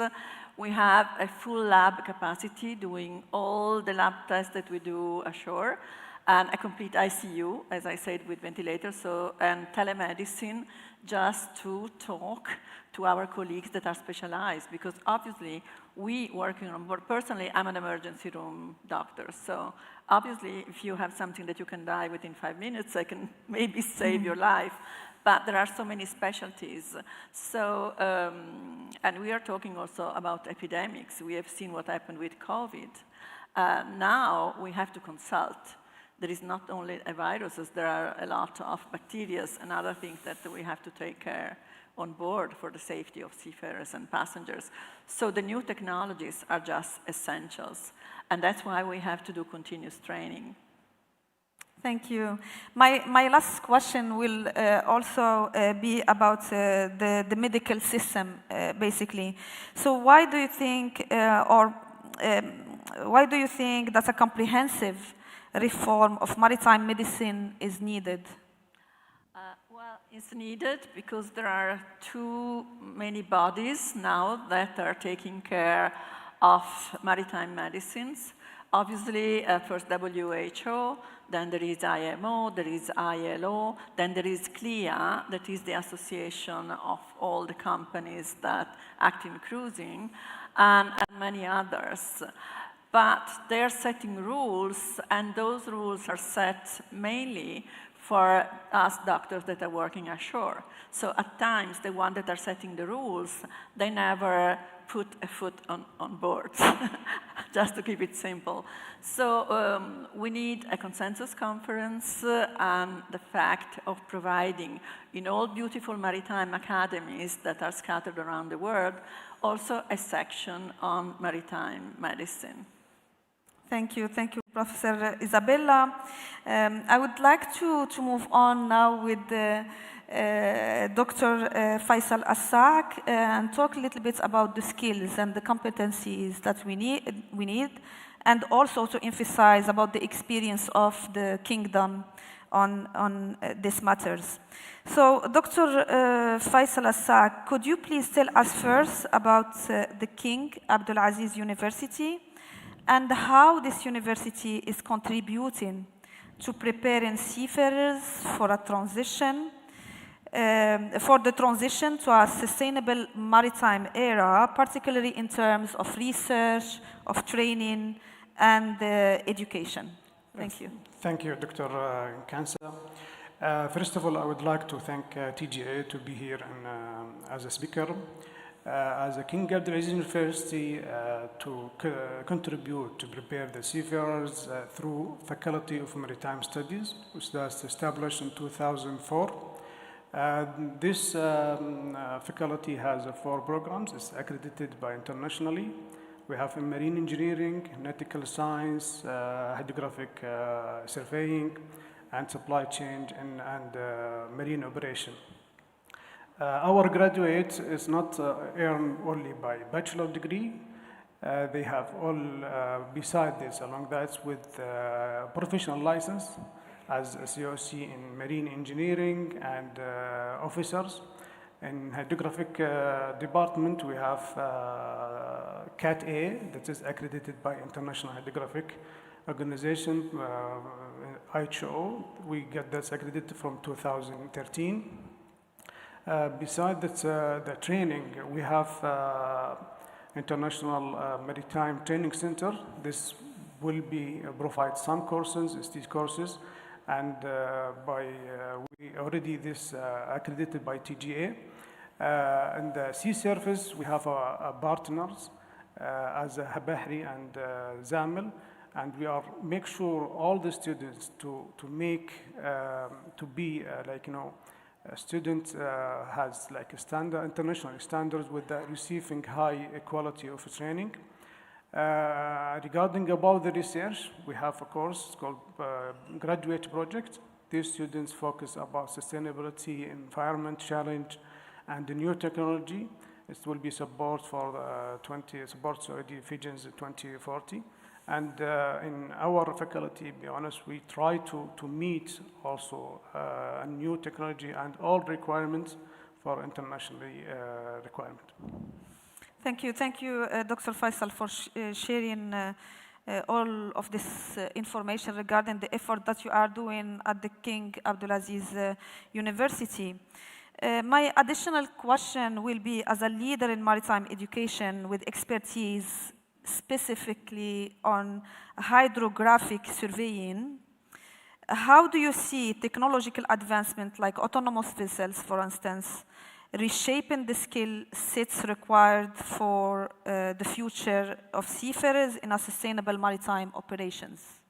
Yeah, for the autonomous ships and the new technology are the changing in the seafarer skills. The seafarer skills that traditionally looking for the navigation and seamanship, and this is it's important, it's still important, but beside this we have to give the seafarer a new technology or new skills to meet that's the requirement for the autonomous. It's like smart system, and also for the new technology. I'm sure that it should be that maritime educations must be mixed with the old traditional with the new technology to be there to prepare the seafarers will be working in the crew and autonomous vehicles. Yeah. Always, to share your experience, can you tell us a little bit about the tools that you implemented, in your labs at the university that are helping to enhance the operational efficiency, and how can these technologies that you implemented be scaled to improve seafarer skills and competencies? And more particularly here in Saudi, but I guess you receive also international students at your or maybe regional from the region, some students. Yeah, for these tools, to be honest, we have around 5 or 6 simulators to give the students all the requirements to meet them, before going to the sea, and the same technologies when they are in the sea. We have bridge simulators in our faculty here in Jeddah, and also marine engine simulators, GMDSS simulators, lifeboat simulators, and firefighting. All these, and also we have marine engineering workshop. It's fully equipped with some equipment student can learn and to work, to give them a student all the information, and they will see it in the sea when they are in the sea. I think that's with these tools, and we are still now try to improve over these tools to be in the new technologies, to give the highest, or let's say the latest technology in the world. Thank you very much for sharing this with us, Dr. Faisal, and continue about education, training, and the future of maritime education and training. I would like to ask President Eric Dawiki to share with us on what is the greatest misconception that we have now about the digital MAT, maritime education and training. Well, thank you. Thank you, Doctor, and thank you to TGA for the invite. It's just wonderful to be here in Saudi Arabia and see so many of my colleagues that I've known over the years. It's and a great audience. Thank you for being here, and thank you to these young men in uniform, and you see the future here, and I think it's wonderful. With the future, we really have to start considering learning styles. The younger generation is coming up and they learn differently simply because they grew up in a digital environment, in a digital age. For Northeast Maritime Institute, we are the only private maritime university ever allowed in the United States, which really was a hurdle to get over that idea of change, of creating a private institution in such a traditional environment. And we had to fight for that. And I will never forget the idea that my partner, who happens to be a doctor as well, is my wife, and she is the chief academic officer of the Institute and a very well-known biomedical engineer. And she said, look, we need to start moving into the digital age back in 2010. And I said, oh, no, no, no. We have this great decorum and rapport of students sitting in a traditional classroom and learning together. And I was really against digital education because I'm a bit of a traditionalist. Well, a 72-year-old mariner came in, a captain, and he said, Eric, I have been in this classroom all summer long, taking one class after the next. And he said, I'm tired. My daughter's getting married in the end of August. I haven't helped her. All of my vacation time has been eaten up with compliance schedules under STCW. What are you going to do to fix it? He was in tears. I walked out of that room in that meeting with him, and I went to my wife, Dr. DeWicki, and I said, Doctor, here's $3 million. Let's start working on digital education. I'm wrong. And we started. And we started to create one course after the next that the United States Coast Guard approved. Today, Northeast Maritime Institute hosts the largest catalog of maritime and STCW approved courses for the United States. The first one that we did, ironically, was GMDSS. I will tell you folks, if you've taken the GMDSS course, no offense to radio operators, it is a tough course to get through because it's redundant and it's very boring. 70 contact hours to get through this course. Well, the first one we created as a digital course, and we built our own simulators, was GMDSS. I can't tell you how many people around the world take the GMDSS course approved by the United States Coast Guard, fully compliant with STCW. It truly not only augments the knowledge in the practical application. Our courses don't expire. If you sign up for a course for Northeast Maritime Institute on NEMO, by the way, it's Northeast Maritime Online. It's a lovely term, Nemo. If you know anything about Captain Nemo, it's a great attribution to Captain Nemo. This course is yours for life. So you can always go back into that coursework in the framework as your digital library. You don't have to carry these bags of books. So here I was thinking that you have to take a traditional class. You need to sit in a classroom with your peers. And in fact, even older students, this gentleman was in his 70s. He came back to me 5 years later, by the way, and thanked me for implementing so many digital courses. So our traditional methodology as maritime education and training providers is to sit people in brick and mortar programs. Well, the reality is we don't need to necessarily do that. It's great taking high school students or young students off the street and into a university setting, because not only are you teaching them the technical skills, but you're teaching them how to become good people, good citizens. It's that 360 style of education on the degree earning capacity. But on the professional development side, you can take these courses anywhere, anytime in the world.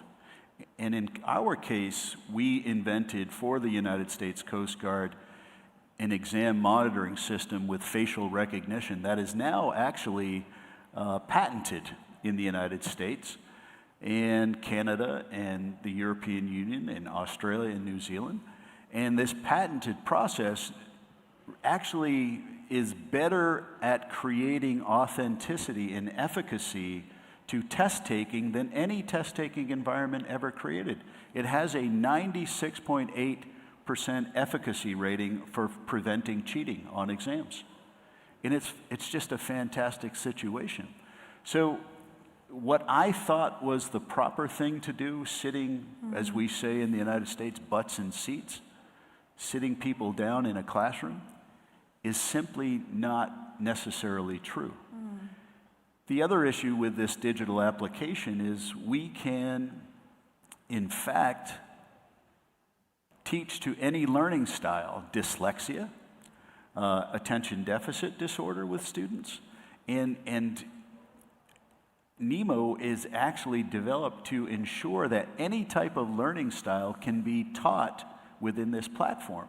So anybody who wants to go to sea can realize their dreams by going to sea. And there's no better opportunity right now to enhance recruiting and retention than the digital age. Thank you very much, President. And as you are talking about NEMO, what is the opportunity that NEMO brings to developing maritime labor nations?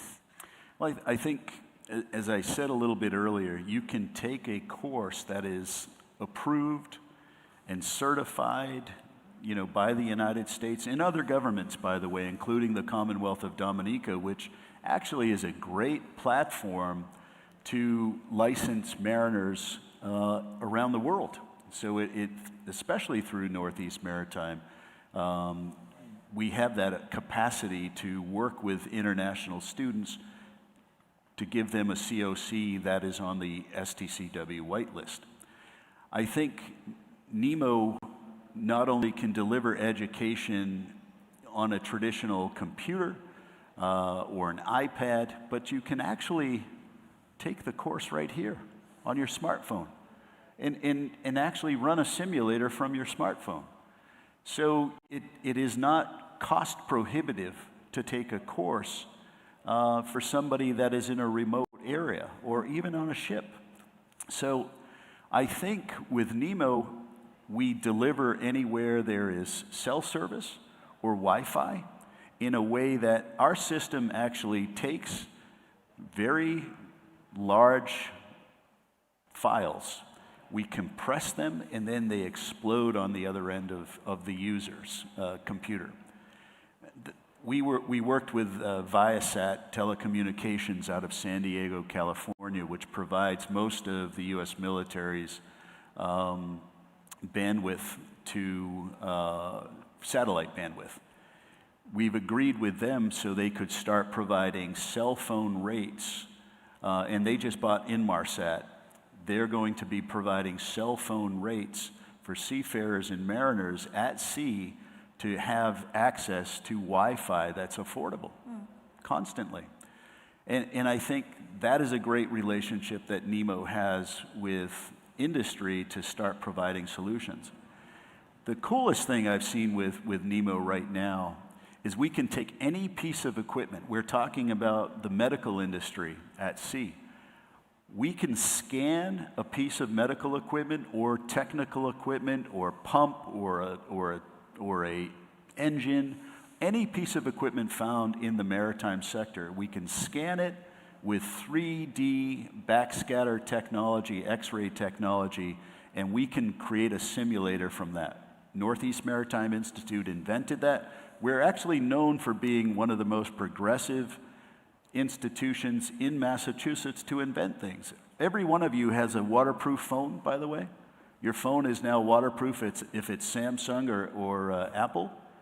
Northeast Maritime Institute invented that technology because a mariner fell in the water and drowned, and he didn't have access to a waterproof communication device.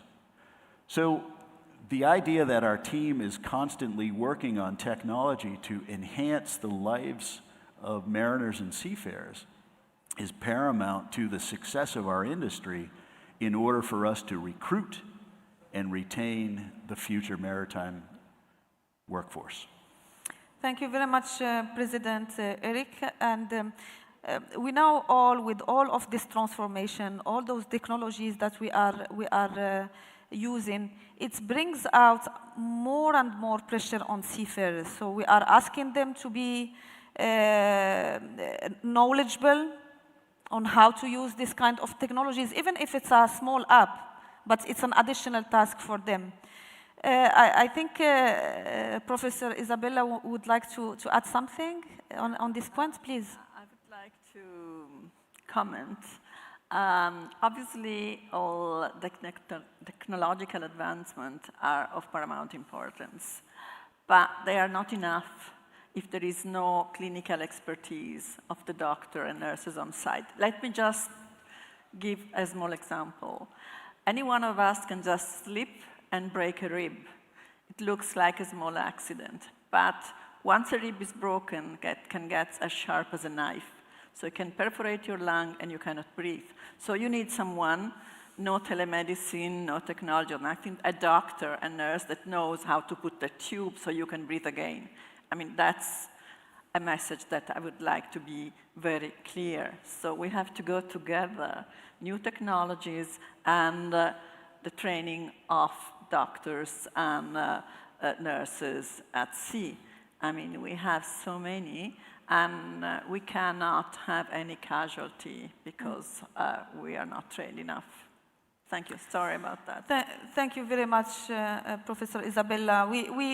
Maybe our session is more focused about technology and how technology might help seafarers and how seafarers might cope with this transition.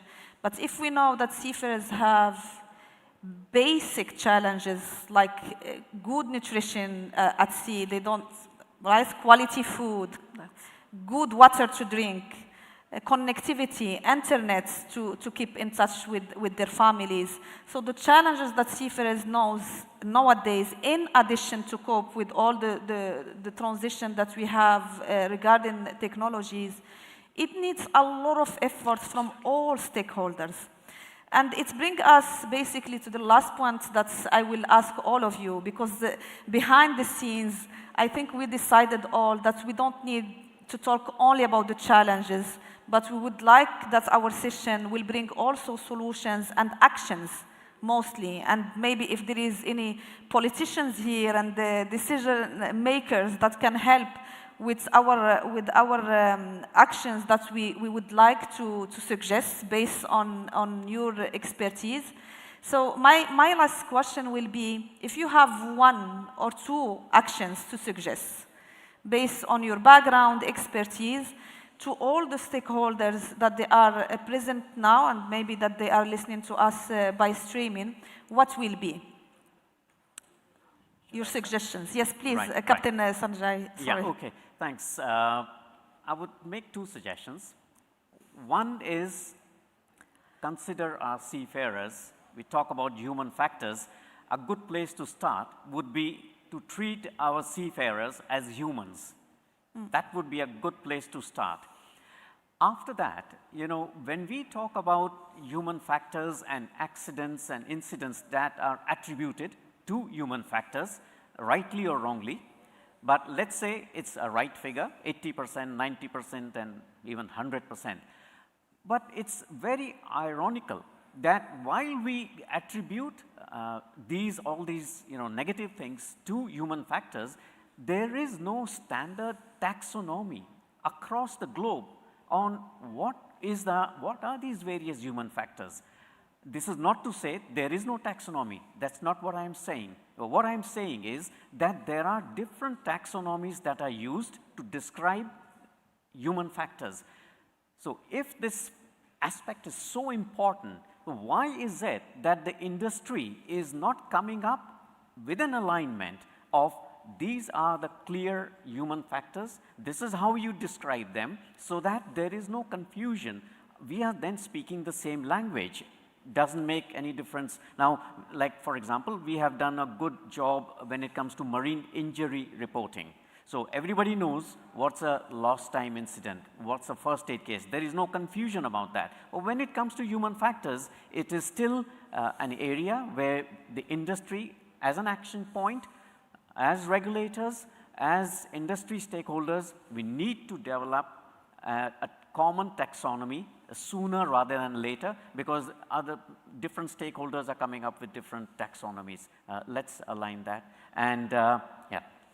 Thank you, Captain Sanjay. Professor Isabella, if you have... Again, I thank you, the Kingdom, because this conference can be a starting point to focus the attention on seafarers. We have to underline that seafarers, they come from so many different countries. In my last embark, I had crew from 46 different countries. So different religions, different attitudes, different attitude also to medicine. There is an intercultural medicine. They have different disorders in different areas of the world. And they all work together in peace. So this can be a message also in this very difficult world nowadays that the seafarers are a role model for living together in peace, and we have to help them. Thank you very much, Professor Isabella. President Eric?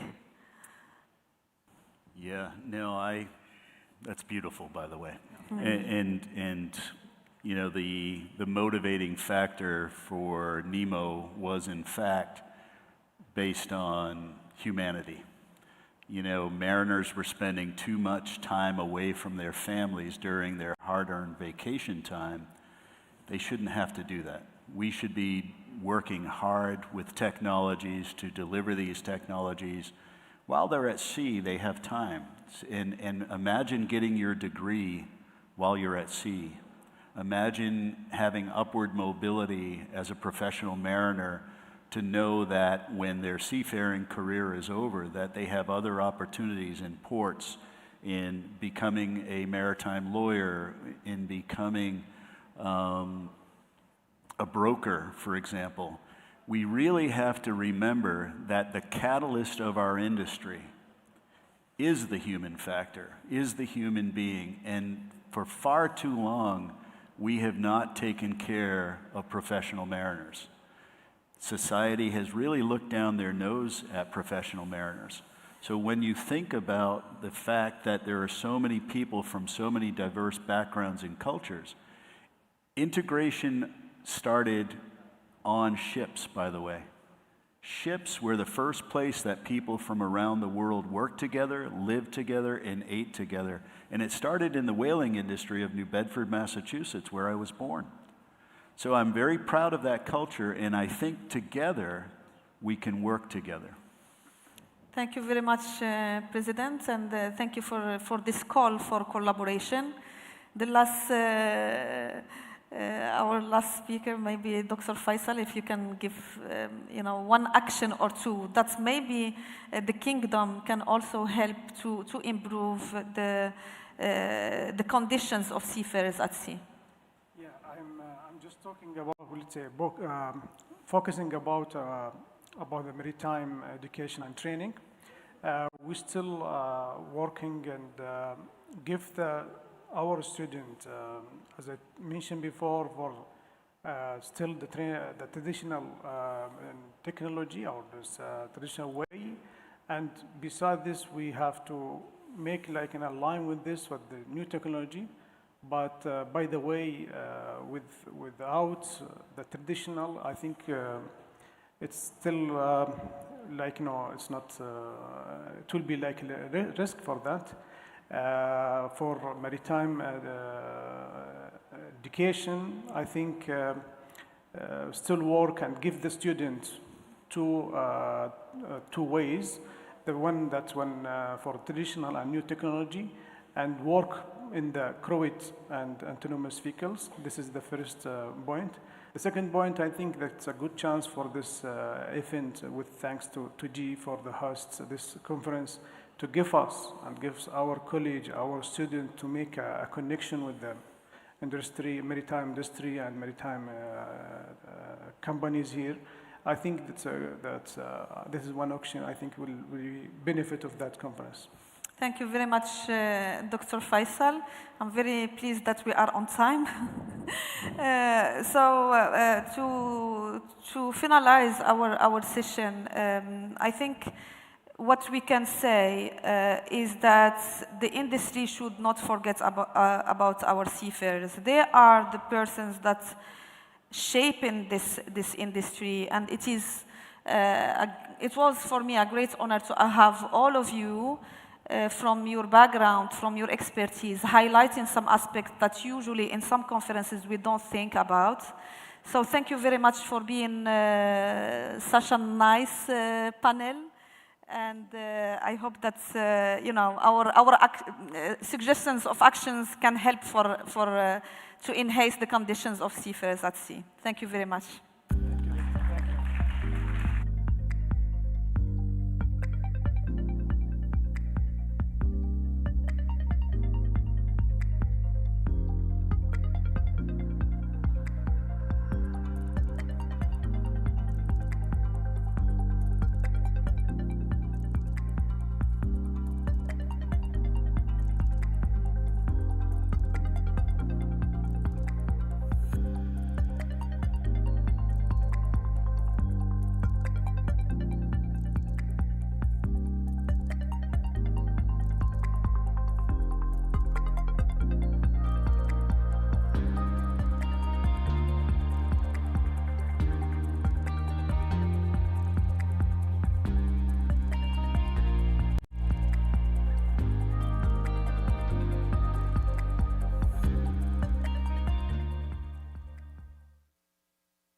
Ladies and gentlemen, our keynote speaker is Dr. Hana Al-Maibid, Non-Executive Board Director, Rawabi Holding.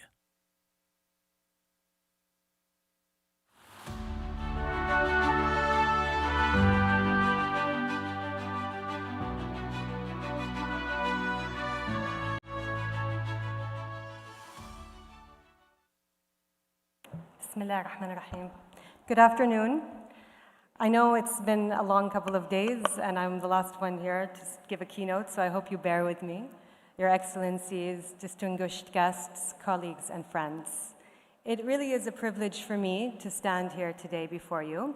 I come this afternoon not as an expert in the maritime industry, but a professional deeply committed to opening doors, doors that allow people to thrive, to lead, and to shape industries from within.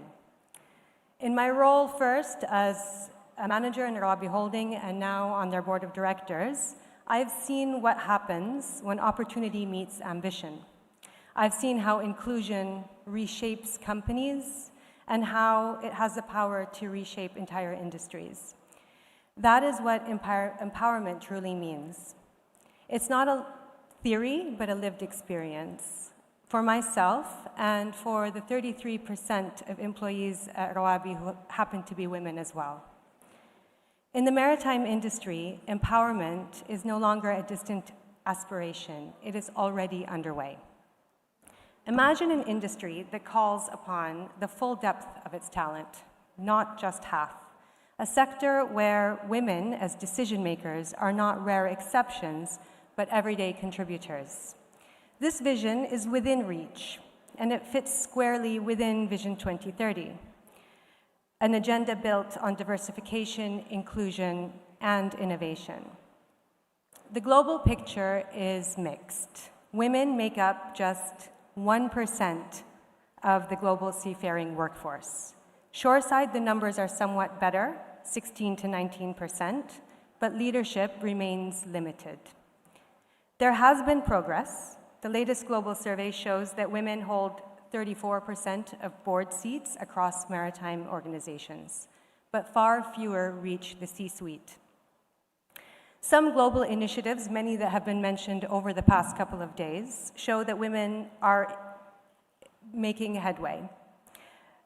The International Maritime Organization's Women in Maritime program, the International Day of Women in Maritime, and initiatives led by the Women's International Shipping and Trading Association have made some waves. Shoreside is opening up, but at sea, barriers remain stubborn. Here in Saudi Arabia, we have an opportunity to write a different chapter. The National Maritime Academy in Jubail is equipping young Saudis, both men and women, with world-class training. As we just heard, King Abdulaziz University's maritime programs are now open to women as of 2024, creating a new pipeline for talent. There are many new laws that govern the way workplaces are governed, such as harassment laws, that really are improving trust and safety within different industries. We also celebrate the first Saudi female ship captain and the first maritime trainer who is a woman. These are not only personal milestones, they are national symbols of possibility. But we all know that symbols alone are not enough, so let us ask the business question: why does this matter? The evidence is clear. Research has shown that companies with more women in leadership can enjoy up to 15% higher profitability. That's not diversity for diversity's sake. That is driving real results. Because diverse teams tend to solve problems faster and smarter. They make workplaces safer, more effective, innovative, and more competitive. And investors and global partners now see inclusion not just as good ethics, but as good ESG and smart business. Companies that focus on all three components of ESG, especially the social and governance, do better. Diverse thinking in management and the boardroom means better accountability, especially when company policies serve all employees' needs. Those companies who do walk the talk attract better talent. And more importantly, they're more likely to retain the talent that they've spent money recruiting and training and growing it. Today, the maritime industry faces a global shortage of seafarers, so we really cannot afford to overlook half of the population. Empowering women is not optional, it is essential. And if we want to create meaningful, lasting opportunities for women, we need to do better. The data globally shows that there is much work to be done to help change the world of work from a man's world to a world of equal opportunity. Those who design facilities and workplaces and uniforms tend to be men, which has led to many unintended byproducts that are designed for an imaginary default male. Workplace temperatures tend to be 5 degrees colder, too cold for many women's basal body temperatures and compared to the men in the rooms with them. And more women are hurt in accidents because seatbelts are designed for male body shapes. Smartphones tend to be too big for our hands, and speech recognition software is 70% more likely to understand men. Actually, my 15-year-old son often has to repeat commands to Google for it to actually do what I'm asking it to.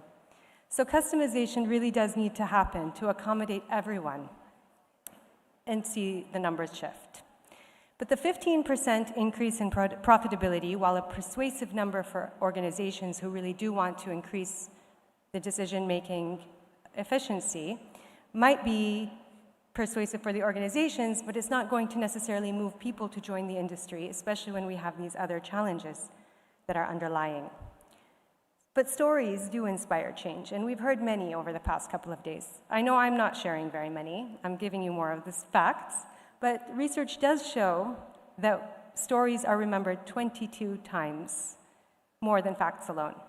So, when a young Saudi woman listens to stories about the first female ship captain, she doesn't just hear an achievement, she sees a future. She sees herself at the helm.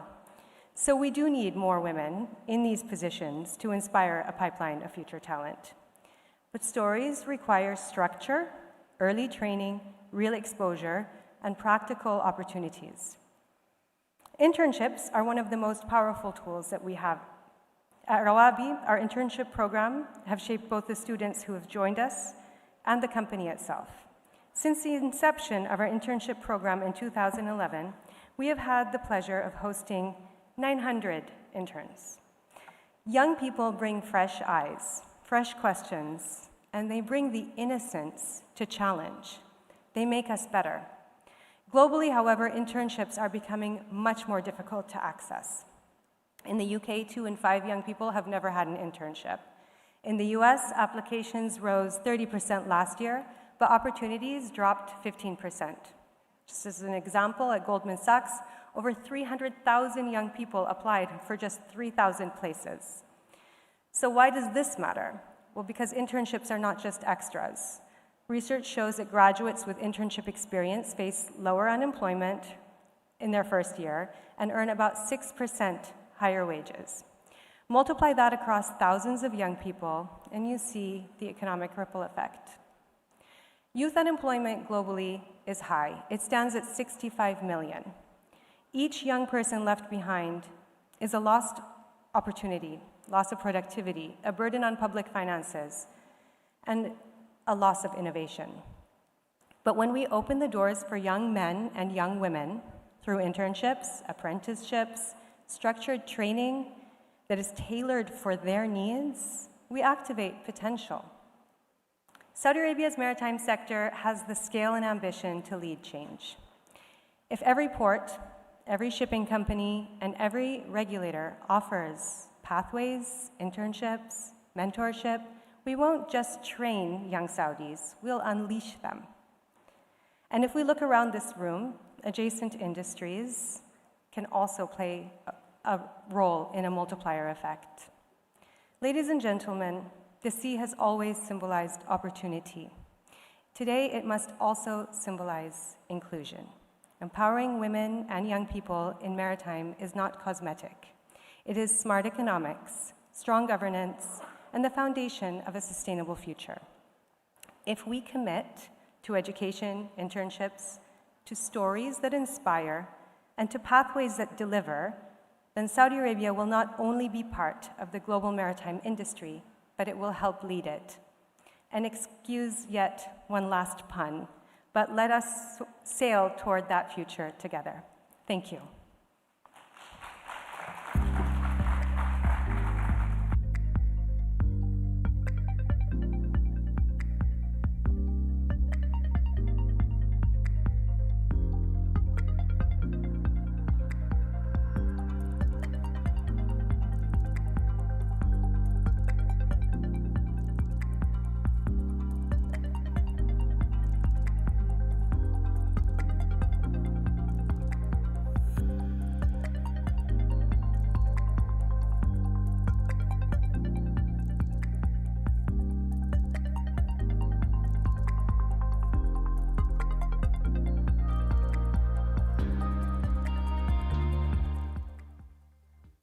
Ladies and gentlemen, welcome to the last session, Women Leadership in Maritime Transformation. Our panelists are Sanjam Gupta, Director, Sitara Shipping Limited; Milhar Fouazuddin, Director, Finmar Consultants Limited, Surrey, United Kingdom; Gina Panayotou, Founder and Chief Executive Officer, Oceans Arena; Dr. Omaima Bamasag, Deputy for Transport Enablement Transport General Authority; Lisa Simone de Grunt, Director of Programs, World Ocean Council, WOC. Moderated by Jamila El-Mir, Insights and Activation Lead Wave.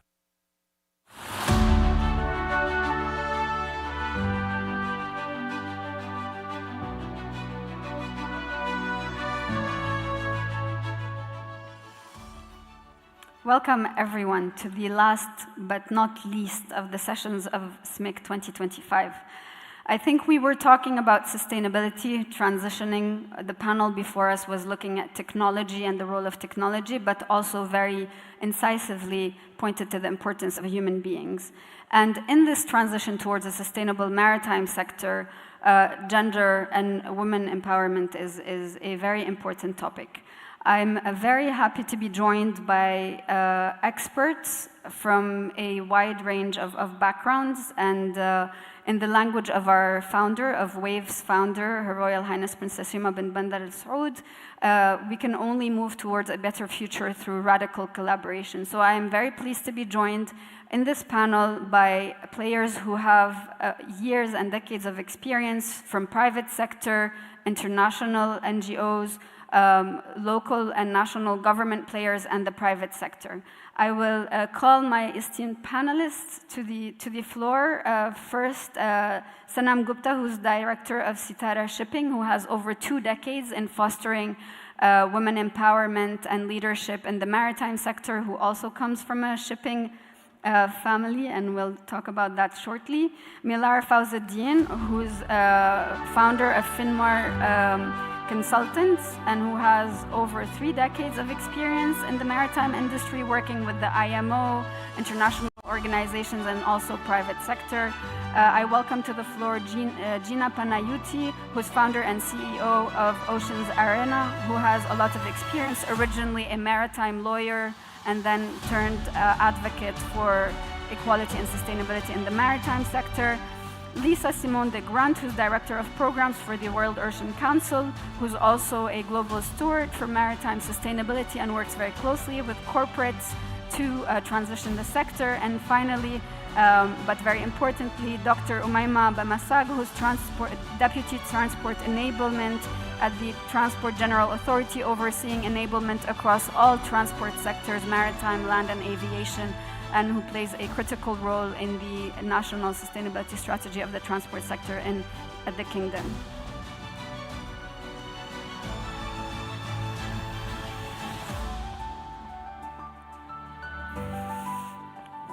Thank you. Thank you for joining us, and thank you again for TGA for organizing the panel. I'll start with my first question to Milar, maybe not least because you're the only man with us on this panel. Milar, from your experience, from your 3 decades of experience, how have you seen integration or discrimination in gender and nationalities in the maritime sector? I think just to set up the scene about equality in the maritime sector, what's your experience and insights from your rich experience across the sector? Jamila, thank you very much. My sincere appreciation to TGA and the Kingdom of Saudi Arabia to offer me another opportunity to come and be on a panel with such eminent ladies. And to come to your question, one of the key factors that I have seen, I may be wrong, is systemic bias. It starts at the recruitment stage itself. When a woman, and I'm focusing on women seafarers here particularly, when they apply for a job, they go to a manning agency, the first thing that the office will look at is the fact that that person is a woman.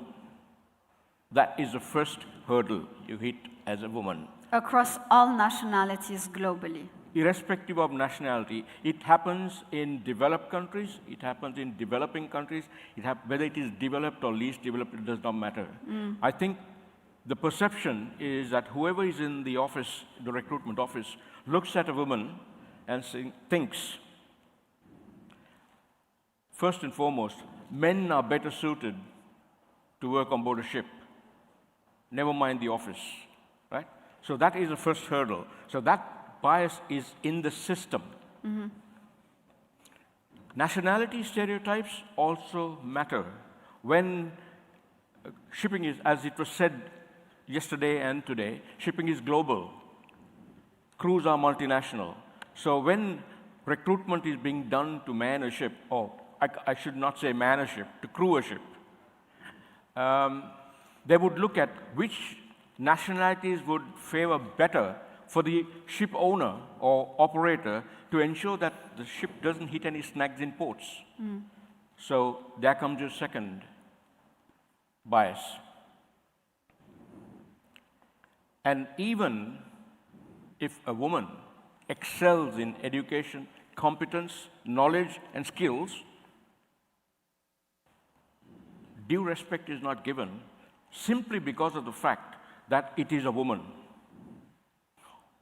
If I may digress right now to an incident that happened about 8-9 years ago in the Far East on a ship, where the it was a ferry, it capsized. And the first thing they said was the ferry capsized because the person on the watch was a woman. No superstition? No. No, okay. So, a recent study, I'll read this to be correct. A recent study from an American journal of industrial and business management showed how gender stereotypes impact women's ability to progress within maritime roles. Despite their dedications and qualifications, women are still too often relegated to support and junior positions. Other challenges described in this study included a 45% pay gap between men and women, discrimination, abuse, harassment, and inability to enter management positions. Do you want me to say more?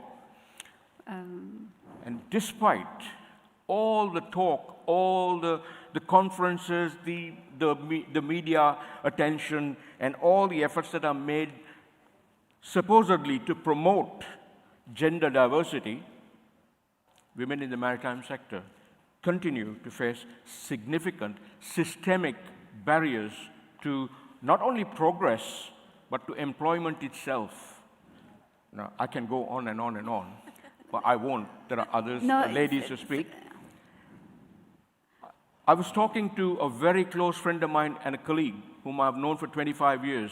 She and I have worked very closely on various things like effective communication on board. She's very active in the industry right now, globally very well known, and I think one of the panelists on my right, she knows her very well. She said something to me when she heard I was coming here. She said, men should understand that women don't want just to work like men, I beg your pardon. She said, we don't want to work like men, we just want to work. Mm-hmm. I think I will stop there for now on this question. Yeah, we will get to it in our second round of questions where how do you pierce through that ceiling? Thank you. But thank you, Millar, for that scene setting. I'll move to Gina. Gina, you work very closely with industry. You are a maritime lawyer by background.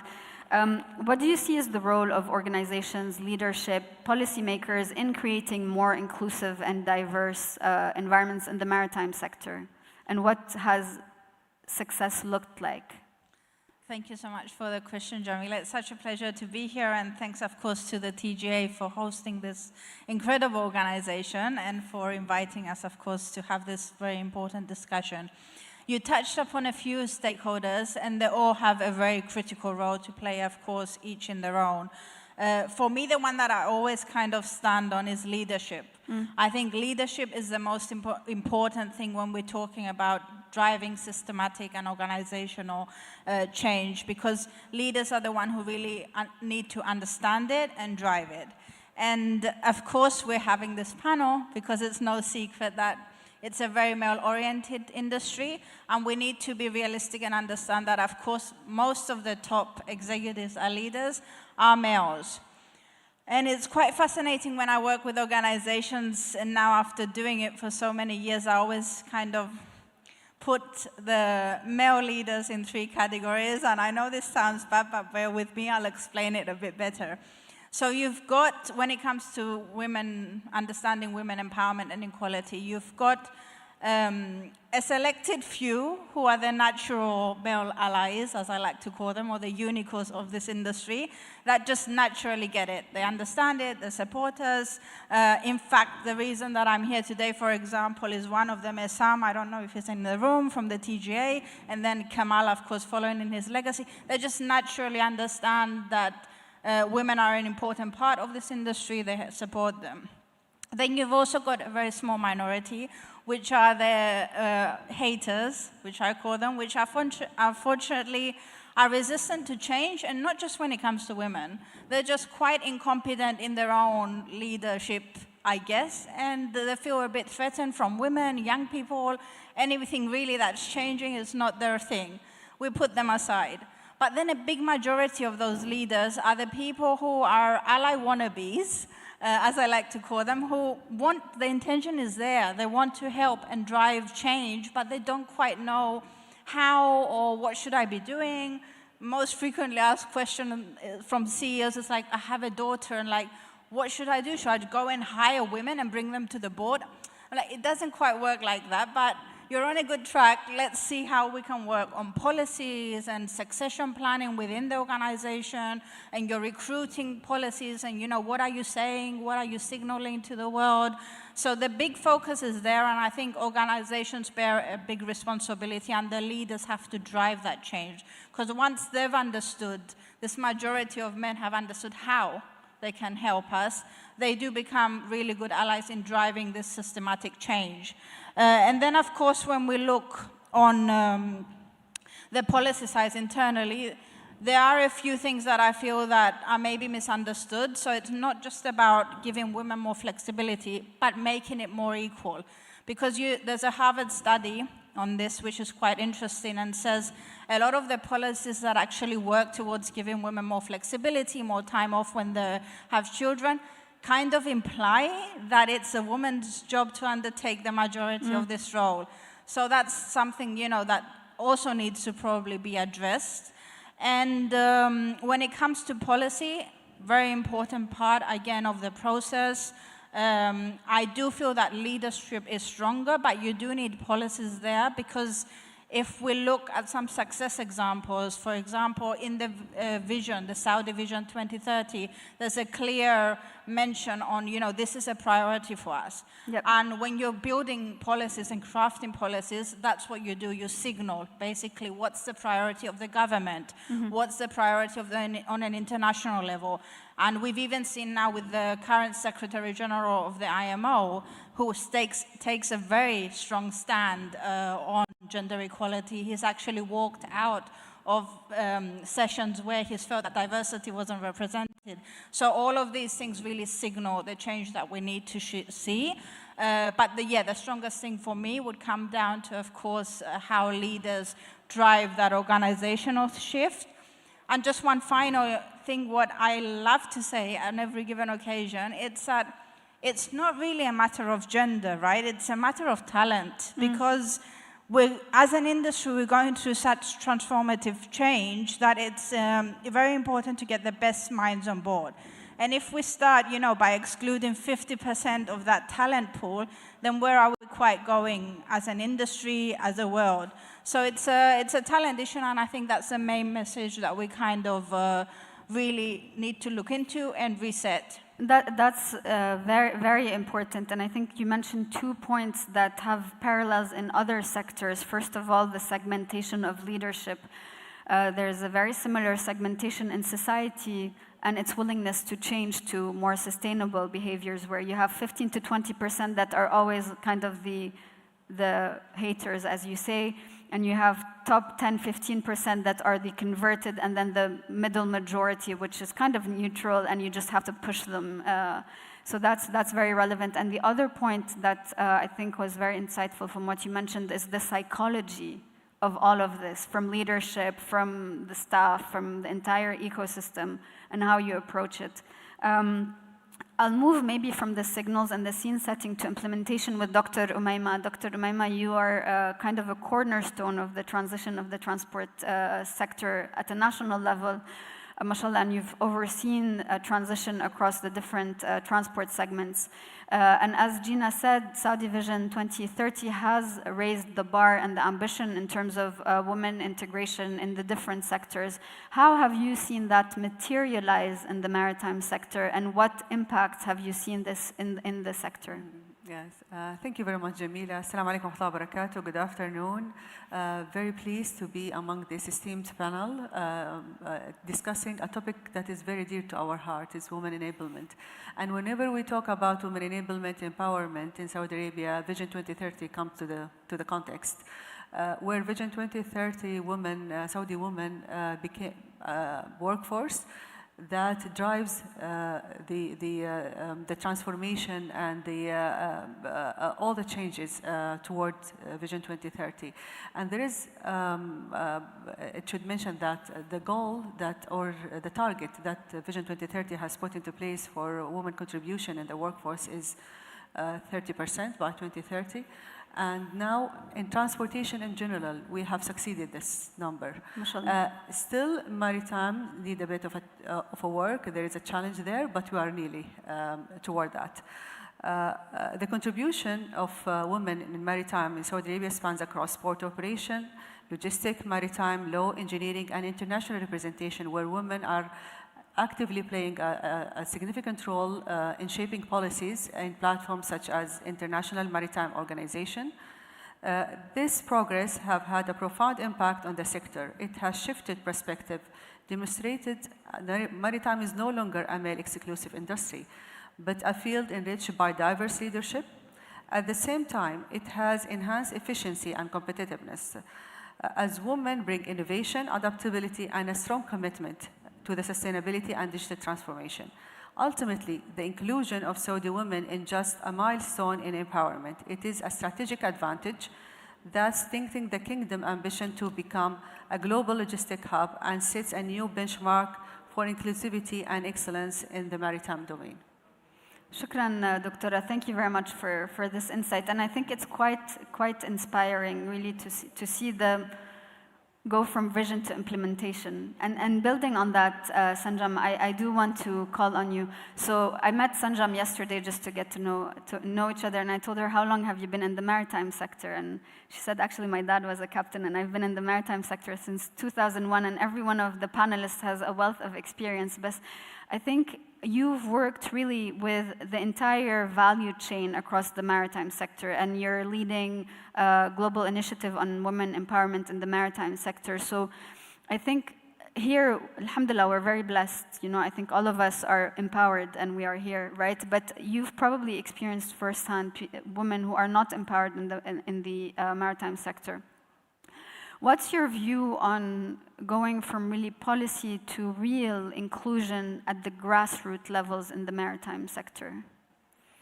Yeah, so men are gatekeepers of power, and they have to be part of the solution.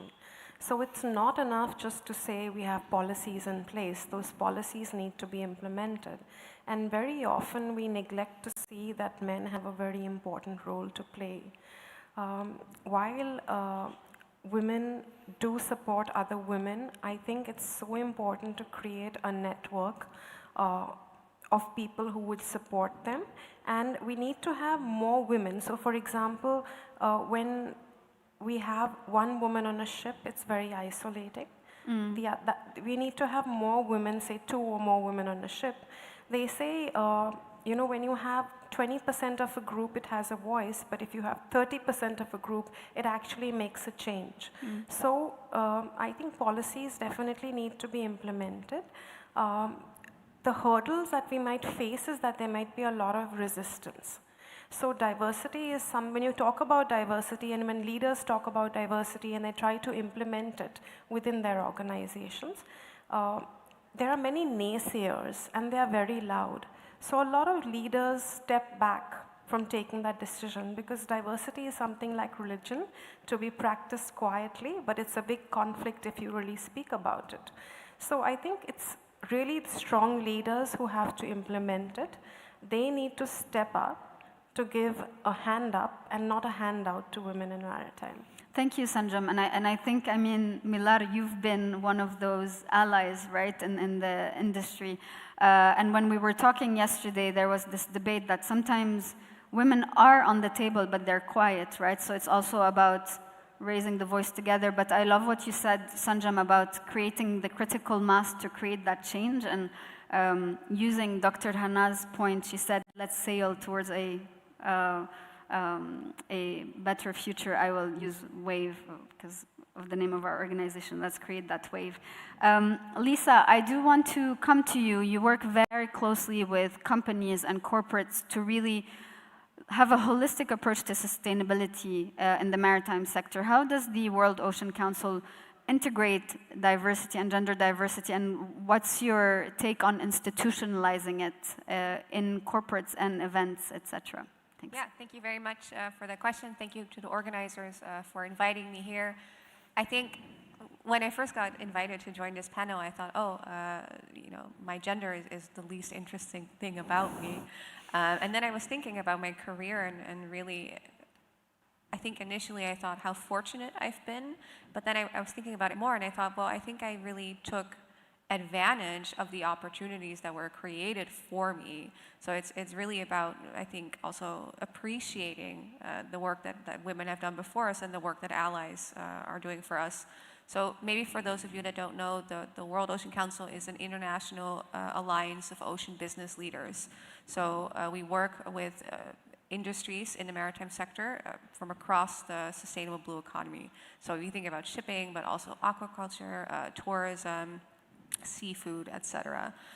So our big thing is what we call corporate ocean responsibility, really trying to encourage companies, so large corporates, but also small to medium-sized enterprises and startups, to focus more on sustainability, and sustainability, of course, meaning not just environmental, but also economic and social, which includes gender specifically. So I think I would like to highlight also a bit of promotion for our organization. Every year we organize a conference called the Sustainable Ocean Summit, as well as the Global Blue Finance Summit. So it's this year in November in Barcelona, so I'd love for you to join. Please come up and talk to me later. But coming back to the topic of gender, we really try every year to make sure that we have a 50-50 balance of genders in every panel. But to be honest, it is often really hard. I think, I go to a lot of conferences, as all of you as well, of course, and you see quite often in the maritime sector that there is an over-representation of the male speakers. And I think you can choose a little bit how you reason this. I think often it is just maybe easier, it's inertia. You invite kind of the usual suspects, you invite the people that you know from before, and you invite the directors, etc. But it's really, I think, reflecting a deeper issue where women are often not the obvious choice to invite, simply because they don't get promoted as often, or because there are not so many career paths for them to become the obvious choice to invite. So I just wanted to highlight a few kind of maybe concrete things that conference organizers or institutions or companies can do to really actively search for female speakers, and not just, I think, as Gina said, it was very, very important. I think it's not about gender, it's about talent, right? You don't want to invite women to be speakers or hire women or promote women because they're women. You want them because of their talent, and I think it's really important that we keep that in mind. So I think some concrete things you can do is really set targets and be really transparent in reporting about this as well. I think transparency is kind of the way to really making sure things are implemented. I think it was a great example also of the Secretary General of the IMO walking out. If there is a panel with only male speakers, this is simply, I think, in 2025 no longer acceptable in any sector, but especially maritime. And lastly, I think we have to really mentor women into visibility. It's not just about creating a space at the table for them, but making sure that they can also have a career track to become part of the leadership of a company or an organization.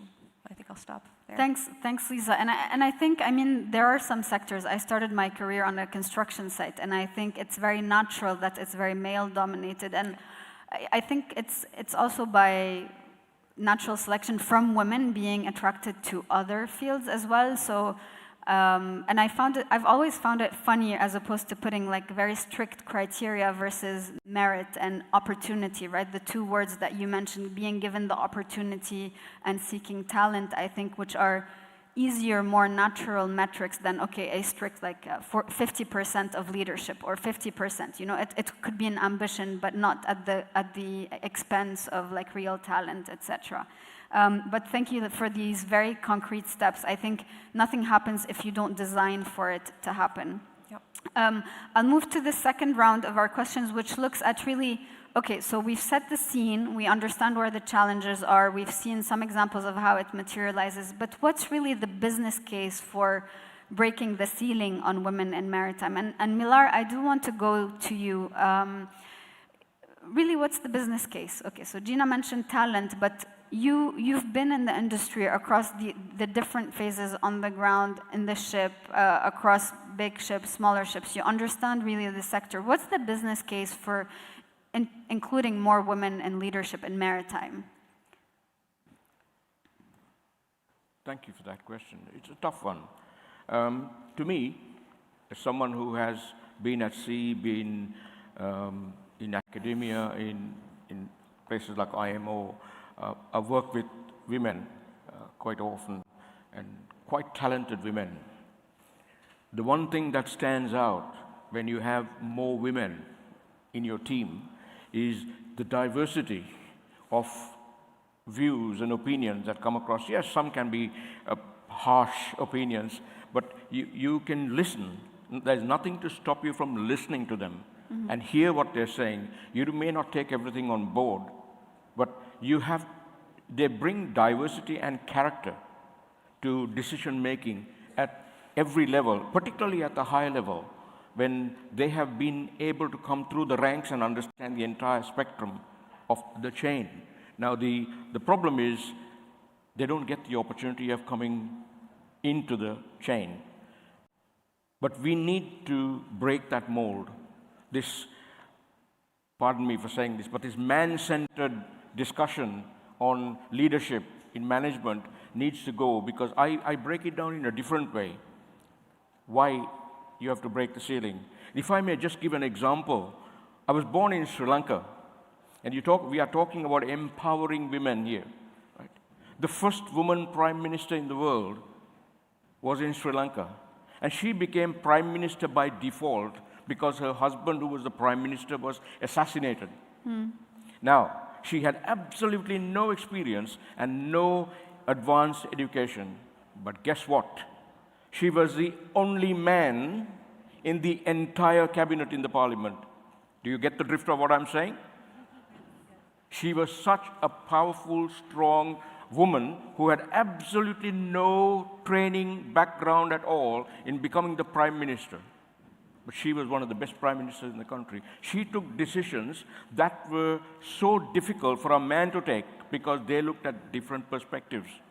Would I say something wrong? Would I do something wrong? But she was a woman who said, whether it is right or wrong, I am in the decision-making position, and therefore I will make the decision. And she was one of the best. So then followed the Prime Minister of Israel, a woman, another strong woman. Yeah. So there are leaders who are there, but in the mainstream, it's very, very difficult to break that ceiling. Now, I don't look at it as a ceiling. I look at it in a different way. The world, the global population, 52% is women. But if you look at seafaring, for example, according to various estimates, between 1.2 and 1.4 million seafarers. Guess what? Between 12.5 and 16,000 women. That's less than 2%. Now, I ask the question, why? How did that happen? What has this industry done to make that happen? Not what it didn't do to make it not happen. What has it done to make it happen? We spoke all the time about decarbonization, digitalization, and we always use the word sustainability. I'm going to be very blunt here. If not for a woman, would we be around? That's a blunt question. So why do we then think that a woman is not fit for higher roles in maritime? They're very capable people. I can see one or two here who are in high places. Only one and two or two? No, I don't want to pick too many. Just pick one or two. There are many here, right? And some I know, some I have just heard about. Okay. So we need to break that. And it's more difficult for women, whether they're seafarers or in shore-based management. But Captain Patil, Sanjay Patil, said in his earlier, during his panel, he said something that many people don't talk about. He used the word human factors. Yeah? In IMO, we use the phrase human element.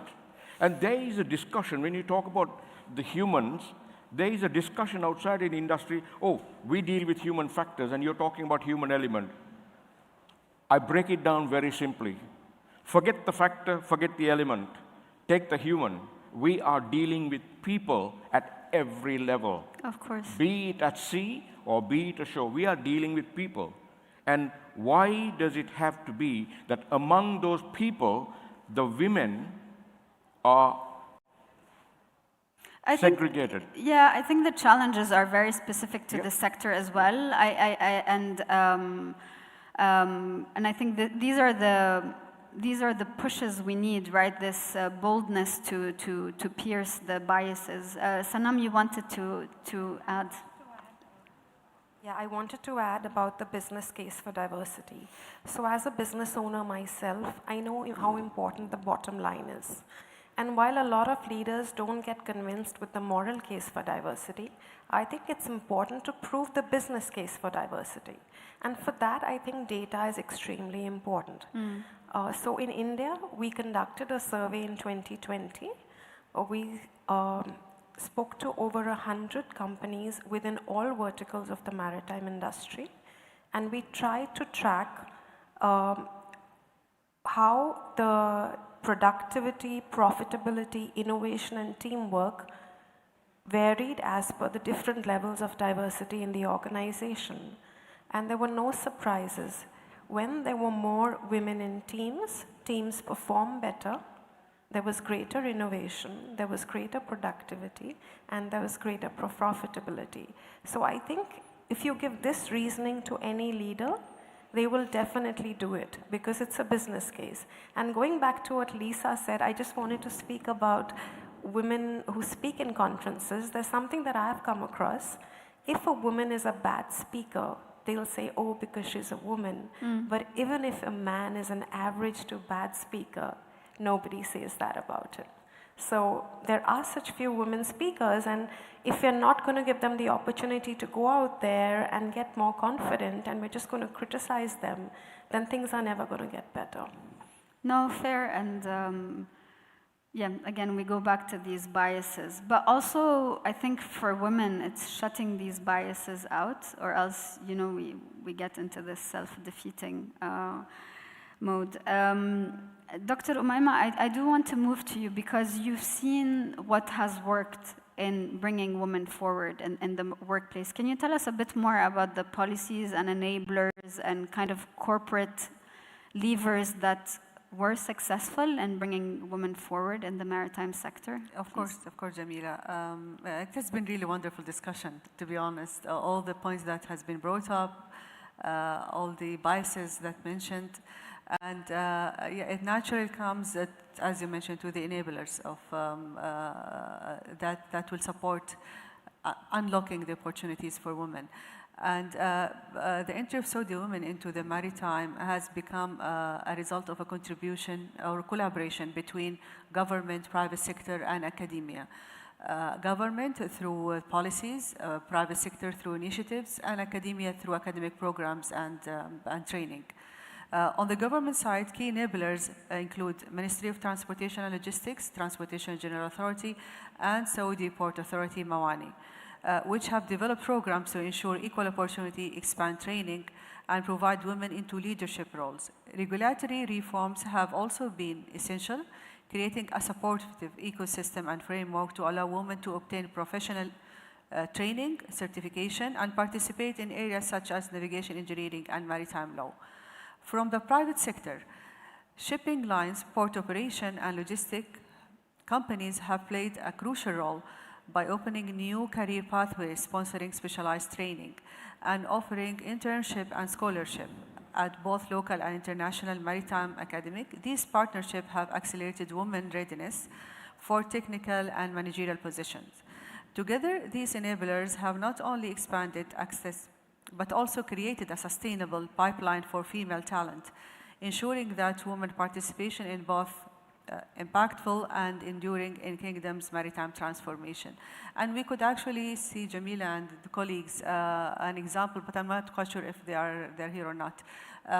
2 years ago, King Abdulaziz University has opened a department for girls or for women in maritime, which is the first of its kind in Saudi Arabia. And they were 20 very ambitious girls, have actually overcome the challenge of being a sector that is really unknown to women, to become the first batch to get into that career. And we are very proud of them. So this is a move toward providing opportunities specifically to maritime for Saudi women.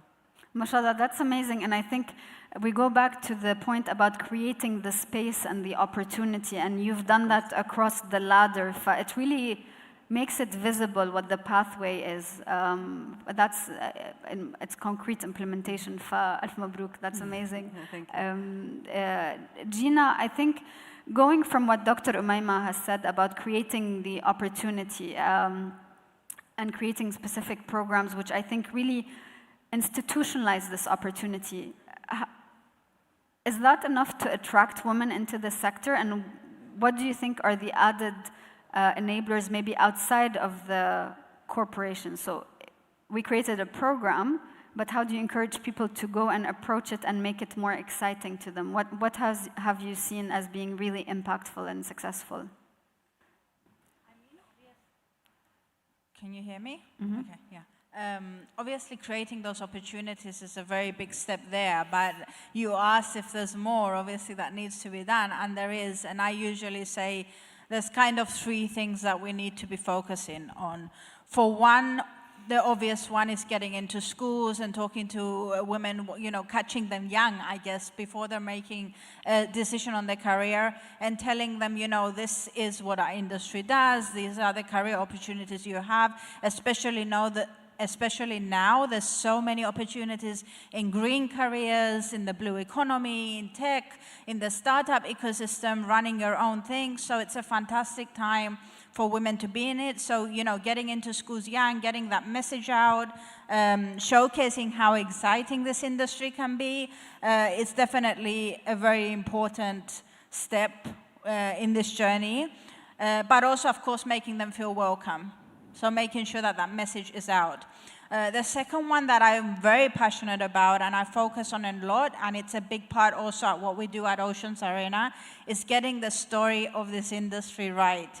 Unfortunately, when you talk to people outside of this room, young women, young men also, and they don't know what we do, they would probably tell you we're the industry that pollutes the ocean.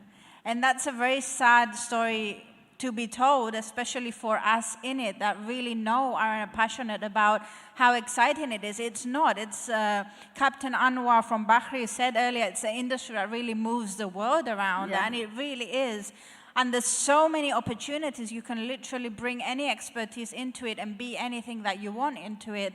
So I think it's also in the hands of the industry to reset that communications and that narrative.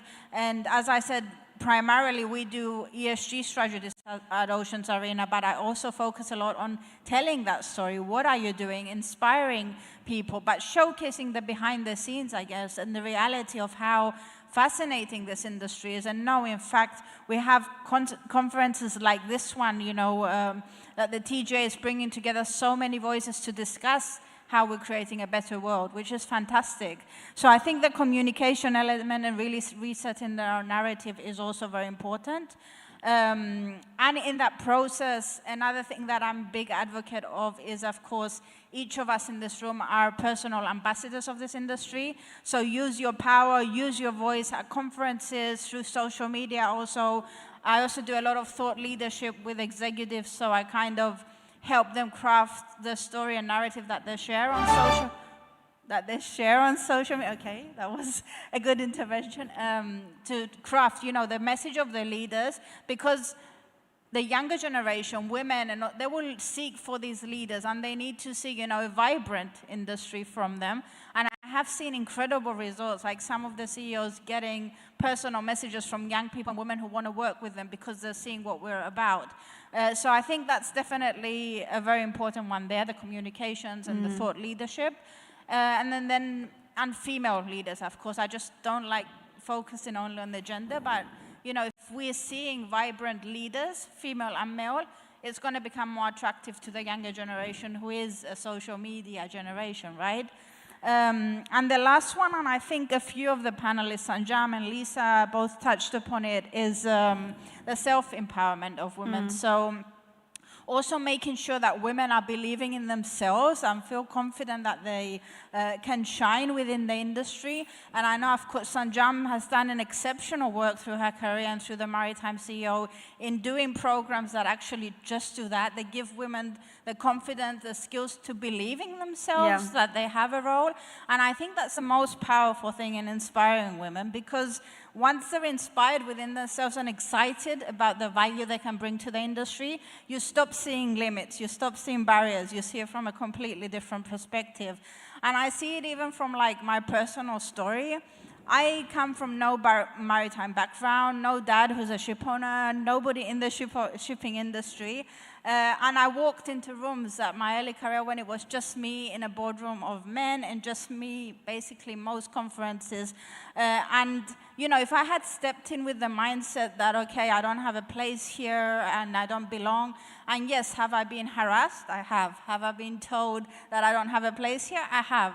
Have I been told that I should be less ambitious? Oh boy, I have. But I think the mindset is so important, and if I didn't have that self-belief and self-conviction, which you do cultivate over the years, of course, it's not a natural thing. Once you do believe in yourself, you really see no limits. You just see where you can shine and get passionate about making a difference. And just a side note, any women in the audience who are working in the climate and maritime space, please DM me, because we're also building a community based on that exclusively to really help women see how valuable they can be in this sector. And once they see it, trust me, you stop seeing barriers. Thanks for that, Gina. I think the mindset is probably the first barrier, but also the most important unlock. And Sanjam, I do want to call on your experience in mentoring and breaking these barriers. Can you tell us a bit more about where you see the click? Really, where's the golden key? So I'll speak from my own experience. Yes, please. When I joined the maritime industry, I had no mentor, even though it was a family business, but when I would go for conferences, I would be the only woman in the room. And it was very disheartening. Once I was going for a conference and I didn't know which room the conference was in, so I asked the usher, where is the shipping conference? And he said, oh, madam, the kitty party is out there. And, you know, it was very disheartening, and I think the mindset is very different. But when I got a mentor, and I've had mentors who are not Indian, but who are from different parts of the world, and they have really lifted me up. They have pulled me up when I have been down. They have given me opportunities which I wouldn't have otherwise got. So I think the importance of a mentor is very essential. Right now, I'm a mentor and a mentee, because I believe even there should be reverse mentorship.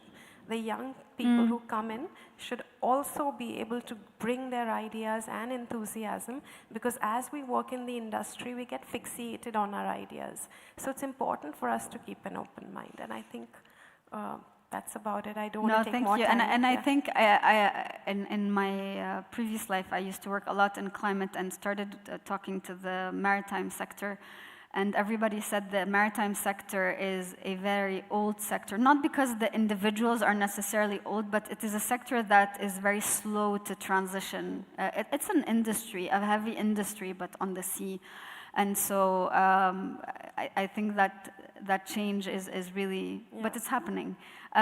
Lisa, I want to come to you. And I mean, you work a lot with corporates. We spoke about creating the opportunities, attracting women into the space.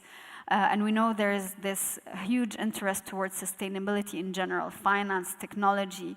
What do you think are the additional, beyond the discussion that we had, the additional attractors that we can offer for women and greater diversity to join the maritime sector?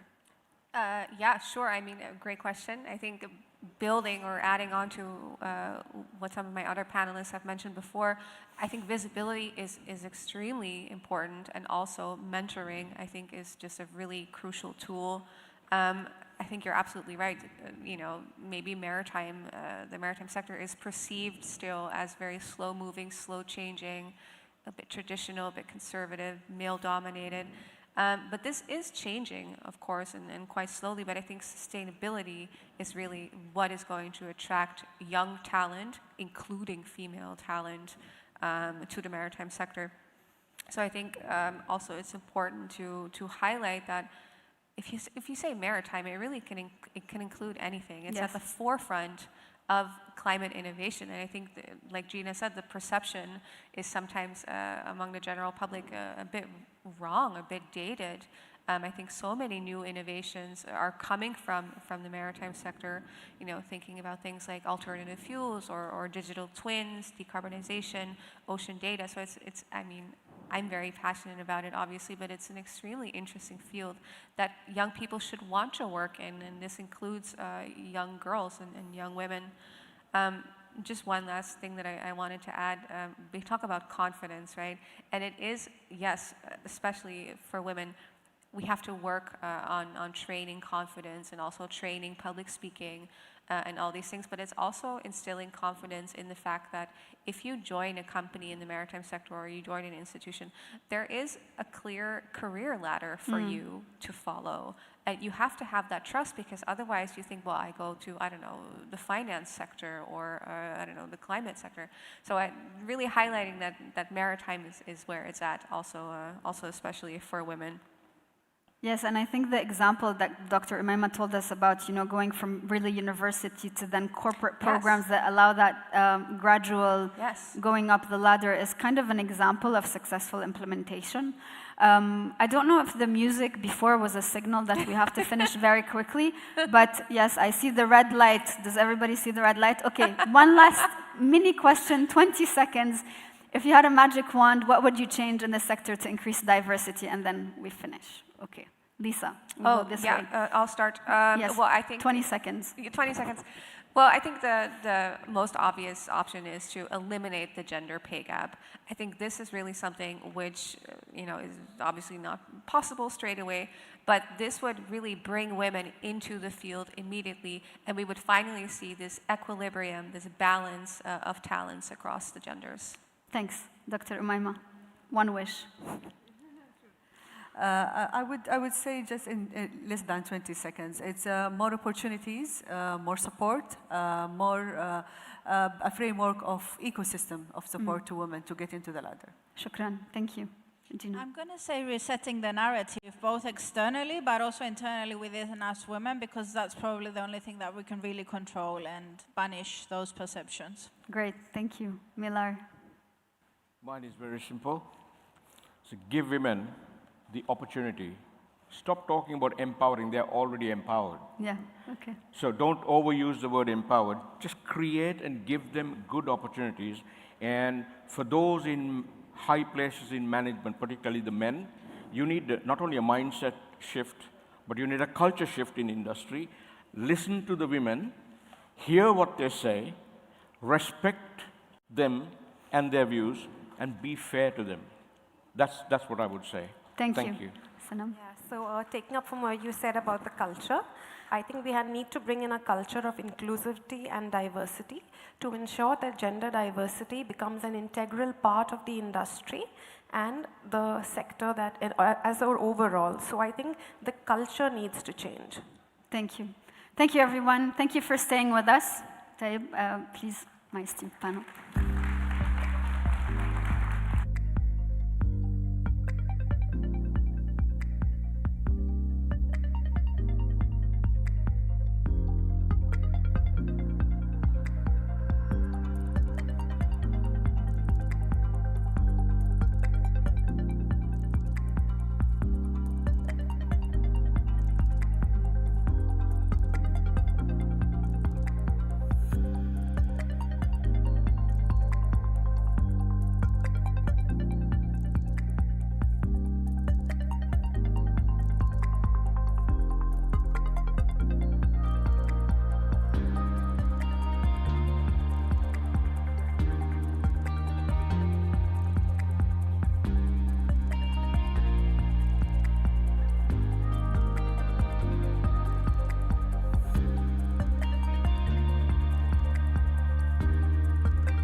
Assalamu alaikum and very good afternoon to you all.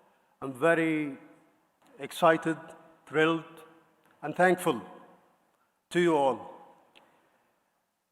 Excellencies, ladies and gentlemen, distinguished guests, as we conclude the second Sustainable Maritime Industry Conference, allow me to extend my sincere gratitude to all of our speakers, panelists, and participants for their valuable contribution. You might be amazed to hear the numbers and statistics that we have across the 2 days. We have had more than 60 countries attending this conference, 15 ministers, and more than 35 heads of maritime administration, in addition to ambassadors, permanent representatives, and representatives to other countries. So I'm very thankful to you all and to those who attended this conference.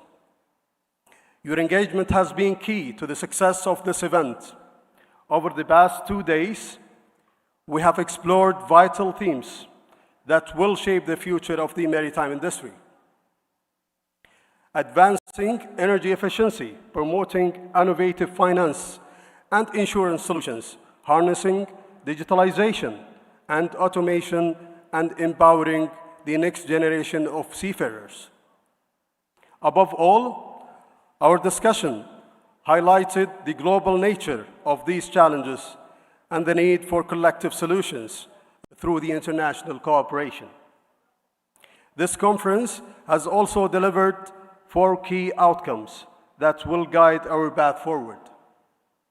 The first one is embedding ESG integration across the maritime sector by setting benchmark, encouraging sustainability reporting, and leveraging green finance mechanism. The second one, enhancing collaboration and global alignment through stronger partnerships with international organizations and coalitions and regional stakeholders. The third one was advancing the smart ports and green logistics by promoting digitalization, automation, and renewable energy integration to improve efficiency and minimize environmental impacts. The fourth one, strengthen human capital for green transition by investing in training and certification programs that equip seafarers and maritime professionals with the skills for tomorrow. These outcomes reaffirms our shaped vision, building a sustainable, resilient, and inclusive maritime industry.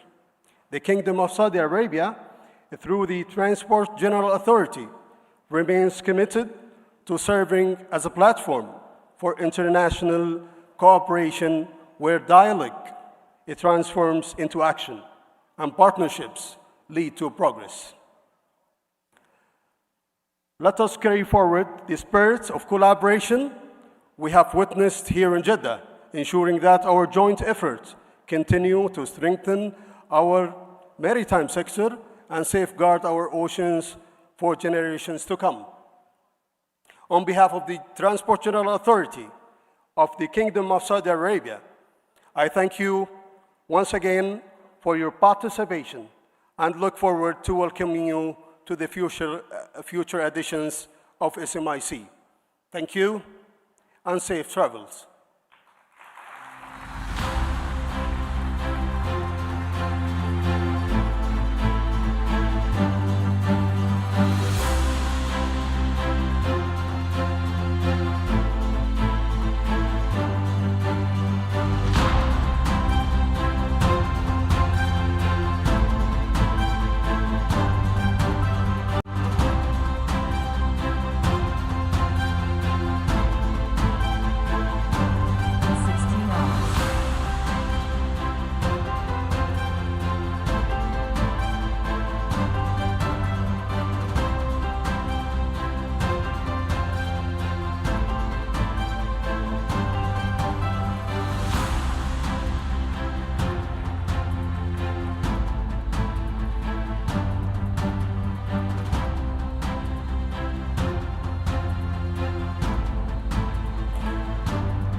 Ladies and gentlemen, please, if you can join us on the stage for the group photo, if you don't mind.